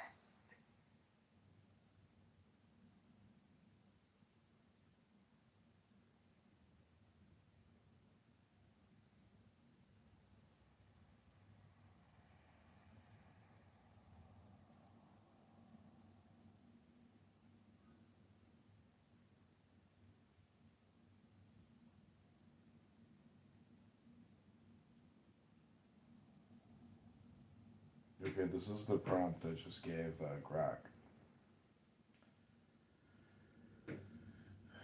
What are the top 10 things or categories or funny stuff that makes people laugh? How does laughing work biophysically and psychologically? Let's see what Grok says.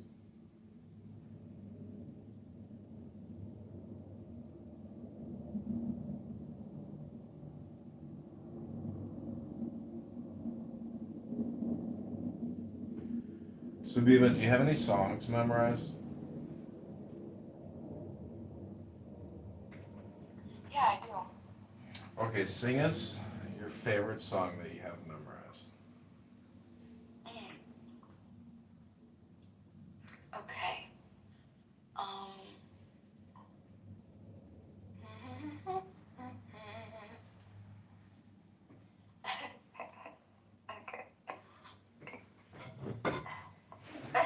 It goes like this. There's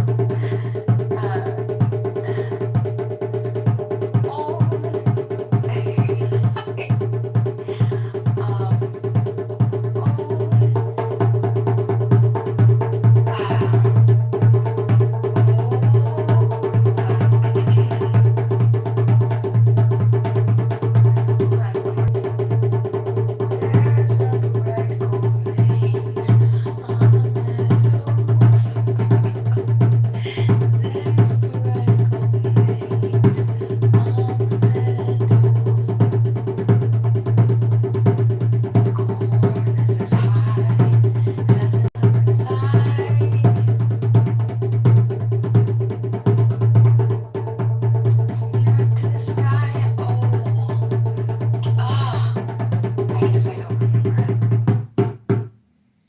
So, Bima, let me ask you a question here.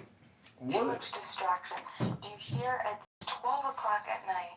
Bima, what's in your PTR? Because I'm looking at it and my eyes look blurry. Like, what does your PTR say to you? What does it mean to you? How does it make you feel? The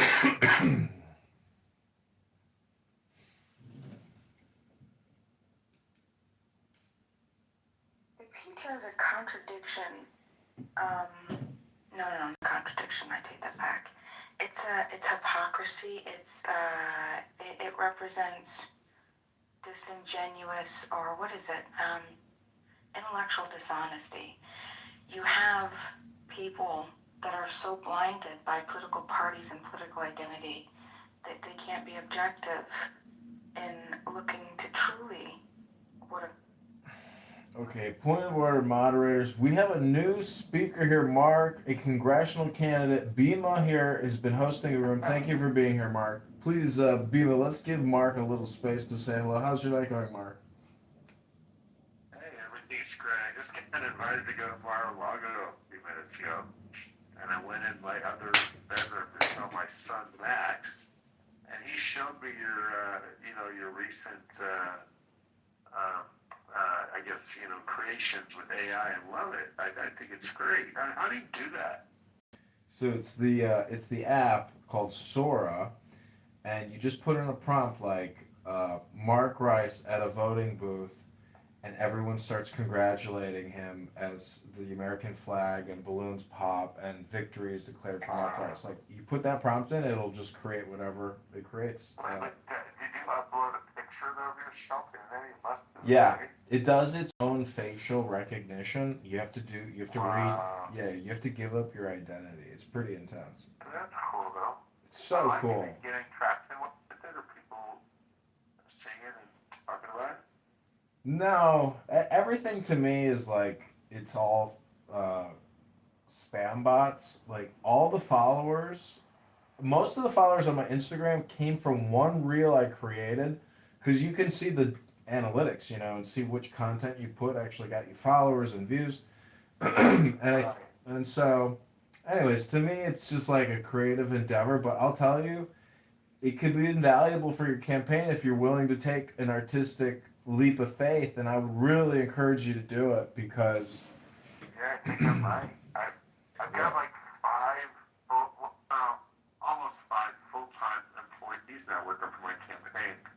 I decided to bite the bullet, pay salaries, and went through like 100 resumes to find 2 or 3 good people, and so and they're young, like you, or younger than you even, like they're in their 20s, and they're pretty tech savvy, so I'm gonna see if I can sick one of them on that. I like that idea. You can get other people. By the way, you coming to my debate on Tuesday? Yes. You know about that? Yes, I'll be there. Max said he was going to pick me up, but if not, I'll be there. I'm close by. Oh, nice. I'm going to mess her up, man. We have 200 people that have RSVP'd so far. When I heard you do your debate with that X account, you did this like X space, and you were so patient with this very difficult Karen on, I know who you're talking about, yeah. So I would say that I think if you follow that same formula, you're a winner. But I don't know, to me, that was your win. So like, I would say, if you listen to that feedback, it would like help you with this debate. Because how aggressive are you going to be? Well, that's the question. Like, if I'm going to be aggressive, I have to passive aggressive way, because she's a woman, and there's lots of older people and whatnot. So I can criticize her like crazy because there's a lot of material there. She's an anti-Semite. She's like, she lives in Florida. She's living in Florida. She just all kinds of crap. She's basically a Democrat. So I'm going to accuse her of all that stuff and bring it up in like a really nice way. That's kind of my thought. What do you think? Do you think that's the way to do it? I heard Kennedy say, tell people what you mean without being mean. And that you will win. I lost my first election in college. I ran for junior class president, and I was kind of mean. The nice Christian guy with the blonde hair, who I was smarter. If I was as nice as him, I would have won. But I wasn't as nice as him. That's exactly my role. See if I can keep it together. We can't take notes with this. We can't have our cell phone and computers. I'm gonna practice. I think tomorrow and Tuesday to figure out how I'm gonna do it. But we got Amy Jacobson as the MC, and then we got a couple of questioners. They're not taking questions from the audience. I wish they were, but they're not. But then half of it is us going back and forth asking each other questions. So it's really like a true debate, as opposed to these forum things, which are boring as hell. You know, where people just, I've done a couple of those. I like this. So I got to think about what I'm going to ask her, and how I can kind of, twist it into making her really uncomfortable. Oh, I have a good question for you. You didn't have an Davis over here today with that Anna Kasparian, the girl from the Real Turks. Yeah, I know who that Did you dingbat see is. that? Like, you know what I'm talking about? Yeah, I know who she is. Mark, I got a great 3 words for you to remember during the debate. 1 is explain to me affordability and how it works. Number 2, explain to me inflation reduction and how it works. Inflation reduction, if she can't even explain to you inflation reduction or affordability, she doesn't even understand economic philosophy. She doesn't even know how to run a business. So, that's it. All right. See, I thought I'd ask her questions about her. Like, for example, I was at a forum that she was at, and she has 10 kids. She adopted 3, and she put 1 up for adoption. It's kind of crazy. But anyway, she hired foreign au pair to take care of her kids. Republicans don't like that. And then the second thing she did is she supposedly ran a business, but really it was her husband's business, which I'll throw in. I'll say, I started my business as I'm the founder. You married yours, but in any event, instead of hiring American workers on America First, you hired Indians from India to work for the company. Can you please explain that? Like, I think Republicans don't like that. Offshoring jobs and hiring foreign workers instead of Americans. Of course Republicans like that. They like it when it's their business. Right, that's her story. But I think the audience will be pissed because I was at a forum with her and they were grilling her on that and she didn't have any. What we do with politics that protects the people. So I'm the opposite. I've never done any of that I know of anyway. I've always been American. So I'm just trying to think of things I can make her feel real uncomfortable about. Anyway, this Earl Davis is pretty famous influencer, is a total anti-Semite. She was in a debate just this last week, and there was a lot of people there. She was in a debate, and there was Counts, right? she just went dark. She didn't say anything for like a minute. She just sat there in silence. It was like really awkward. It was like cringeworthy. So Max thinks that, that's the mom of this girl. Fellas, the number that's got me shaking my head is... So maybe I can get the same response. That'd be kind of cool if I could do that. You guys aren't familiar with that? You didn't see it? It was kind of on the internet. Kind of viral because it was just weird. It was a debate and the girl wouldn't answer. She just sat there. Which one was it? And asked her questions and she didn't say anything. Which debate was it? So, did you see that 9th District debate? Pearl Davis. I see what you're saying. Okay. You're talking about at the picnic in Park Ridge? Yeah, I guess so. I'm not sure where it was, but Max said he was there, and then I guess Severino left because they didn't say the Pledge of Allegiance. Oh no, that was the Democrats. Yeah, it was the Democrats, and it was with that guy. Have you ever met that guy, Danny Biss, in Evanston? I actually have. He's a loser, that guy. Yeah, there's like 17 of them now running. It's crazy. The gay African American guy. I was with Max and at a, I don't know, it was actually a Jewish like synagogue kind of thing. Anyway, and a lot of those 9th people were there, Democrats, and I was there. Rocio was there, and anyway, and Rocio, I did the filming. I don't know if you saw it. where Roche was giving Kat like gifts to take to jail with her. Did you see that? It was so fun. Yeah, that was funny. It was hilarious. You know, like, here's what you can use in prison. Anyway, I think she's coming to my debate on Tuesday, and she might do a similar thing to that Jen Davis. We'll see what she does. Or to the girl who runs my opponent's campaign is the ninth Central Committee woman, Joan Lasson. So I'm going to rip into her too for being such a loser, because they've got 2 felons, a child molester, and a CCP guy who can't speak English. And here she is, instead of trying to work in the 9th, she's trying to defeat me in the 8th for money. Yeah, I think that's kind of a good point. She's like a major rhino, so I'll talk about that a little bit in the debate. She will not like that.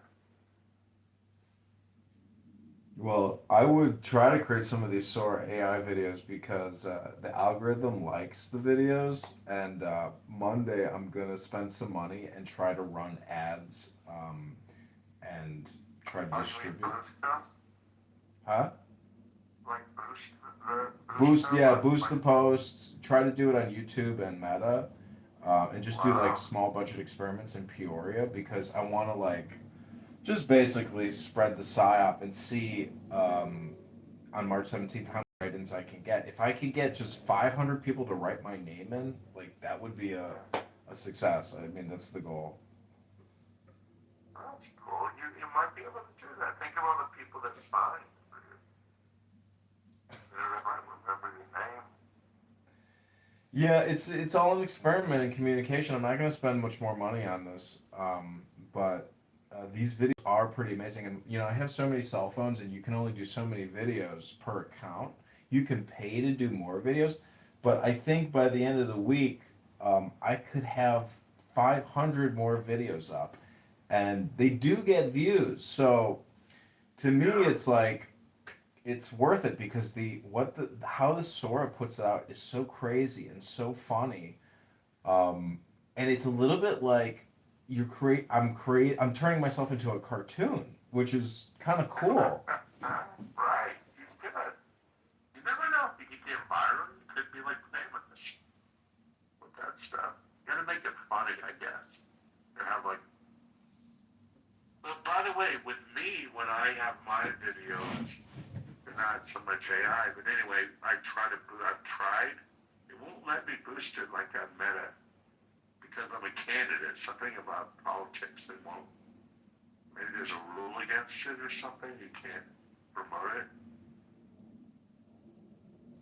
You know, I get denied every time. I've tried it like 10 times. So I'm asking Grok right now, create 10 funny prompts for candidate John Kitover to defeat Darren LaHood for usage on Sora. And you know who owns Sora, right? No idea. It's Microsoft and that crazy F word, Sam Altman. Oh, you're kidding. No. Yeah. Wait, how do you spell it? Sora. Sora. Sora. Oh, Sora. Okay. Wow. It's pretty No, I just remarkable. thought Matt told me a few, but I didn't know where it came from. What's cool is if you create, say, 10, the most you can knit together on a YouTube short is 25 clips, which is pretty cool, because then you have like a 3-minute video. This is like an advertiser's dream come true. I mean, to be able to come up with this creative outside to independently do, you just can't do it. It's so expensive to do. It's unbelievable. Yeah. You would think it would be really disruptive. It's amazing. I mean, I've already I arrested. saw the one where you're like a football coach at a stadium with people chanting your names and stuff. I arrested Darren LaHood in one of the videos. I threw him off a hill of corn. Oh, that's funny. I haven't seen that. That's funny. So what would some prompts be? Think about some prompts you would create for your campaign, and what's your opponent's name? Back that side, I was with Nick Shirley last weekend, and I was in Florida with him, and he had interviewed me before, and so we're sort of friends. He gave me a cell phone and everything.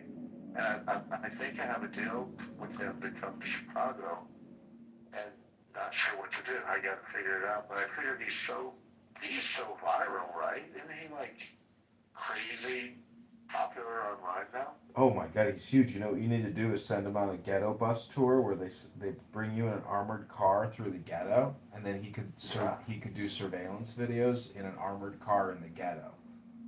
Wait, so here's the problem. I also talked to James O'Keefe.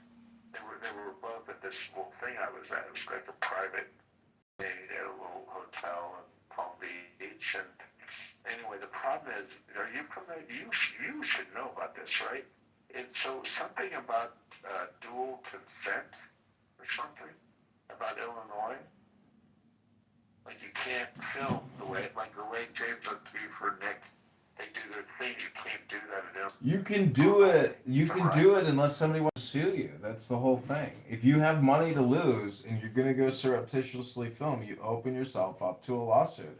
But as far as like what the law says, again, you're running a risk if you're gonna, do surveillance. Not in those other states. If those states don't have that rule, you can do it apparently. You can sue anybody, Like in Mark. a public space. Mark, if you've been defamed, if you've been besmirched, if you've been libeled, That's right. that's the whole thing. There's no lawsuits for recording you and putting you on YouTube.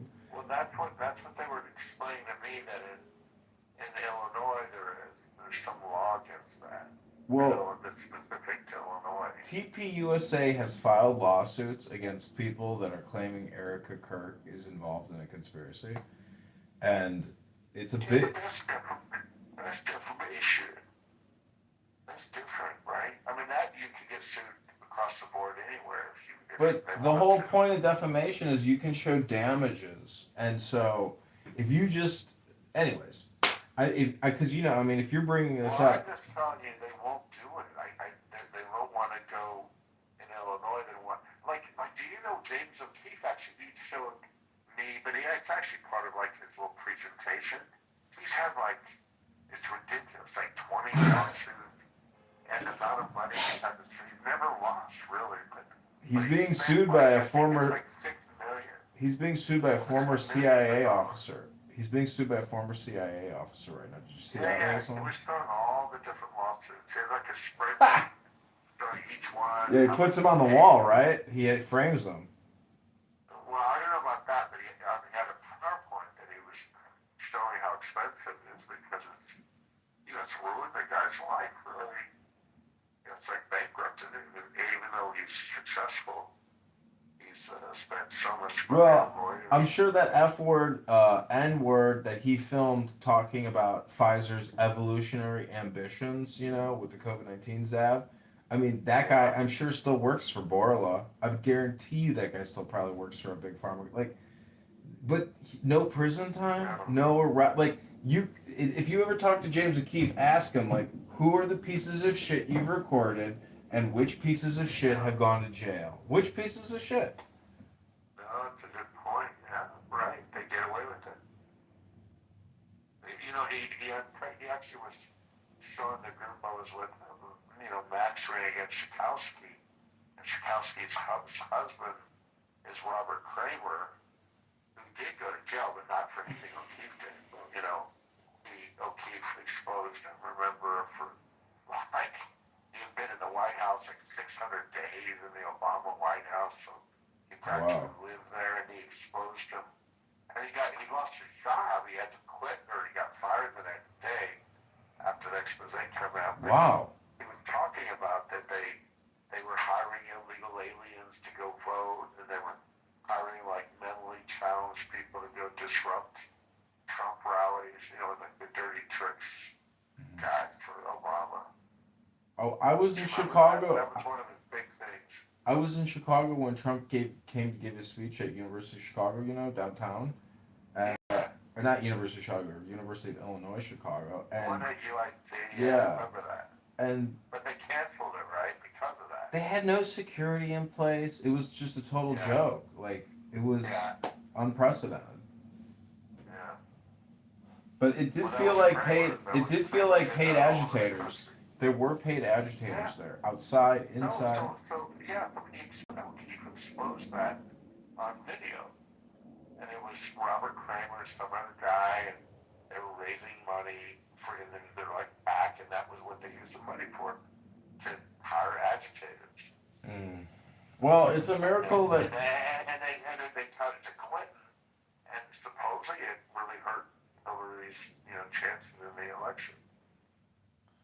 So this. She was working with them. I saw this clip of Ross Perot talking about how the United States is going to lose its manufacturing base in this debate with Clinton, and Clinton is sitting there giggling, and then sure enough, Perot loses, and Clinton does exactly what Perot was describing. Yeah, I voted for Perot. He was genius. He was right. Giant sucking sound. Remember that? That giant sucking sound. That's all the job. Yeah, I mean, he's kind of like basically Ron Paul. I mean, it's the same person, really. Yeah, right.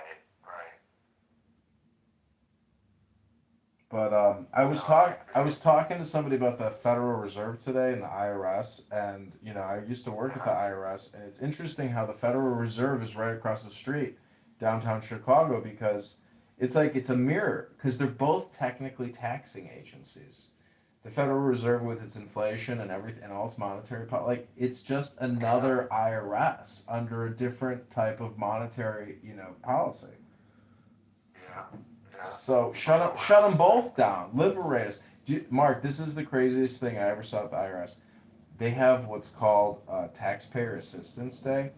In downtown Chicago, at the Federal Building, there is a line of 3,000 African Americans begging to essentially eliminate their tax debt. And they go and they talk to an employee at the Taxpayer Assistance Center. But they just market it as like a day to get help.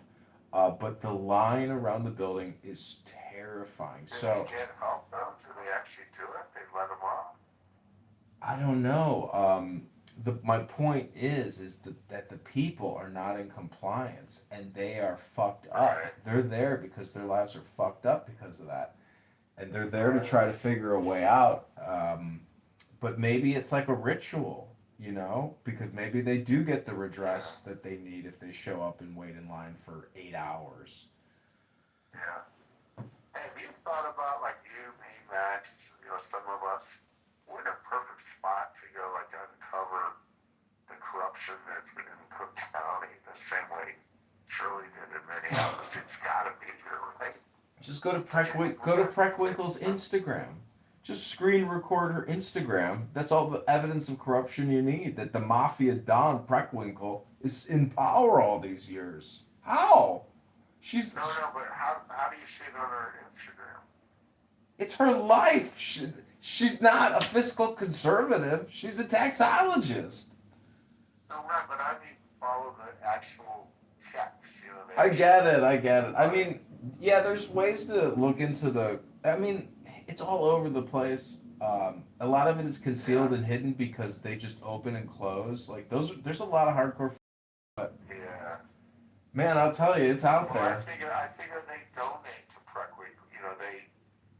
The fraudsters or the mafia, they're getting the money and then they're contributing a good chunk of it to all these politicians who provide cover for them. Well, but it'd still be easy for us to just follow them. You see the money going from the government to them, and then we go and we see that there's nothing there, there's no business. Like all these DEI minority-owned fronts that are fake. For example, that's a good one, or the nursing homes, there's all kinds of fraud.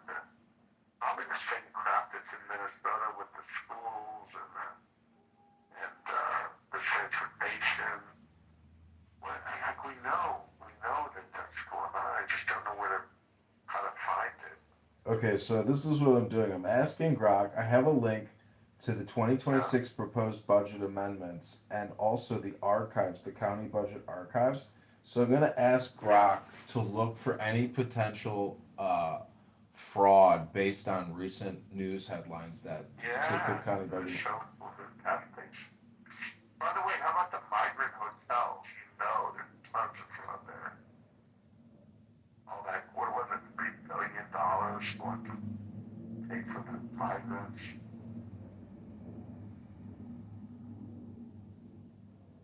Yeah, that's a good point. That record city, the whole thing. I bet they overpaid by like 10x.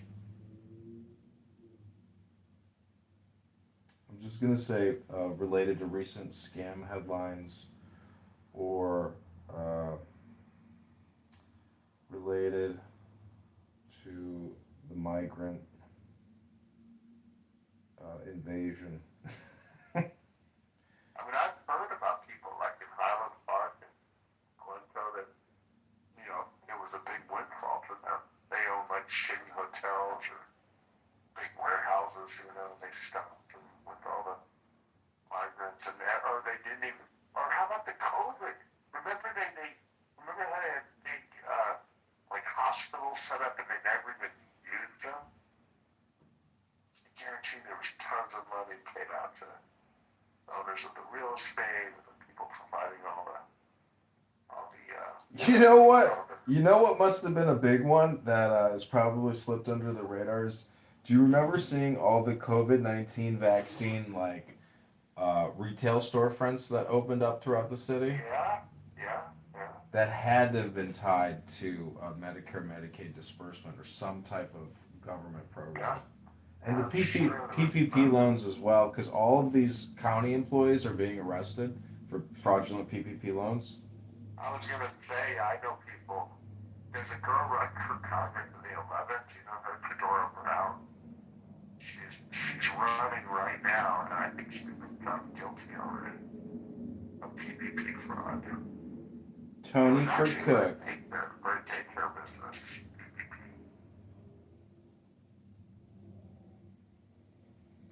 Her husband, I think, got maybe pled guilty. He's part of it. And she'll be at the debate tomorrow. They have an 11th debate tomorrow. Plus, there's also a governor's debate at a gun place. And you know about that? It's not that far from you. Like, where is it? Probably Elgin or something. It's a GAT Guns. Do you know where that is? I don't know where it's at. I've never been. I think it's, you know, it's like probably in my district. It's like near where that Stannis Village is, I think, around there. Yeah, I'm pretty sure that's where it is. Anyway, so I was gonna go to the 11th and go to the governor's thing. Who are you gonna endorse for governor? It's a good question. Who should we? I don't know. I figure if Bailey wins the primary, we're all screwed. And you know, I can't stand Eric Delmar. We're mortal enemies. But he's so unpopular that if he was at the top of the ticket, that would just kill everybody down ballot. So, and he's leading by a lot, I'm sure, right now. Do you know the whole thing, as Max talked to you about the whole Cecilia thing? You know about that? The party bus? Yeah. No, I know Cecilia really well. That's crazy. Did you hear what happened last week when they were at the Three-Headed Eagle? But this is all in my district, and they kicked her out. Did you hear about that? No. Oh, I saw the video of her, screaming on her way out. Yeah, in that fight, they kicked her out, and I think they kicked out Tammy Stewart and some others. Anyway, so then I was at a different event down the street, and Cecilia came in Dundee, and Cecilia went from being kicked out of there, she came to my event where I was speaking with like Ted Dabrowski. There was a bunch of candidates there, and they tried to kick her out of there too. But she's 25 years old. I feel bad for her. She didn't do anything wrong. Well, what are you doing the rest of the night? Because I'm actually gonna go. It sucks the Bears lost. I really wish the Bears won. I know. I'm excited until overtime. Yeah, I went out last night to the Emerald Island here in Edison Park, and it was a lot of fun. And I'm sure there's a lot of people out. Sunday nights are a Sunday night. Like, it's snowing outside. I'm like, I don't want to go outside and shovel and brush my car off to have to go drive to a bar. It's really cold. So wait, how was West Palm? For holiday, everything's closed, so I guess it's like Saturday night. How was West Palm Beach? You were there for like a week? Yeah, I was there for 2 weeks. No, a different thing. I was in Miami for 2 weeks, and then I was in West Palm for like just like 2 or 3 days. And now I just got invited. I'm going back to Mar-a-Lago on February 5th, I think it is, something like that. Spending a bunch of time there now. I'm not sure it's going to pay off. But I'm meeting all the right people, and they're saying all the right things. And, I can't count on any support in Illinois, so I got to get it from out of state. Mm-hmm. And I got a little money, and I'm getting some good people that might come work for us, that sort of thing. But I'm like, I am persona non grata to anybody that has anything to do with the party here.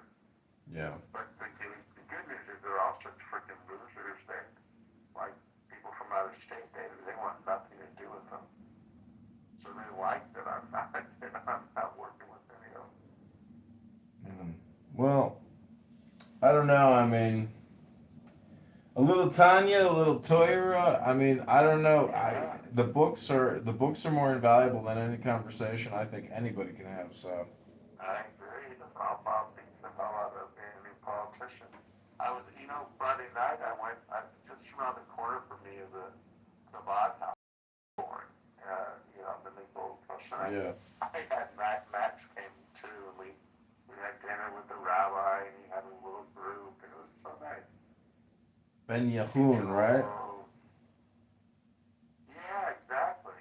Yeah.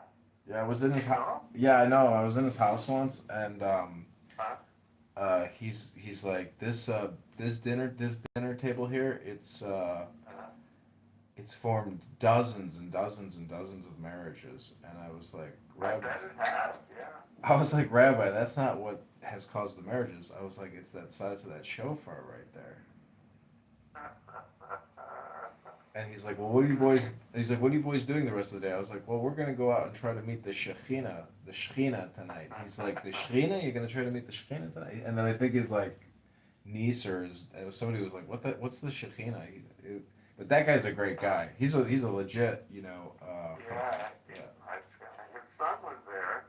He just moved back from New York. I'm going to try to hire him to work for my campaign. He's looking for a job. He was selling real estate in New York and just moved back a couple months ago. I think his daughter sells real estate in Chicago, right? I don't. Is that right? I don't know. He was telling me about that. He was the only. They have so many kids, it's hard to know who's a daughter, who's a wife, who's a what. Yeah, I know. Yeah, but he's. Mac and he had a lot of mutual friends. He's like 30, this one, the boy. Whenever I walk by the Chabad house on the Gold Coast, I try to touch the handle on the front gate because you can see it's like polished from so many people touching it. It's like a good luck thing. Yeah. You know what? I was walking my dog, and I live like 2 blocks away. So I was walking my dog, the one that shits on Pitcher's house. And I'm walking him, and I look through the window, I walk right by, and there were people in there, and it just so happened, it was Friday night. So I'm like, well, I got my dog, but it's Chabad, right? So I went in with my dog. And it was so nice, and then my dog behaved, and I ended up staying for dinner, and I called Max, and he came. I love it down there. There's a nice little hotel up the street. It's like I've staycationed down there, and it's. Are you talking about the Ambassador or something else? Maybe it's the Ambassador. Yeah, it is the Ambassador. Yeah, sure. That's a famous old hotel. I just like 1 block from the Ambassador or something. Butch McGuire's is the spot. That's where all the hotties from the Gold Coast congregate. Yeah, my son Miles, next door, but he goes there all the time, and I think he needs to open. Yeah, I love that. I've had great experiences out of that place. And by the way, I walk my dog by there. That's my little walk, and they give him treats and You can bring your dog. You can bring your dog in there. Oh, I never tried. I've never gone They got inside. dog bowls. Yeah, they got dog bowls. Yeah, that's funny. That, There was a movie called About Last Night. Have you ever heard of that? no. Pretty famous movie with like really famous actors like Jim Belushi was in it, and I forget this real pretty girl. I forget her name, but anyway, it's more my era, and they filmed it at Butch McGuire's. It was all about Chicago. Oh, really? Yeah, you should probably watch. It's a good movie, and it was all filmed in Chicago, and they played that 10-inch softball, and they're hanging out on Rush Street. It's kind of cool. It's a popular movie. Yeah, I mean the Viagra Triangle is my favorite. Definitely my favorite summertime spot. Yeah. Did you go to Tavern at all since it reopened? Yeah, sure. That's my little walk. I go up to Dearborn, I walk down Dearborn to the Viagra Triangle, and then I walk back. Easy up Rush. I stay up late just because of the wind and stuff. Do you know the host? I live on Lakeshore Drive. I'm on Lakeshore Drive, so I could go out the back way. Do you know the host at Tavern, Benny? No, I've just been there a few times. If you ever go there, ask for the Albanian Benny. Okay. He's like a real host. He's like a real host. He's like a 5-star host. It's very interesting. Yeah. No, I guess that's the triangle, right? Tavern. Yeah, they moved across the street. Yeah, they moved across the street into the hotel. I think it's the Thompson Hotel. Right. That's my energy customer. I knew that. But I went there a while ago. It wasn't that long ago. It was, I don't know, October or something. And they were in a line of like professionals in there. Like obvious looking professionals. Do you go to the Union League at all? No. There's a guy I know. There's a guy that belong there or something? Yeah, it's members only club. Do you know a guy named Chuck Lawless from Mesero Financial? I don't think so, no. I know some Mesero people, but not him. He recruited me out of high school to go to the Citadel, and he left Mesero Financial recently, and he started his own wealth management firm that's doing pretty good. And but I was on an architectural river cruise with him and classmates and other alumni.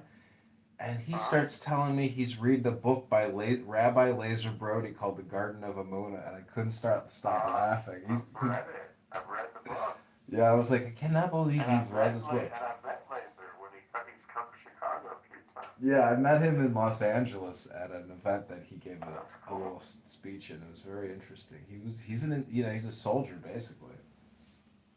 Yeah, they're that's not my scene. You might like that. I think it's great, but it's like they sing and they kind of do drugs and they. Drugs? No, not the Lazer Brody. What do? They do something, or they get drunk, I guess. I don't know. I've never partied with them, but they do those Karl Bach Minion. I don't think he's a Karl Bach Minion person. I think he's a very orthodox guy because he's part of that the Breast Lovers with that rabbi. Right. The Breast Lovers though are like, I'd say they're like Chabad, but younger and more hippie-ish.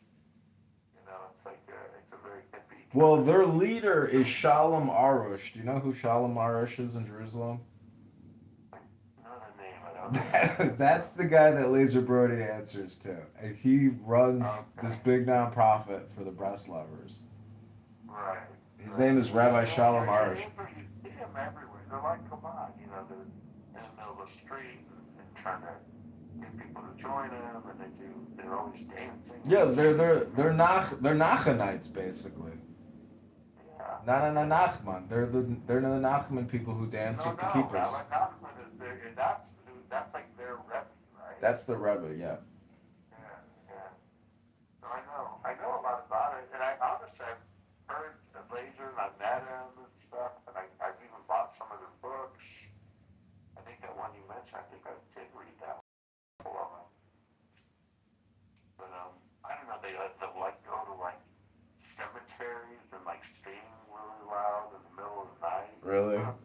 that's strange. They stay up late. And they do really cool things with the soldiers too. Like Yeah. when you're in Israel, you just can't miss them. You know, they play really loud music, Mm-hmm. and it looks like they're having a good time. You know, but Yeah. it's young. It's not, I'm way too old for that. It's all young people. Yeah, there's a saying that, followers of the Rebbe say, Rabbono Shalom 1,000 times, even though they can't recite 1,000 pages of Torah. It's just master of the universe. Yeah, yeah. Well, I'm looking forward to your debate. Yeah, it'll be fun. If you have any ideas for me, feel free to. I don't understand. How is it not moderated? Why isn't it moderated? No, it is. It is.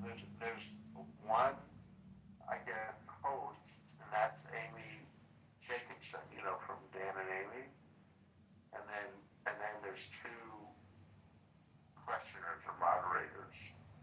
But the debate rules are like the first 20 or 30 minutes is them asking questions, and then the last half of it is me and her. Like you ask a question for 30 seconds, and then the other person has 1 minute to answer, and then it rotates. So that's like a true debate going back and forth. And I can ask whatever I want, really. They say I can't talk about her family. We can't talk about each other's family. Otherwise, we can talk about whatever we want. Okay, I'm going to give you some good suggestions. Yeah, please. How can I destroy her without being so mean that it makes me look bad? It's kind of what I'm going for. I want to say, I think she's I just told today, like, one of her old campaign managers left her and now wants to work for me. She's a real hard person for people to work with, apparently. So a lot of people that used to like her now, they don't seem to like her anymore. But anyway, they say she's a really out of touch, arrogant lady who doesn't live here and lies about a lot of different things. But she's been living in Florida, and she's just running basically as a vanity campaign. She has a book she's trying to sell and a coaching business, and she claims to have all this money, but she really doesn't have the money. And so it's really not about trying to do anything for the people, it's about just her ego. So how can I paint that picture in a debate? That's what I'm working on. What's her name again? Jennifer Davis. That's and weird. Her daughter is Pearl Davis. Pearl Hannah Davis. So her daughter's all over this. She's quite good. Internet, whatever it's called, influence. She's a legit influencer. Max thinks she makes like $1 million a year. Overwhelming support. Jennifer Davis. This U.S. term limit says she has overwhelming support. Wait, what do you mean? It's just the way that this website, USTL, the U.S. term limits website. Wait, it's funny you say that because I was with the president of U.S. term limits just last weekend. Mm-hmm. And she and I both signed their pledge. Is this like the endorsement or the thing where she said she signed it? Let me ask Grok a prompt here real quick. Because they don't endorse candidates. Tell me 10 controversial or bad opinions and takes from Jennifer Davis's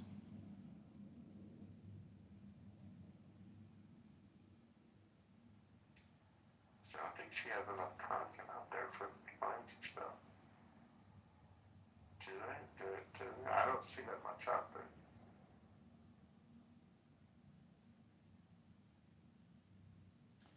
So tell me 10 controversial or bad opinions and takes from Jennifer Davis's X account Instagram account, Facebook, or YouTube account. Yeah, but you better say Jennifer Davis is running for Congress because it's a real common name. Running for Congress in Illinois 8th District. Yeah. Versus Mark Rice.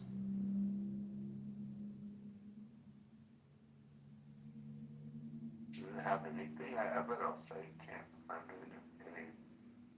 Oh no, Greg's pretty good. Because then I can keep pushing it after its first response. Right. I can't. Let me see here. Mark Rice. So I think there's a lot of information about that. Because I've looked. Does she have an X account? I assume she does. Maybe not. I don't know. I know on Facebook she does. I can't see it. She blocked me. Let me see if she's on X. Jennifer Davis, 8th District. Is she active on there? And Max told me she doesn't have. Yeah, she's on here. She's got 293 followers. That's not too many, right? She's following 33 people. She posted 14 hours ago. This is her. Grandkids, like I do, and if that's you, I would encourage you to come out and join our campaign. And Oh shit! X just hit me with a confirm you're a human being. Now I have to pass a challenge. Authenticate. Well, I see it. Yeah. Oh, I'm following it. I don't look at X enough. I know I should. X did the same thing. Yeah, I see that.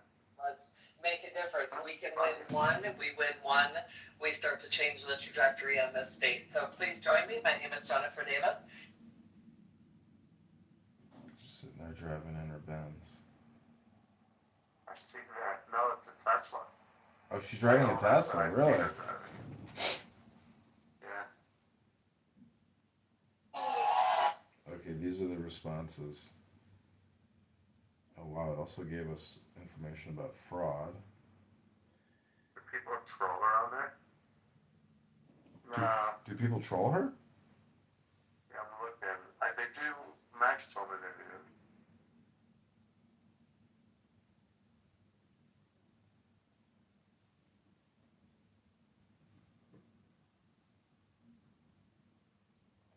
Analysis. Wow, 1 day ago.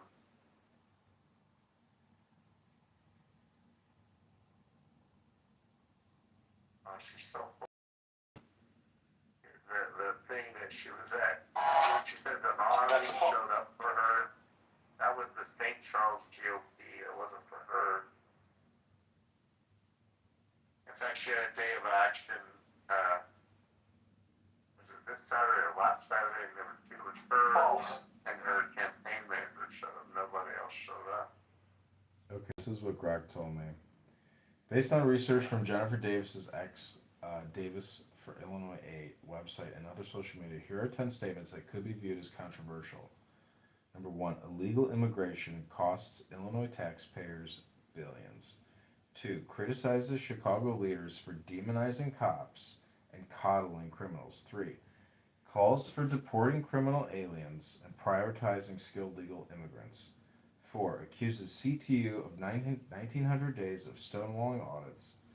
5, blames Mayor Johnson for shrugging off teen violence as kids being kids. 6, says CPS squanders millions on junkets while students fail. 7, criticizes Democrats for 40-day government shutdown.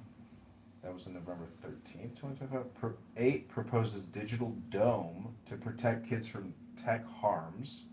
9, claims high taxes cause population decline. That was recent, January 2026. Number 10, supports expanding fossil fuels for energy independence. Sources verified by Ballotpedia, votejenniferdavis.com. That's like her camp. That's not controversial. That's her PR. Yeah, but that's not her, right? She's like the opposite of that, I assume. No, I think that's her. Well, if she thinks that building a digital dome is the way to manage society as opposed to like personal responsibility and intelligence. She's just a nanny state. She's nothing more than like an Elizabeth Warren type. Yeah. But that's based off of Grok. Do you want me to ask Grok about you? What are your 10 most controversial statements? Yeah, I love it. But I'm just looking through this for the first time. It's funny, she said she has an endorsement from a guy who said he endorsed me as well. Yeah, I called him.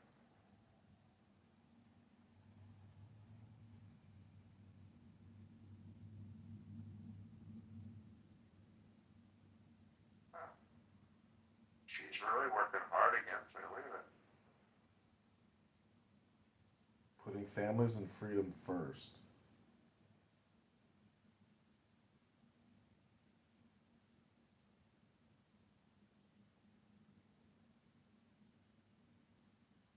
Okay, let me ask Grok. Hey, Grok, I'm not going to ask controversial. Say, what are Mark Rice's top 10 priorities for America and the voters of District 8?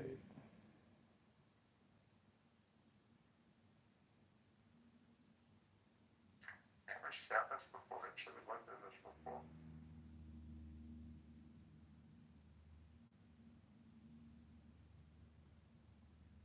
She has a campaign manager do this, but I haven't looked at it. Can't wait for National Guard.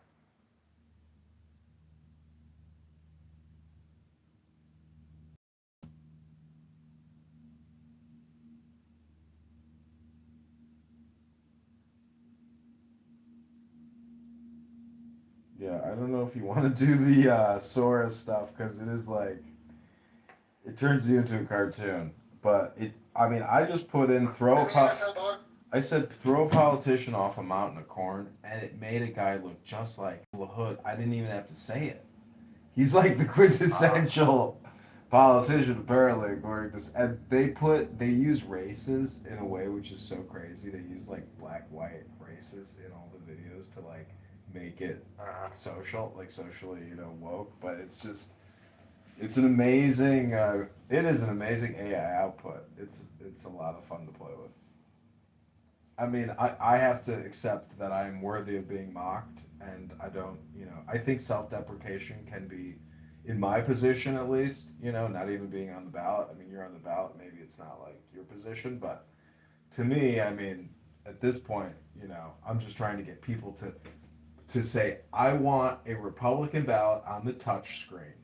They literally have to spell my name exactly correctly, even just to get a register, for their output. Well, I heard they didn't, and as long as they just have the intent, like they can just say your first name, can't they? I would be willing to bet that it's got to be the exact spelling. Well, Max is telling me that this Maxwell guy, that we're writing candidate against. Mm-hmm. You know what I'm talking about? I forgot his first name. Or no, that is his first name. Like Maxwell something. Me decían, presidente, la solución a la violencia. Sorry. He fixed the match because now the match might get it, that they have to say his full name. Oh, I see what you're saying. Well, it would be interesting if somebody wrote me a letter and somebody texted me and gave me more money and they were like, I appreciate you even running against LaHood. Like, it was like long overdue that somebody ran against him. I'm happy that you ran against him. And I was like, wow, like that made me feel real. Huh? That's nice. Yeah, somebody sent me a letter. Somebody sent the other candidates a letter. They sent LaHood a letter. And it is it's actually, if you look at Black in this room, that's his PTR. That's a letter somebody wrote LaHood and CC'd me on it. It's kind of funny. They said, "Say hi to dad. Say hi to dad." Yeah, they mock him in the letter. It's probably too hard to read, but they mock him gently. It's not like I was kind of worried that like maybe it was like poisoned or something. Like the letter had shit on it. I don't know. But I opened it. It seemed pretty clean, so, but I immediately threw it out after I photographed it. Okay, this is what it says about you. Based on Mark Rice's campaign website, Ballotpedia Chicago, sometimes questionnaire, here are his top 10 stated priorities for America and Illinois 8 voters. Number 1, strengthen the middle class by cutting taxes and spending. Number 2, reduce government waste, corruption, and impose term limits. Number 3, protect constitutional liberties from overreach. 4, secure borders and enforce immigration laws. 5, combat crime, drugs, and human trafficking. 6, address inflation and high costs for families. 7, promote economic growth and job creation in Illinois. 8, achieve energy and fair trade. 9, support allies and peace through military strength. 10, increase government accountability and transparency. Oh boy, and then I've been saying in my speeches lately, like, I'm not going to talk about all the usual bullshit. You know, say DI and then the economy and taxes. Let's skip all that stuff. Let's talk about how bad the GMP sucks. What we can do to actually change this. Well, I would say that this app is actually a complaint app that I myself and many other people for years have just come here to essentially collect our complaints, you know, and record them. Yeah. And I mean, I read books on this app. I play music. But I have noticed that, you know, people use it as a complaint portal. And so I like to ask people, if you were the leader, you know, what would your top 3 priorities be for We the People? That tells me really who they are. So I don't know her 10 bullet list, but I asked, you know, what are her could be viewed as controversial, and I asked for you, you know, what are your 10 stated priorities? So It's just going to our websites and reading out the bullshit, you know. That's all it really is. well, if she wants to make a digital dome, you know, she's got a Chrome dome for her brain. If she thinks she's going to legislate Meta, Google, and, you know, $10 trillion worth of market cap, she's just spinning your wheels, ladies and gentlemen. This woman is an Elizabeth Warren regulator. She wants to kill business. She doesn't know how to run a business. Yeah, I'm looking for that on her X. I don't see that yet. All the way to October. You know, Max kind of saved me because he told me that LaHood was a gun grabber, and then he showed me the WGL-TV news article saying that he wanted to raise the minimum age of purchase. And so when they interviewed me in Peoria, they said, you claim Darren LaHood is a gun grabber and is a traitor to the Second Amendment. You know, what's your basis for that? And I gave them the link to the WGL, and I didn't even realize that it was from the same people interviewing me that they had published this. So they're like, oh, that's us. I was like, holy shit, that is you guys. You know, you were the ones that called him the gun grabber. And Max gave me that little tidbit. I never would have thought it was a sensitive issue. But to Republicans, the Second Amendment is so sacred. Yeah. But Max gave me that little tidbit. I never would have said anything about it myself. Yeah. I never would have found it. Because Max just happened to see it in the news. Yeah, I can't believe he is being from Peoria and all that. That's part of it. He's got to be worried himself, in my opinion, because the liberal whack jobs on the left view him, you know, as this pro-Trump MAGA extremist, and they hate him. Yeah, Paul Noli. I debated him, and I wore my meta glasses. I recorded him screaming at everybody. He's another liberal whack job, but he's a union, you know, manager steward, and he's into the trades. He's got a family. He's not, you know, the devil, but he positions himself with all these crazy liberal whack jobs. I don't know. His campaign has no followers. Crushed.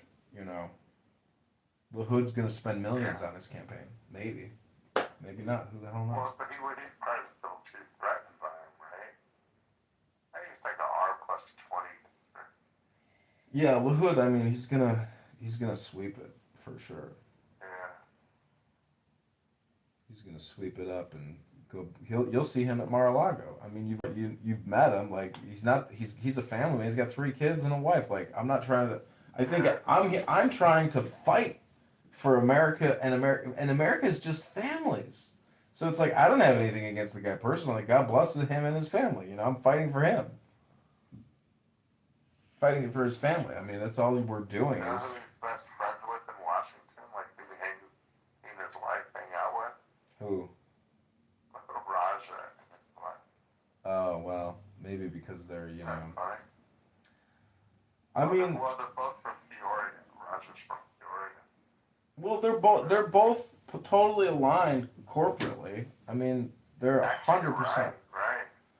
They're 100% aligned. Their votes are totally correlated, and they view themselves as intellectual opposites, but fiscally identical. I mean, that's the nature of the beast. But I'm not against the spending per se, but when you see that the fraud is such an epidemic, and that the Somalis are caught was it 1 month? Only 1 month they got caught with 700 million, or was it like over 2 years at the airport in luggage? They're taking the money out of this country, flying it to Dubai, flying it to Somalia. It's like we're getting ripped off at scale, and I mean, it doesn't even seem like. See, the problem is Medicare, Medicaid is a $50 billion fraud ring annually, 60 billion, maybe 100 billion. And when you're talking about 50 to 100 billion annually, and it's just going to keep going because there's no real safety guards, like they will pay out. It's terrifying. It's terrifying to know we're bleeding 50 million a year to fraud rings. It's like crush it at all stakes. Like be merciless, relentless, totally, total transparency, and demand it. And we want arrests, major arrests.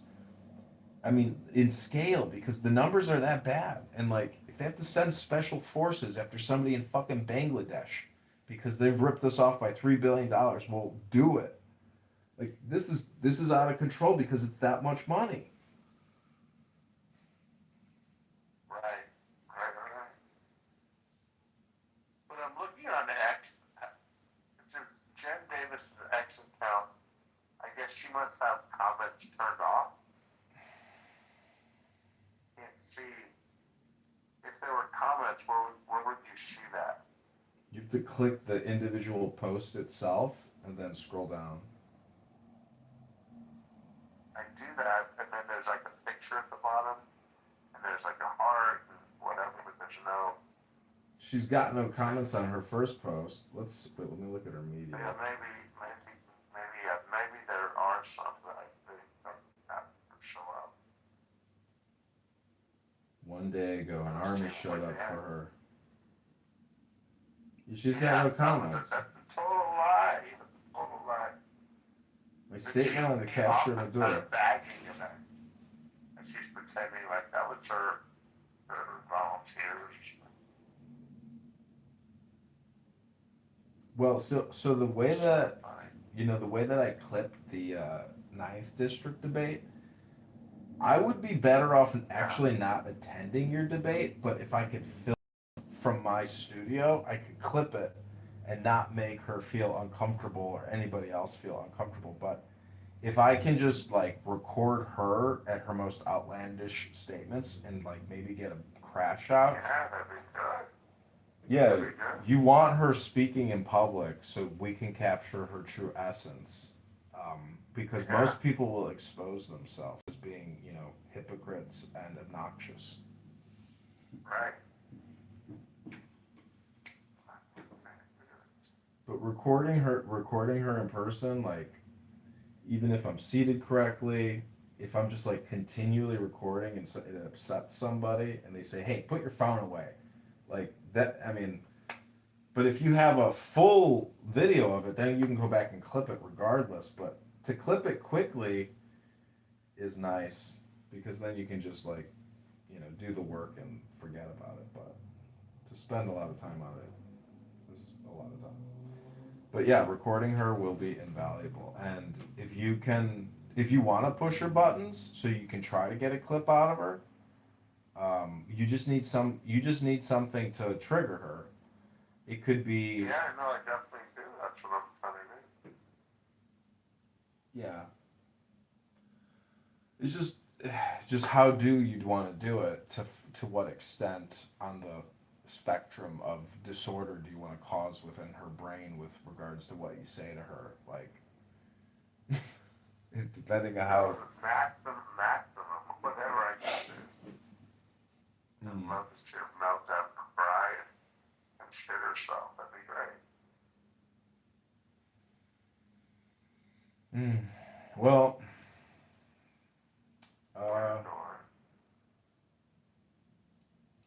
you don't want to belittle you don't necessarily want to mock, I suppose, but like, anyways, it is what it is. I mean, you're going to go with the flow of it, but regardless of how it goes, you're going to be able to clip her.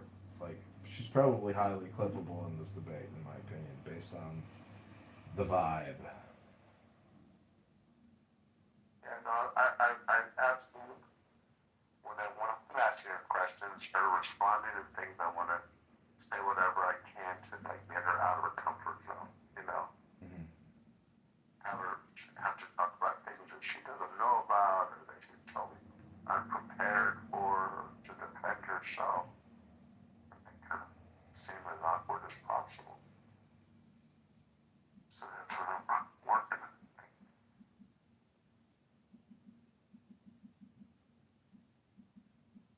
Right. There's more candidates, right, than just her? There are, but they're a little bit wacky. Like, one's a felon, and the other one's kind of older, and just kind of doesn't seem like he's with it, really. And I was told that one of them, that not the felon, but the other one, that he is only running because she's paying him to run, so that there can be another guy on the ballot to help take votes away from me. Well, I would say there's probably a lot of like daycare fraud and Medicare Medicaid fraud happening in Elgin, and in Schaumburg. Yeah. So, if you wanted to, you could hire a private investigator to go around and like pull a Nick Shirley and just like start recording everything and see where it I'd goes. like to, even if I wasn't for Congress, I'd like to do that. I think that'd be great. Well, what are you gonna do it all around the fucking whole state? It's everywhere. I'm just saying, in your district, at least you could Right. It's like, cry wolf. to focus on my district. You'd have to figure, it's pretty complicated to figure out what federal money is being funneled through the state of Illinois for what, and which ones of those might have the highest chance that it's total fraud, and then go investigate, go drive like Nick Shirley did to all these places, see if they're real or not.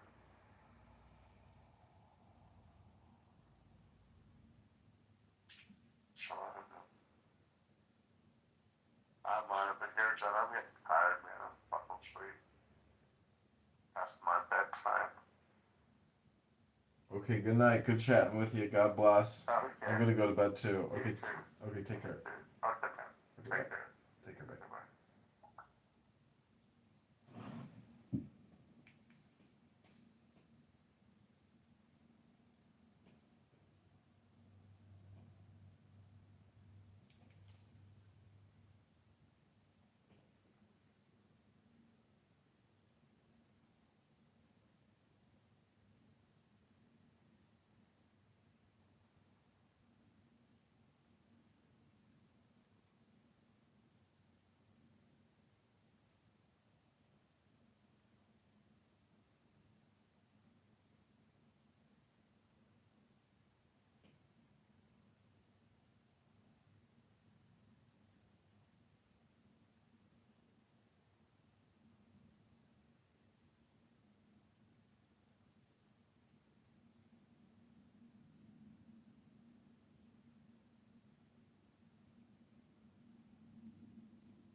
inhale stars, exhale night. Wrap yourself in electric light. Oh, oh, oh, oh, oh, oh, let it go, go. Oh, oh, oh, oh, feel it glow, glow, oh. Take the deepest breath of the day. 10 out of 11, 10 out of 9. Hold it close, let it align. Take the deepest breath of the day. Oh, oh, oh, oh, oh, oh.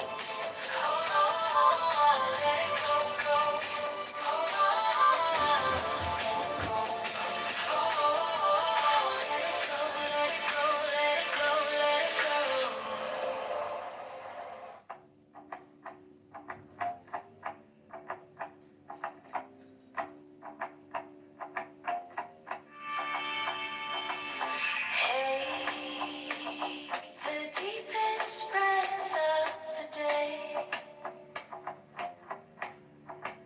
Hold for 10 seconds, 10 not 11, 10 not 9. Hold, hold, hold, hold, hold, hold, hold, hold, hold, hold, hold, hold, hold. Let it go, let it go, let it go, let it go. Stop thinking and your problems.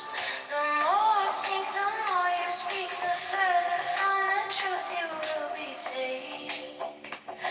The deepest breath of the day. Hold for 10 seconds, 10, not 11, 10, not 9. Oh, oh, oh, oh, let it go, let it go. Oh, oh, oh, oh, let it go, let it go. Oh, oh, oh, let it go, let it go, let it go, let it go, let it go. Oh, oh, oh, oh, oh, let it go, let it go. Oh, oh, oh, oh, let it go, let it go. Oh, oh, oh, oh, let it go, let it go, let it go, let it go, let it go. Take the deepest breath of the day. Hold for 10 seconds, 10 not 11, 10 not 9. Hold, hold, hold, hold, hold, hold, let it go, let it go, let it go, let it go. Stop thinking and your problems. The more you think, the more you speak, the further from the truth you will be taken. The deepest breath of the day. Hold for 10 seconds, 10, not 11, 10, not 9. Let it go, let it go. Let it go, let it go. Let it go, let it go. Let it go, let it go, let it go. Let it go, let it go. Let it go, let it go. Let it go, let it go, let it go, let it go, let it go. Take the deepest breath of the day. Hold for 10 seconds, 10 not 11, 10 not 9. Ho, ho, ho, ho, ho, ho, ho, ho, ho, ho, ho, ho, ho. Let it go, let it go, let it go, let it go. Stop thinking of your problems. The more you think, the more you speak, the further from the truth you will be. The deepest breath of the day. Hold for 10 seconds, 10, not 11, 10, not 9. Oh, oh, oh, let it go, let it go. Oh, oh, oh, let it go, let it go. Oh, oh, oh, let it go, let it go, let it go, let it go, let it go. Oh, oh, oh, oh, let it go, let it go. Oh, oh, oh, let it go, let it go. Oh, oh, let it go, let it go, let it go, let it go, let it go. Hey, hey, hey. Hey, hey, hey, hey. Take the deepest breath of the day. Hold for 10 seconds, 10, not 11, 10, not 9. Hold, hold, hold, hold, hold. Let it go, let it go, let it go, let it go.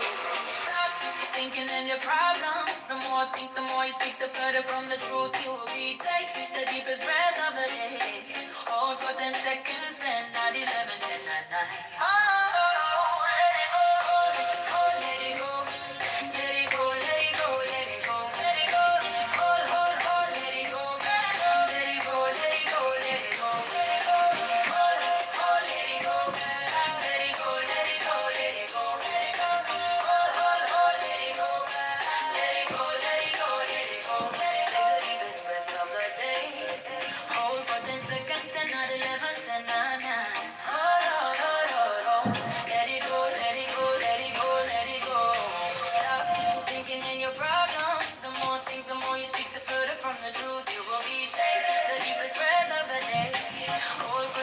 seconds, 10, 9, 11, 10, 9. Let it go, let it go, let it go, let it go. Hold, hold, hold, let it go. Let it go, let it go, let it go. Hold, hold, let it go. Let it go, let it go, let it go. Hold, hold, hold, let it go. Let it go, let it go, let it go.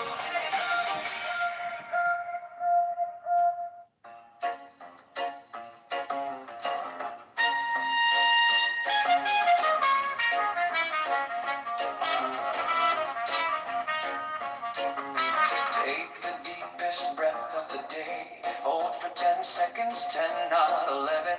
10, not 9.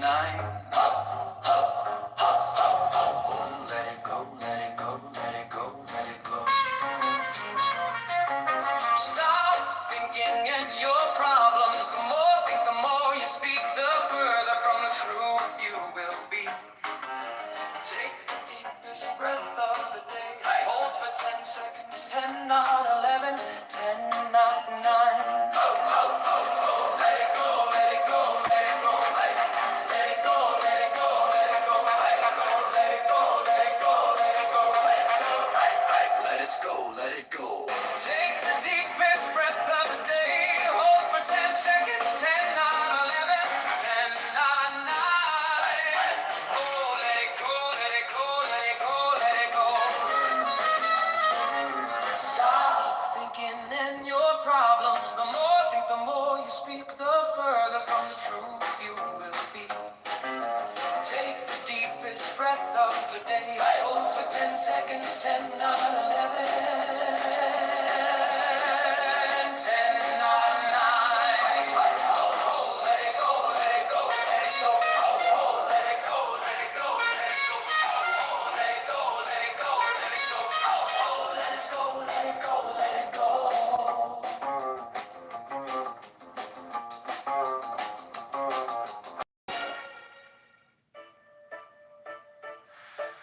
Take the deepest breath of the day. Hold for 10 seconds. 10, not 11. 10, not 9. Hold, hold, hold, hold, hold, hold. Let it go, let it go, let it go, let it go.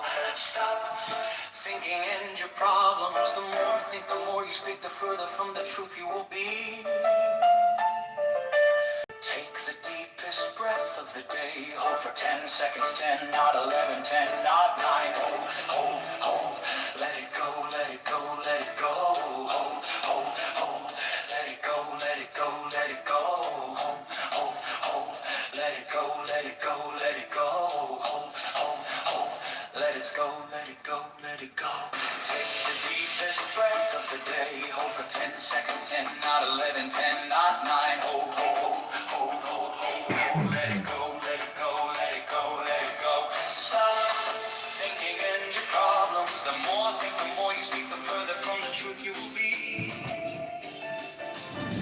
Take the deepest breath of the day. Hold for 10 seconds. 10, not 11. 10, not 9. Hold, hold, hold. Let it go, let it go, let it go. Hold, hold, hold. Let it go, let it go, let it go. Hold, hold, hold. Let it go, let it go, let it go. Hold, hold, hold. Let it go, let it go, let it go. Hold, let it go.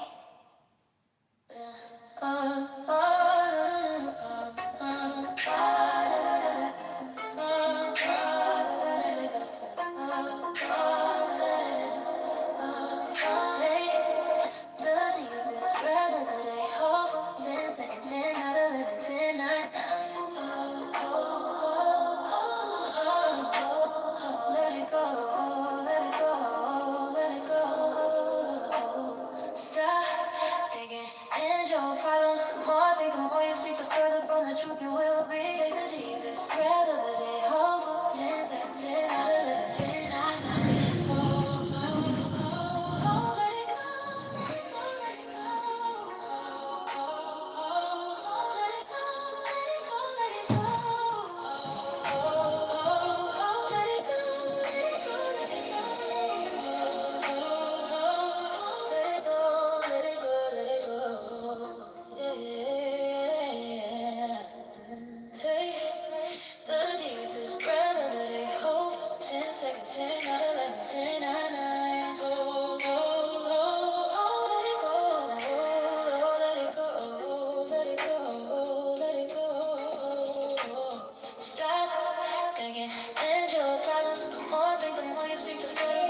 truth you will be.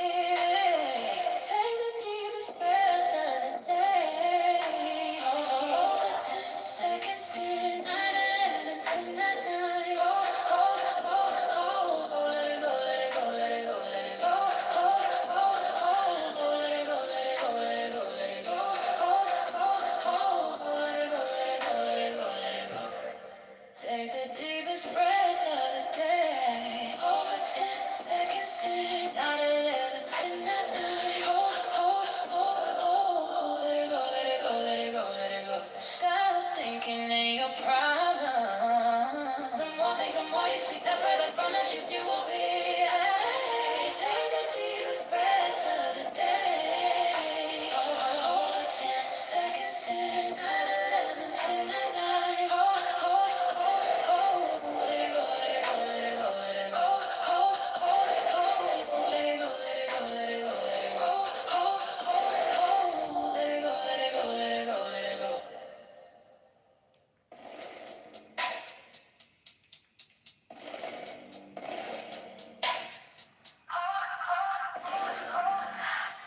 You are here, I'm delirial, Alistair Crowley, technical labors of the Lemon Liberals, subfigured all of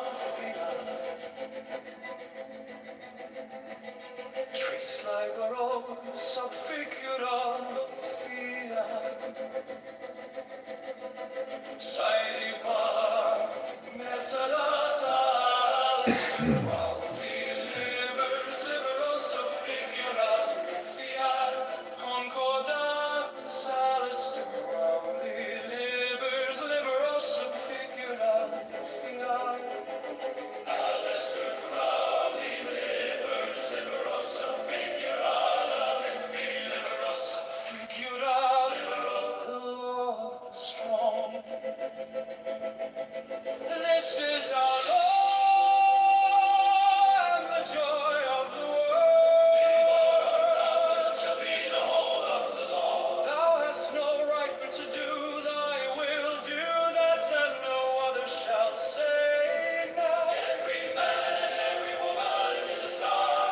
There is no God but man. One man has the right to live by his own law, to live in the way that he wills to do, to work as he will, to play as he will, to rest as he will, to die when and how he will. To man has the right to eat what he will, to drink what he will, to dwell where he will, to move as he will on the face of the earth. Free man has the right to think what he will, to speak what he will, to write what he will, to draw, paint, carve, etch, mold, build as he will, to dress as he will. For man has the right to love as he will.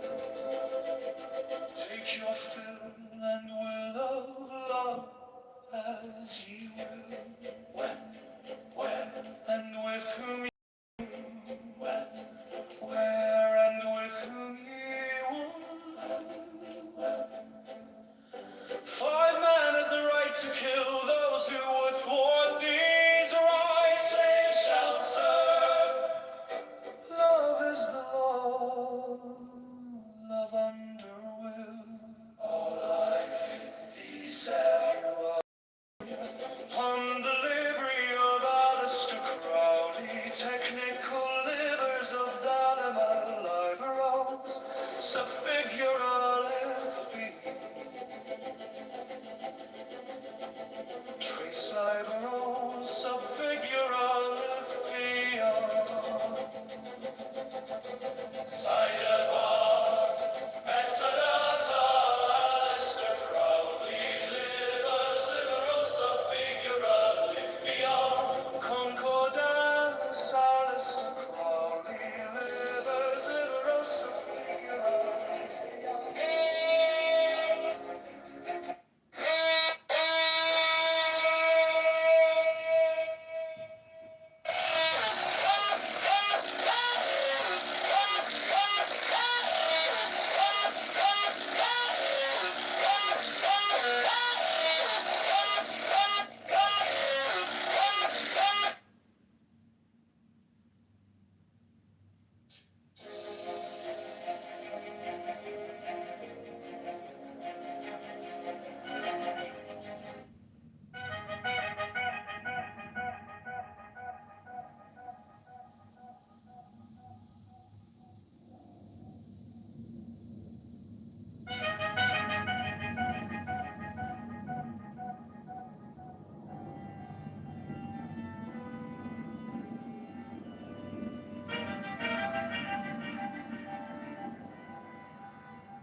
What we do with politics that forgets the people. Time to plant something honest. Write in John Kitover, candidate for Congress, Illinois.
Hey, Danny.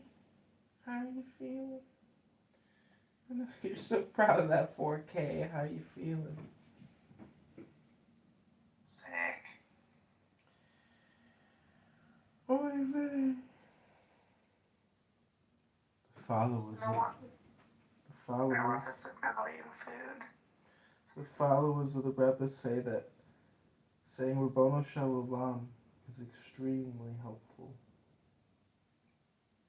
I had to do the Misha Barach for Lil Haiti. I haven't heard from her in a week. Lil Haiti? Is in the hospital. Oy vague. Oh, you look like a congressman. I really like the red tie. That's a power move. You kind of dress like Trump. You just look a little better in the suit. Who's the girl The girl? with Trump in the AI music section? I'm not sure if that was real or fake, but I saw it on, I think, Instagram. Trump takes a lot of photos with hot chicks. I'm like, keep finding them. I'm like, holy shit, this guy, like, hot chicks are always asking to take a photo of him. It's funny.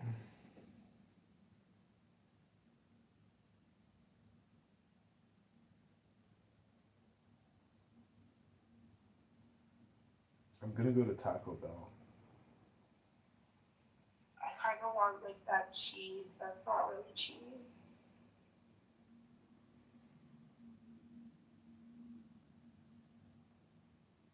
It's 2 in the morning. What does IHOP have for soups? Clam chowder is so gross.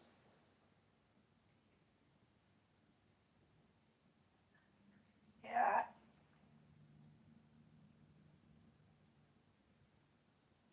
I'm building up a Taco Bell sauce collection. I'm gonna make it into an art project. They would always give me so many of them, and I wouldn't even use them. You know what? Nowadays, they don't really give the sauce if you don't ask, or they ask you and I say no.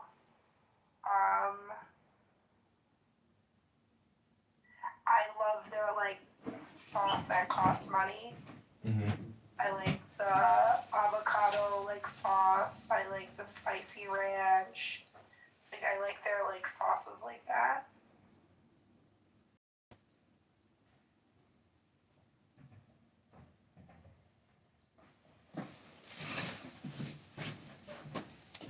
Well, take good care of yourself tonight, because the way you take care of yourself tonight is the way you're gonna feel tomorrow morning, if you know what I mean. Yeah. What are you gonna get from Taco Bell? You know the guy that talks about health? He says that the worst part of Taco Bell is the tortilla because there's aluminum in tortilla.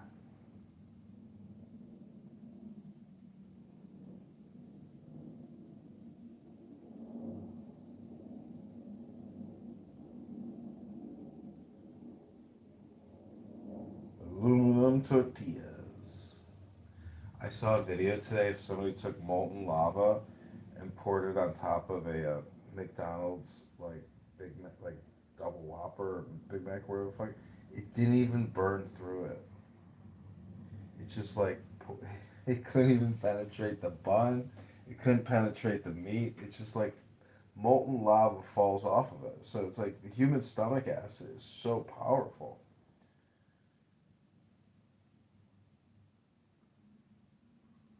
We can only hope. Mm-hmm. Mm-hmm. I lost my credit card twice in 2 weeks. I don't even have one. I'm so broke. Oh God.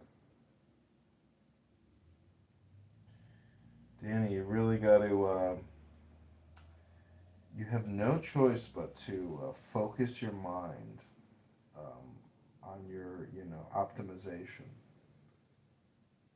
Everyone is challenged with the same rules. So there's ways to challenge your mind. Spirituality and reading these sacred texts is one way to focus your mind for optimization. So never poo-poo reading sacred texts. If you have the time, it's basically, a way to connect with the source power, because you're technically energy, like your whole existence is energy, for just a brief short amount of time. But what I'm trying to say is energy conservation. Like, how you use your energy is very important. So that's what life is, really.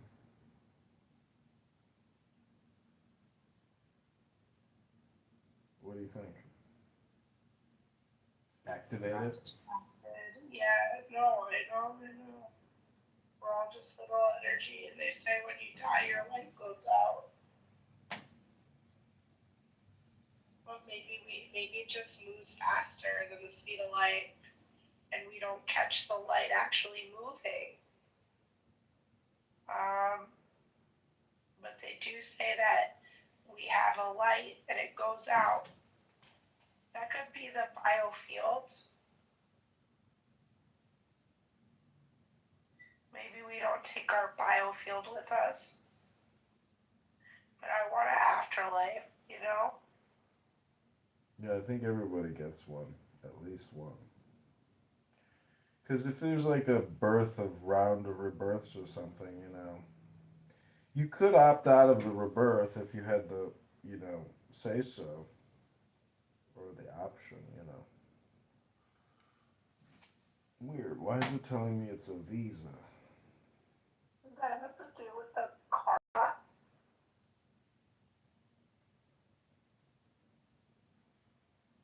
Karma. Karma is like your action, meaning what you're doing right now is important because you're talking to me because I'm important and you're important. But like, because I know you're sick and I know I just got over the flu, and it was really brutal. So I feel your pain and I tried to take the best care of myself, but I shouldn't have gone out. I know you said you met your friend who got you sick and you shouldn't have gone out. It's like a warning. You're going to heal, but it's like a warning. It's like in the future, it's like, nah, maybe I'll just not, let's just get on a conference call. Yeah, and I'm kind of happy because I'm losing all the weight I put on being reckless. So there's good to it. Well, I mean, losing weight by going to the gym and eating healthy is like the best way to lose weight, unfortunately. Like you need to hydrate, like your throat is being damaged, even talking to me. Time to place this order with Taco Bell. You're right. What do you get there? Crunch wraps, chalupas, Google Pay. Mexican pizzas. I can't for some reason choose the credit card that I want.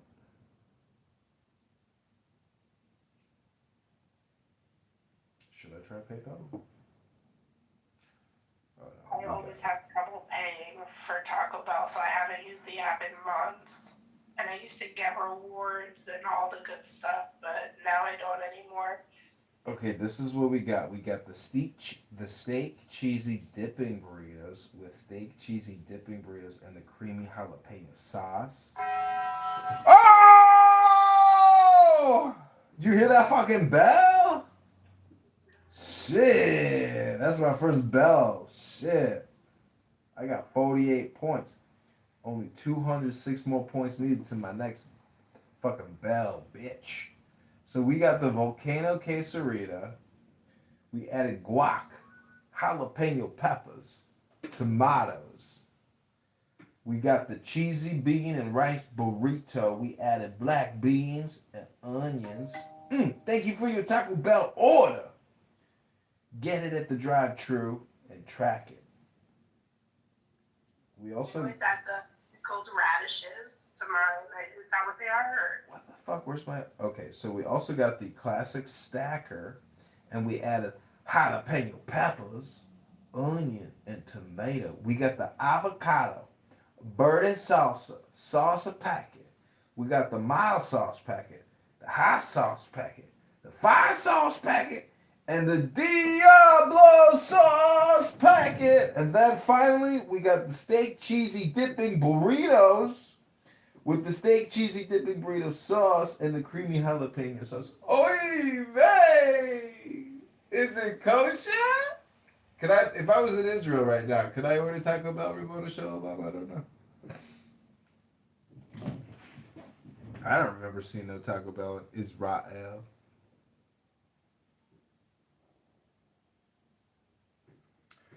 like it because I can't give up the Taco Bell.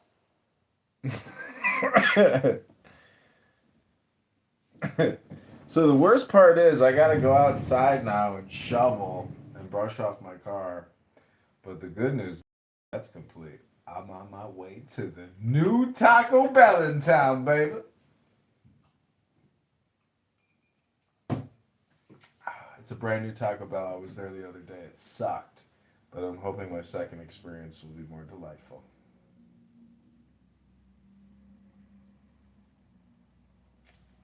So I've been posting to Sora, this AI video app, and I've been posting them to Instagram. They're super funny if you want to check it out.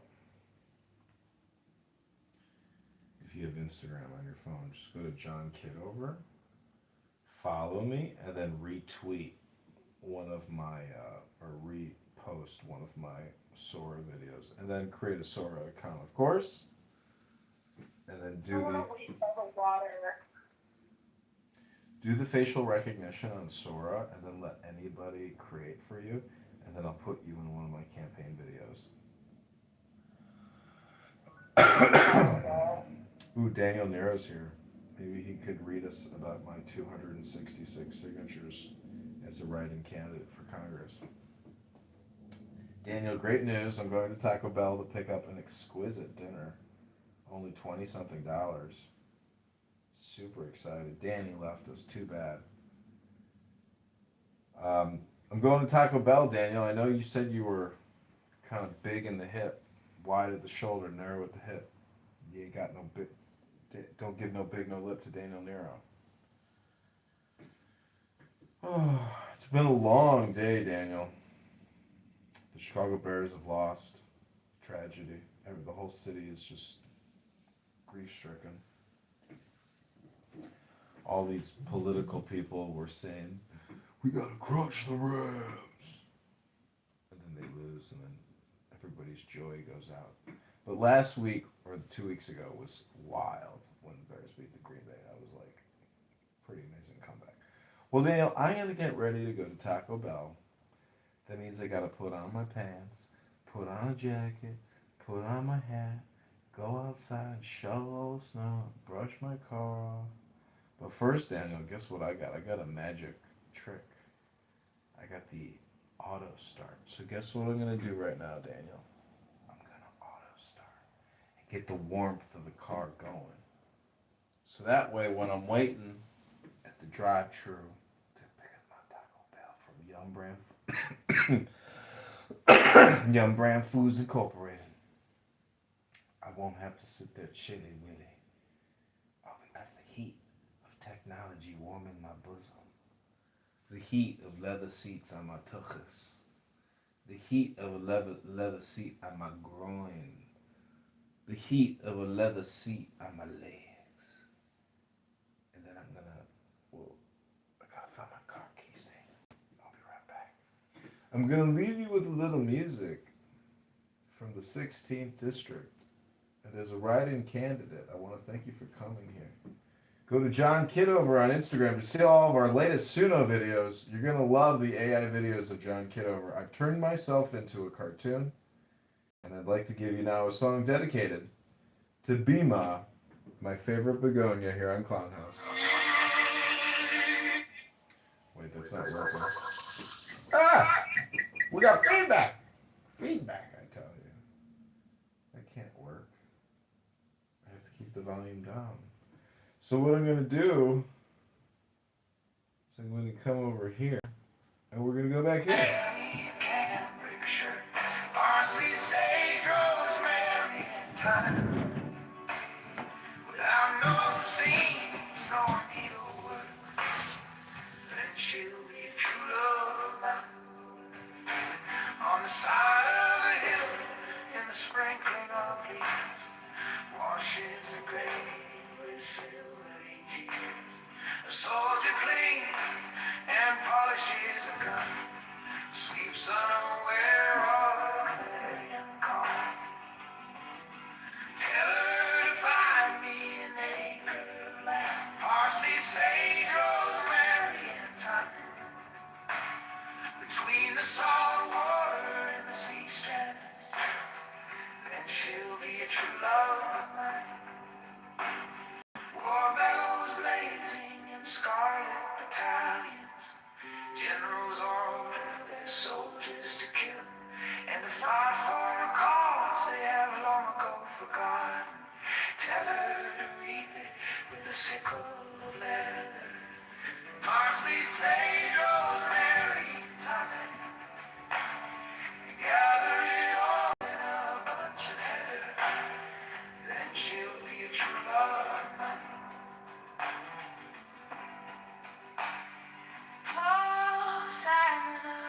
Social sites and up, toggle navigation.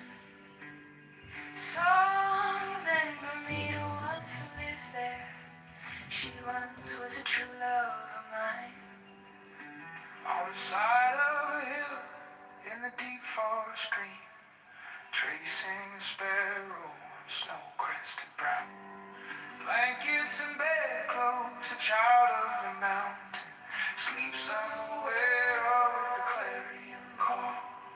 Tell her to make me a cambric parsley, sage, rosemary, and thyme, without no seeds or needlework.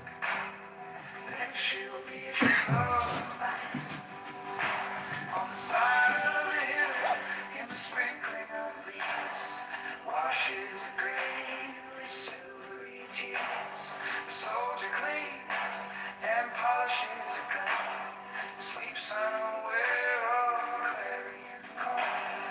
Tell her to find me an acre of land, parsley, sage, rosemary, and thyme, between the salt water and the sea strands. Then she'll be a true love of mine.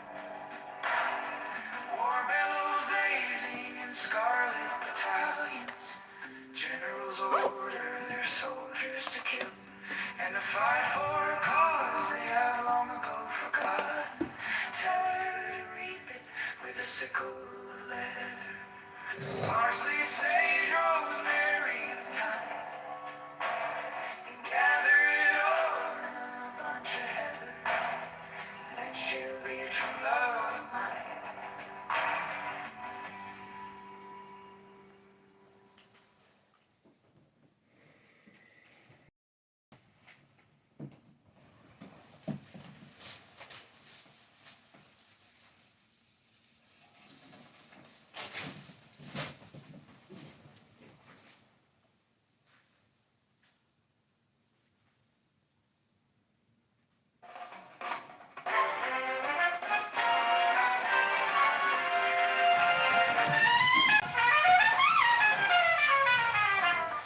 Take the deepest breath of the day.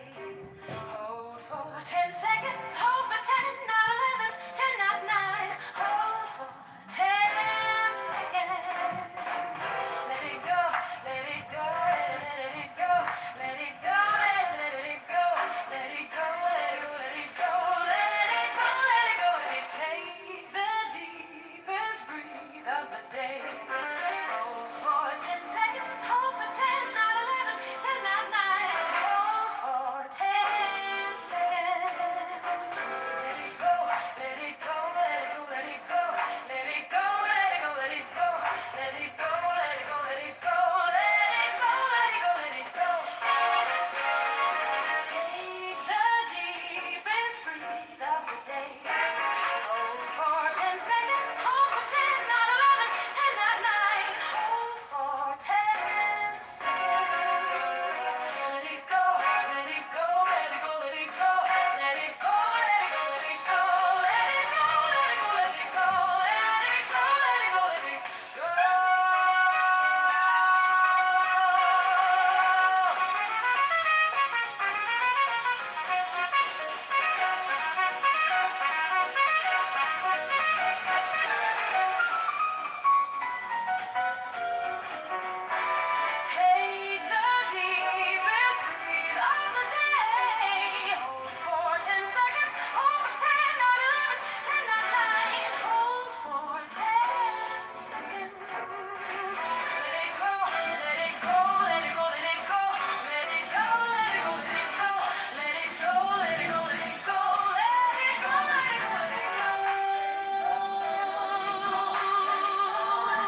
10 seconds. Let it go, let it go, let it go, let it go, let it go, let it go, let it go. Let it go, let it go, let it go, let it go.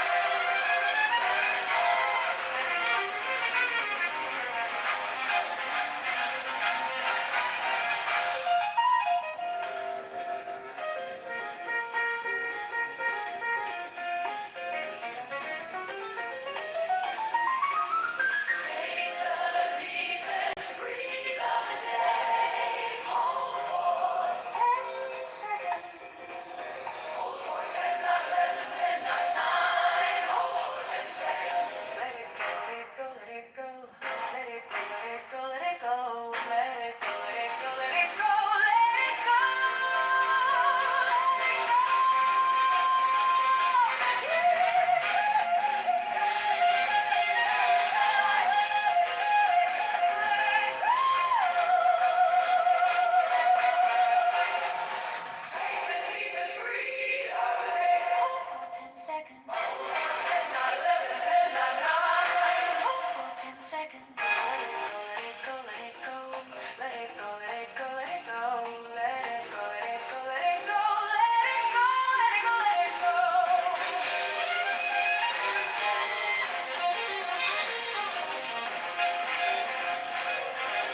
turns out equal to perfect awakeness.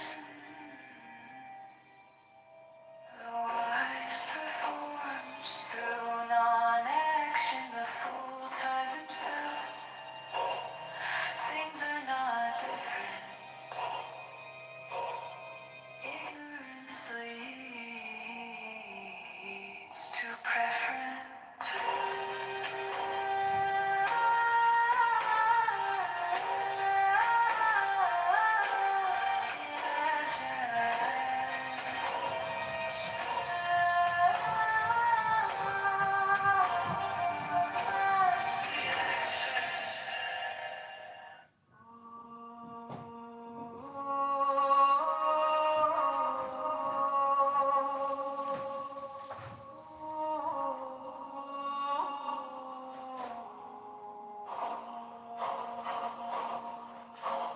Do not seek the true, only obstain from views. Do not dwell in dual views. Be careful not to pursue them. Slightest trace of right and wrong, and mind is lost in confusion. One being is the source of the two. However, do not even maintain the one. With one mind there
not well into views. Be careful not to pursue them. The slightest trace of right and wrong, and mine is lost in confusion. When being is the source of the two, however, do not even maintain the one. With one mind there is no rising, and everything is without blame. No blame, no things, no rising, no mind.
in the ordinary sense.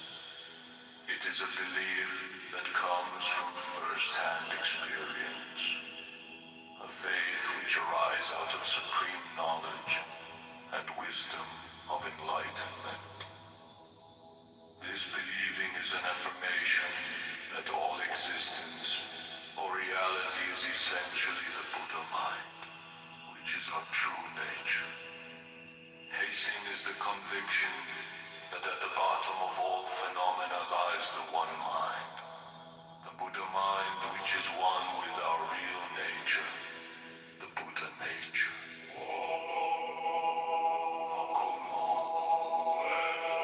Hastening literally means heart. It means mind, not the deluded mind of the ignorant, but the Buddha mind. Hastening is the mind that merges with the all-encompassing one mind. Ming literally means inscription. It means written expression or record. Ming also means warnings or admonitions. Haitian Ming is one of the earliest and most influential Zen writings. It is usually referred to as the first Zen poem. It consists of 46 unrhymed, 4 character 1 verses 2, totophistic 4 characters. Haitian Ming was composed in Shi 4 form. Shi was the principal poetic form in use in the early period. It is first used in the Book of Odes 5. Like the early Shi, the Haitian Ming consists of lines that are 4 characters in length. But contrary to most Shi, no end rhyme is employed in the poem. Means belief or faith. This is not the faith in the ordinary sense. It is a belief that comes from first-hand experience. A faith which arises out of supreme knowledge and wisdom of enlightenment. This believing is an affirmation that all existence or reality is essentially the Buddha mind, which is our true nature. Hasten is the conviction that at the bottom of all phenomena lies the one mind, the Buddha mind, which is one with our real nature, the Buddha nature.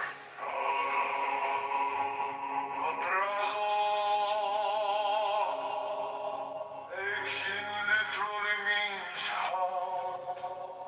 It means mind, not the deluded mind of the ignorant, but the Buddha mind. Hasten is the mind that merges with the all-encompassing one mind. Ming literally means inscription. It means written expression or record. Ming also means warnings or admonitions. Haitian Ming is one of the earliest and most influential Zen writings. It is usually referred to as the first Zen poem. It consists of 4 finely 6 unrhymed, 4 character 1 verses 2.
Corpse, let the body be still,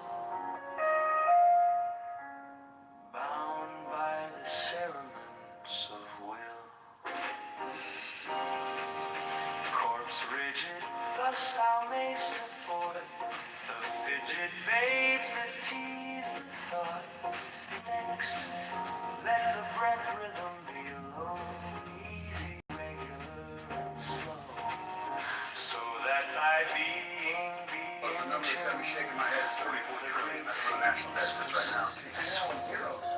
When the interest rates climb, Third, let thy life be pure and calm, sway softly as a windless palm. Fourth, let the will to life be bound to the one love of the profound. Fifth, let the thought divinely free from sense observe its entity. Watch every thought that springs and haunts, hour after hour, vigilance, intense and keen, turned inwardness. No atom of an hallucis. Sixth on one thought, securely pinned, still every whisper.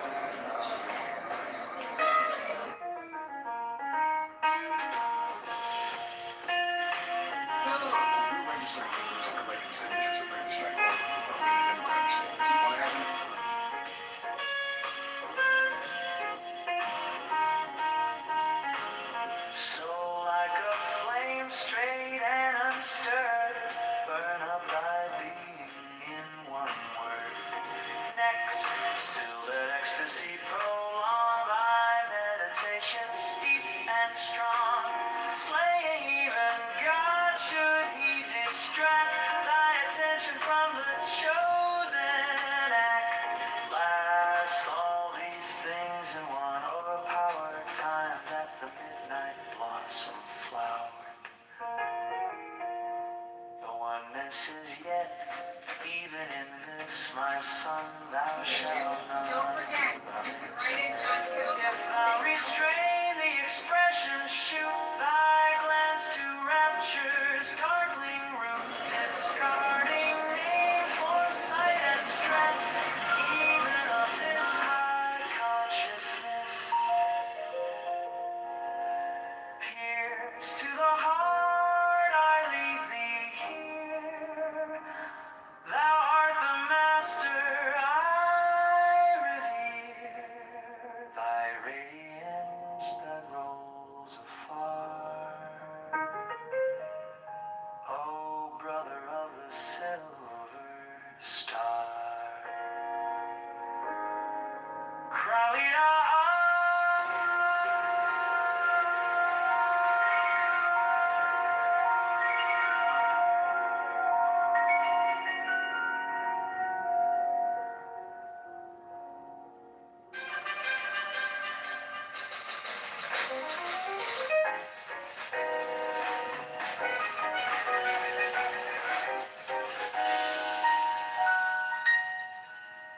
There are 7 keys to the great gate, being 8 in 1 and 1 in 8. First, let the body of thee be still, bound by the cerements of will. Thus thou mayst avoid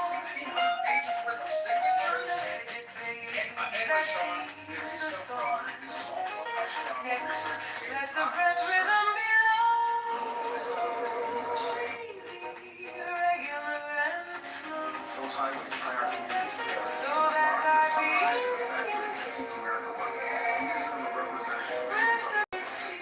specific swoop. Those are some of the zip codes that make up Illinois 16. Third, let thy life be pure and calm, sway softly as a wind. Stood up for swimming folks down at Fort Lauderdale. Stand up for you. Fourth, let the will to live be bound to the one love of the profound. Those highways tie our communities.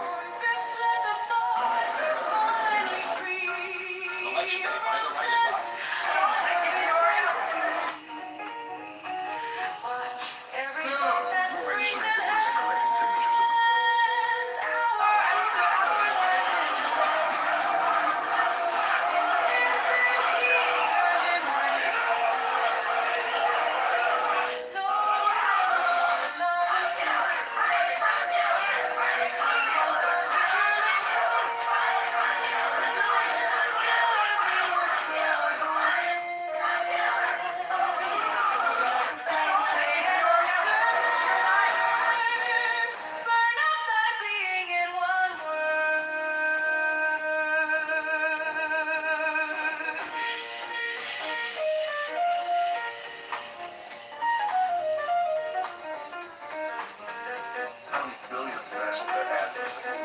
sunlight plays in the sink, and eventually the sink overflows. We can't just mop around and get to turn off the tap. That means getting serious about what we spend, but also know how many billions of national debt adds to the sink. It stacks up like plates in the sink, and eventually the sink overflows. We can't just mop around and get to turn off the tap. That means getting serious about what we spend, but also know how many billions of national debt adds to the sink.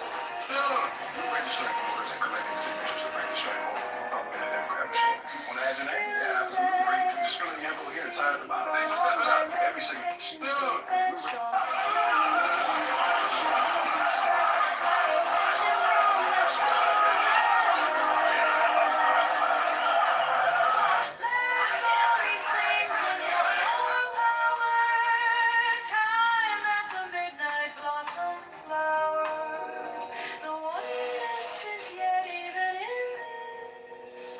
My son, thou shalt not do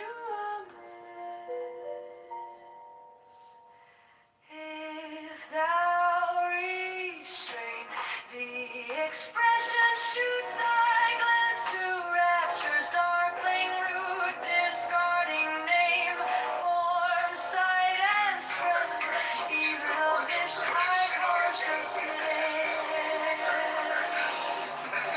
Here's to the heart. What we do with politics that hurts the people. Time to play something honest. Right, knock me over, get it, Thy radiance that rose Next. afar. John, get over. John, get over. John, get over. John, get over. Frank Iverson. When I think of that, from the drunk, yeah, I know it. I cheer. You like steak? I know. And the liver steak. Oh, yeah, blood steak. And the liver your steak. The rice, though. The best. Thanks, man. Frank Iverson. When I think of that, from the drunk, yeah, I know it. I cheer. You like steak? And the liver steak. Oh, yeah, blood steak. And the liver your steak. The rice, though. The best. Thanks, man. Frank Iverson. When I think of that, from the drunk, yeah, I know it. I cheer.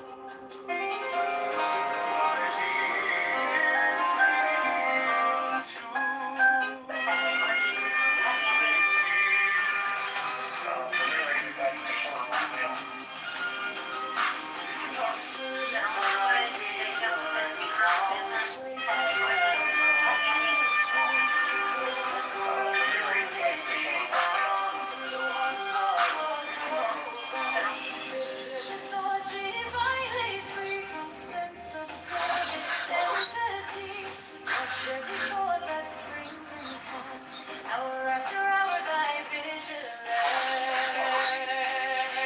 Incense and heathen inwardness. No one more than us sits more securely. Still every word like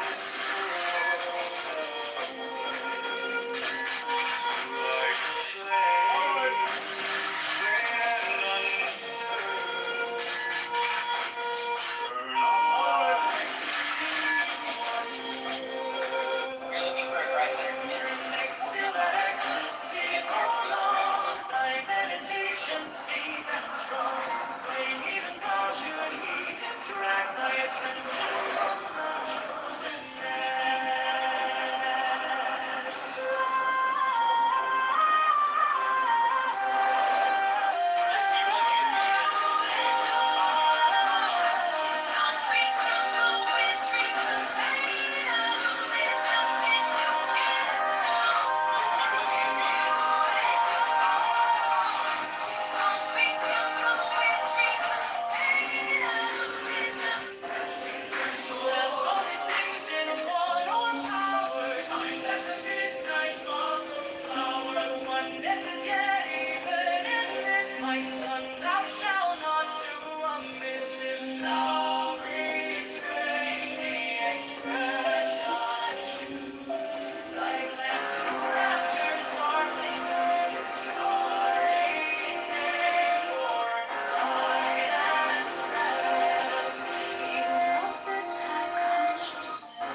for you guys do. Thank you.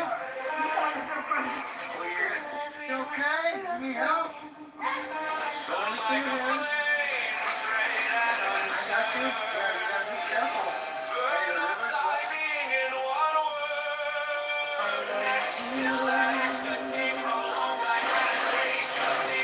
what's that about?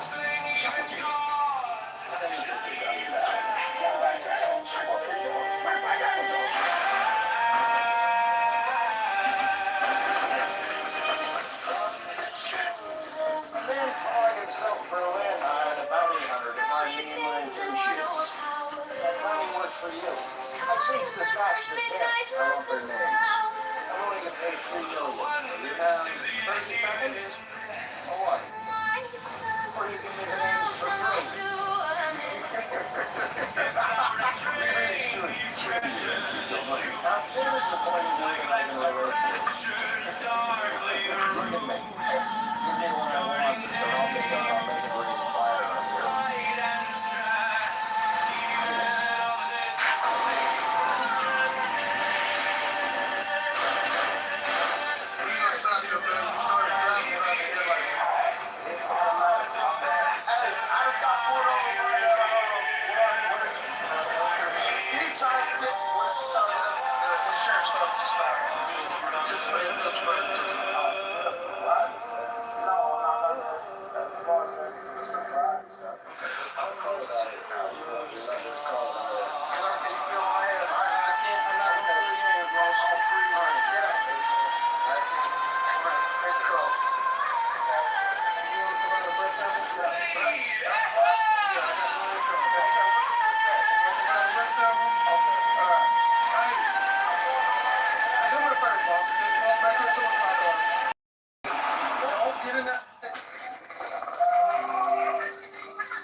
Christ, this game because holy shit.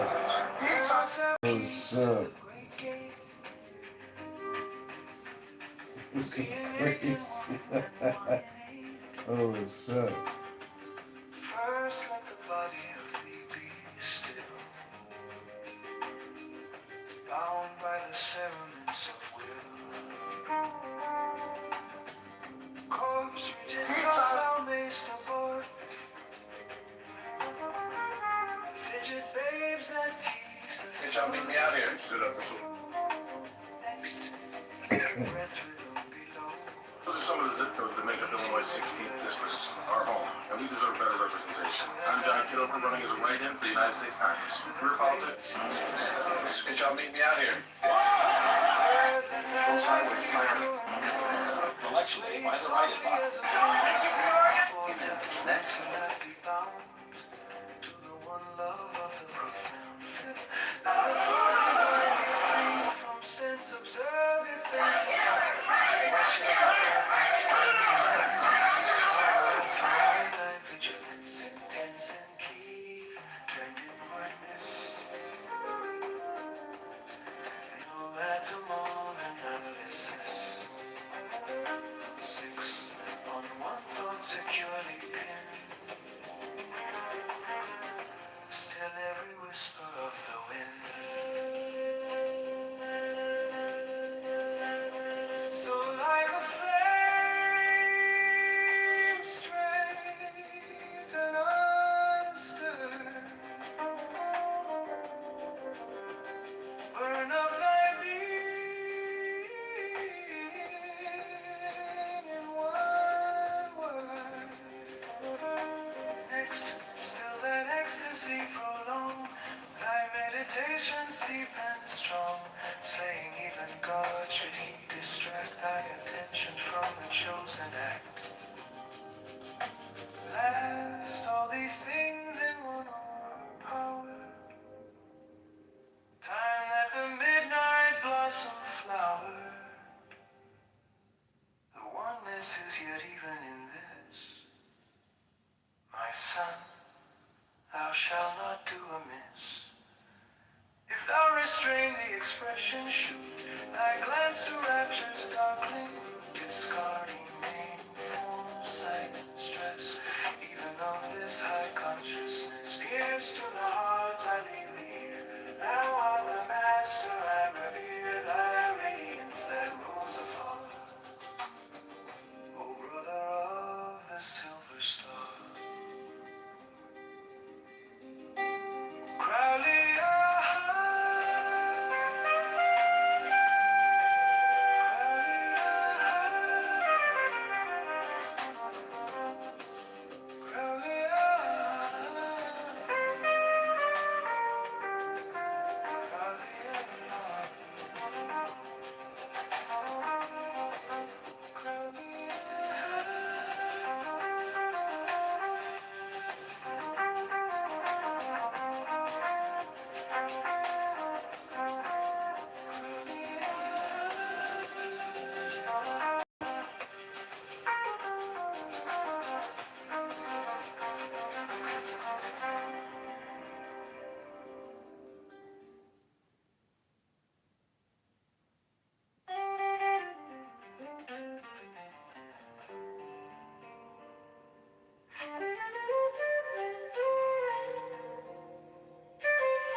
there are 7 keys to the great gate, being 8 in 1 and 1 and 8. First, let the body of thee be still, bound by the cerements of will. Corpse rigid, thus thou mayst abort the fidget babes that tease the thought. Next, let the breath rhythm be low,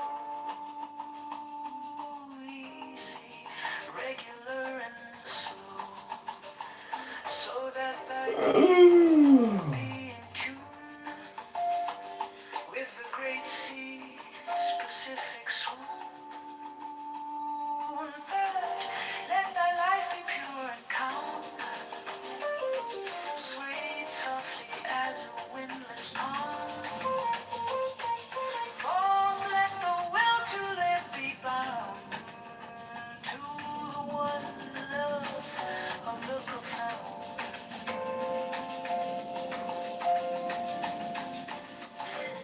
Let the thought divinely free from sense observe its entity. Watch every thought that springs in hence.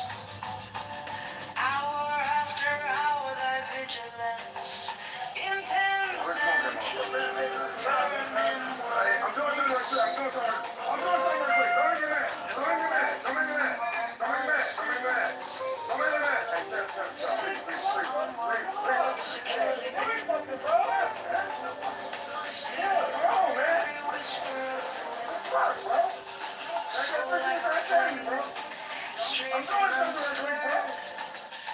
Burn up thy being in one word.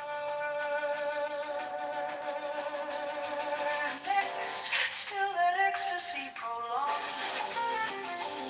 Thy meditation steep and strong, slaying even God, should he distract thy attention from the chosen act.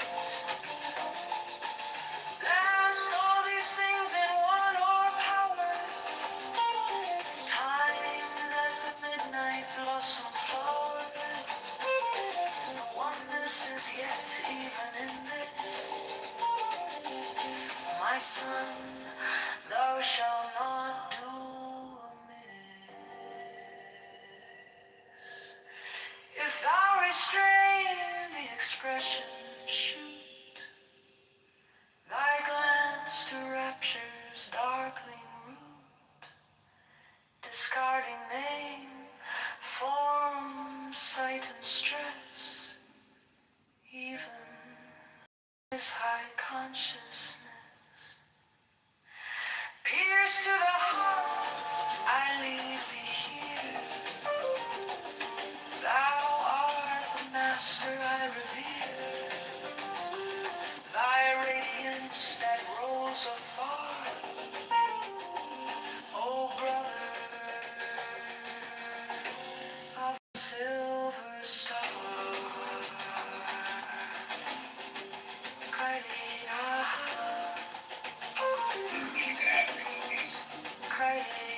24, 36, 87.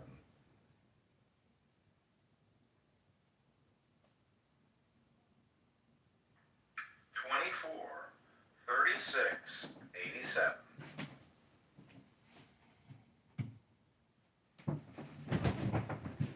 24, 36, 87.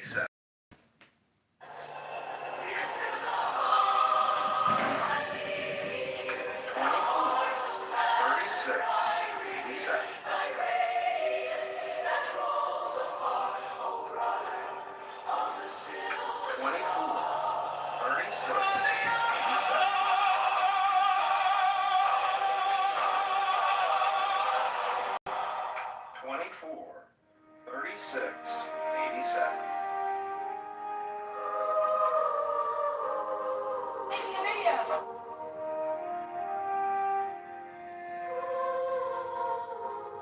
There are 7 keys to the great gate, being 8 in 1 and 1 in 8. First, let the body of thee be still, bound by the sentiments of a will. Corpse rigid, thus thou mayst alone. Fidget babes that tease the thought. Next, let the breath rhythm be low. Easy, regular, and slow. So that thy being be in tune with the great sea's Pacific swoon.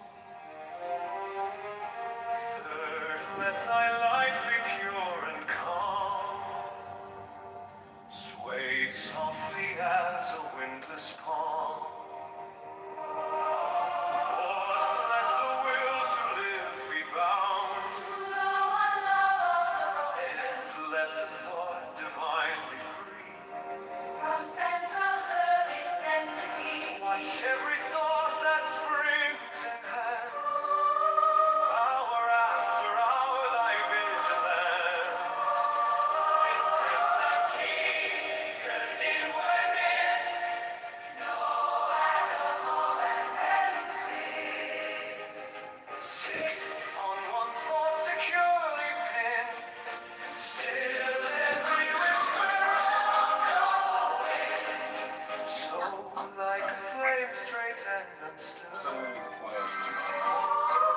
burn up thy being in word. Still that ecstasy prolong, thy meditation deep and strong. Sway thee to God, should he distract,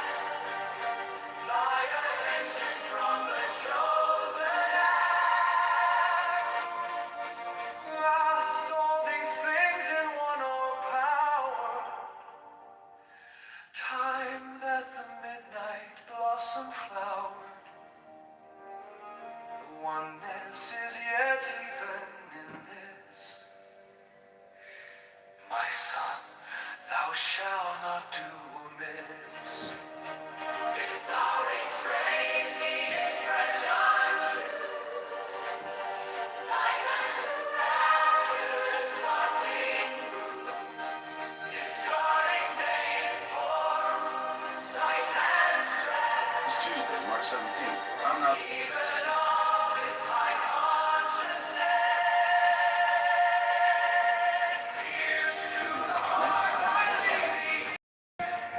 Oh, we're registered.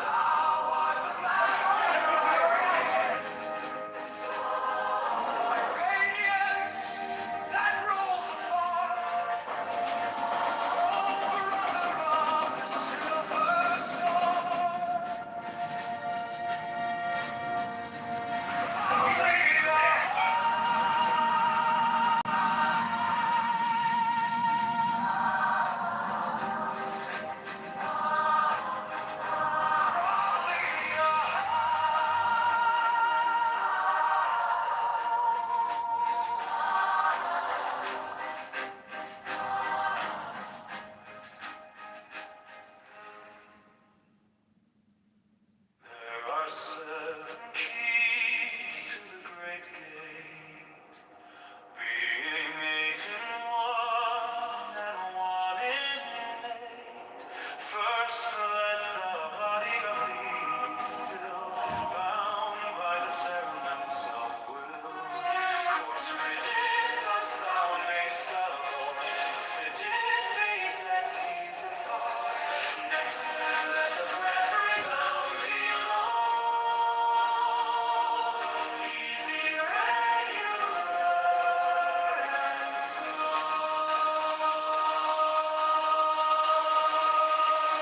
so that I be in tune with the great steeds of civic swoon.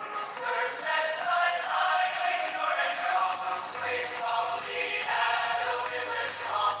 Fourth, let the will to live be bound to the one love of the profound.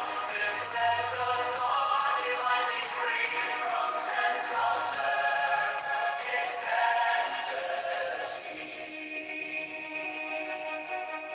watch every thought that springs enhance. Hour after hour, thy vigilance. Intense and keen, turned inward mission. Atom of analysis. 6 on one thought, securely fenced in. Every whisper of the wind, so like a flame straight and unstirred. Burn up thy being, one word.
strength of will.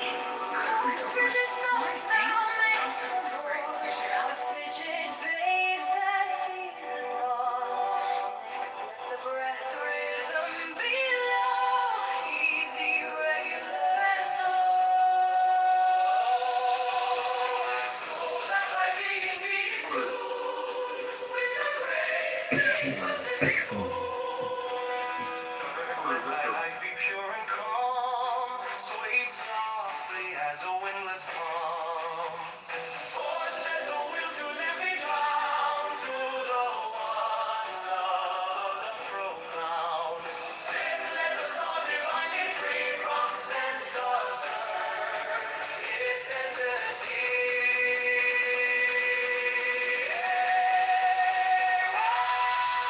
Watch every thought that springs enhance.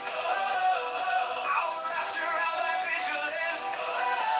Intense and keen turned inward miss. No atom of another sense. Sits on one thought securely penned.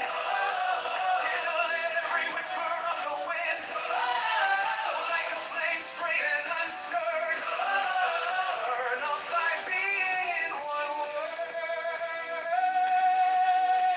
Still that ecstasy prolong, thy meditations deep and strong. Even God should he distract thine attention from the chosen act. Last all these things in one o'erpowered time that the midnight blossom flowered. The oneness is yet, even in this, my son, thou shalt not do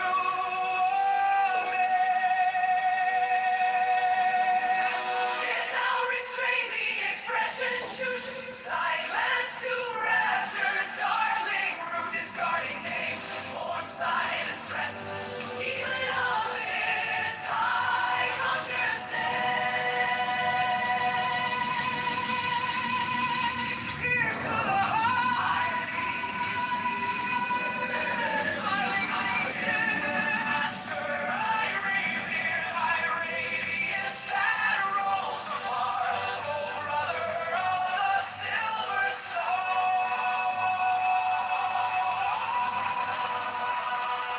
Proudly,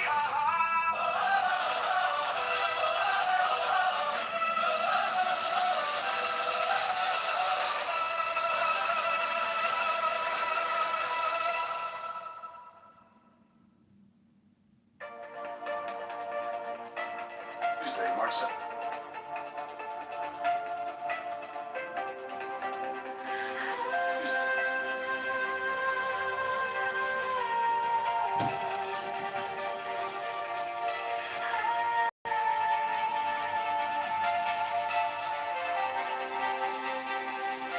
Kitover.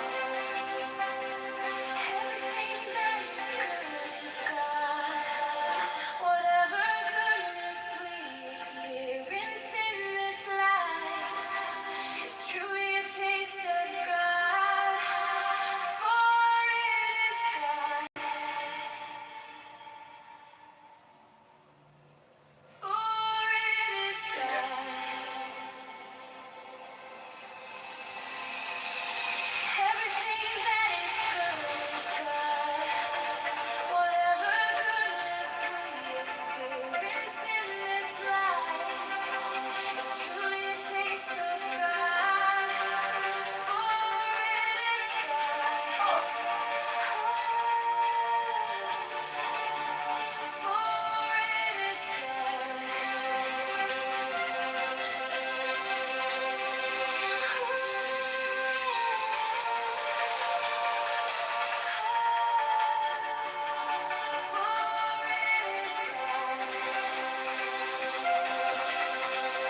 68, 75, 57.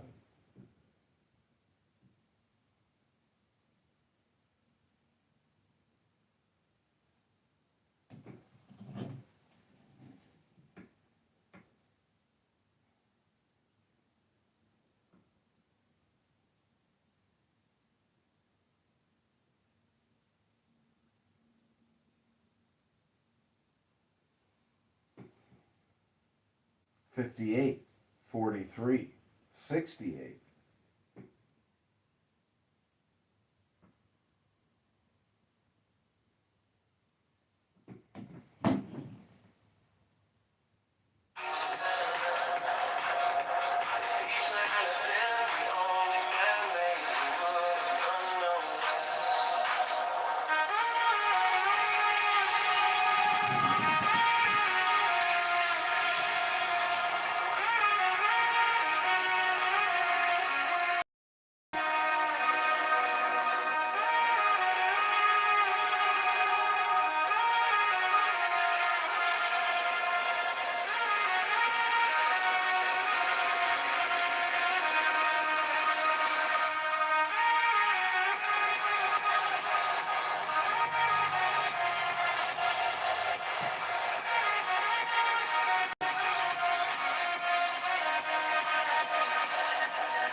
28 84 66.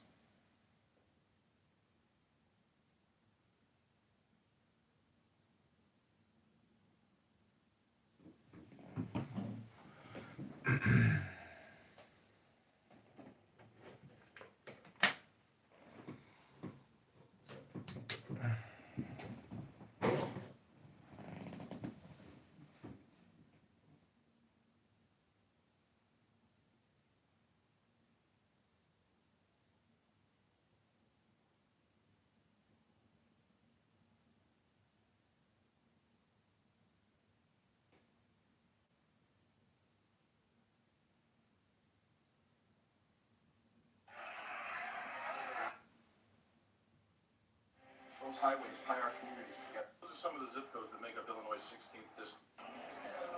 Hey, y'all meet me out here. You stood up for some. Those highways tie.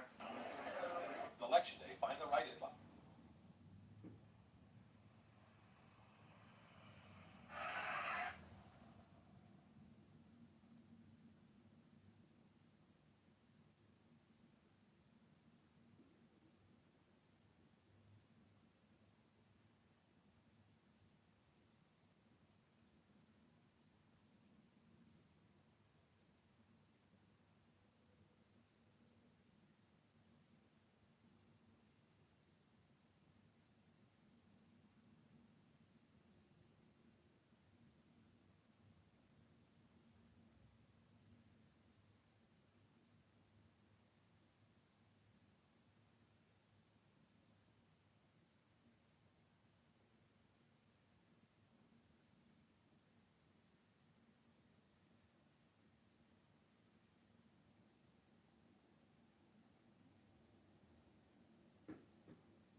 $53.98.89.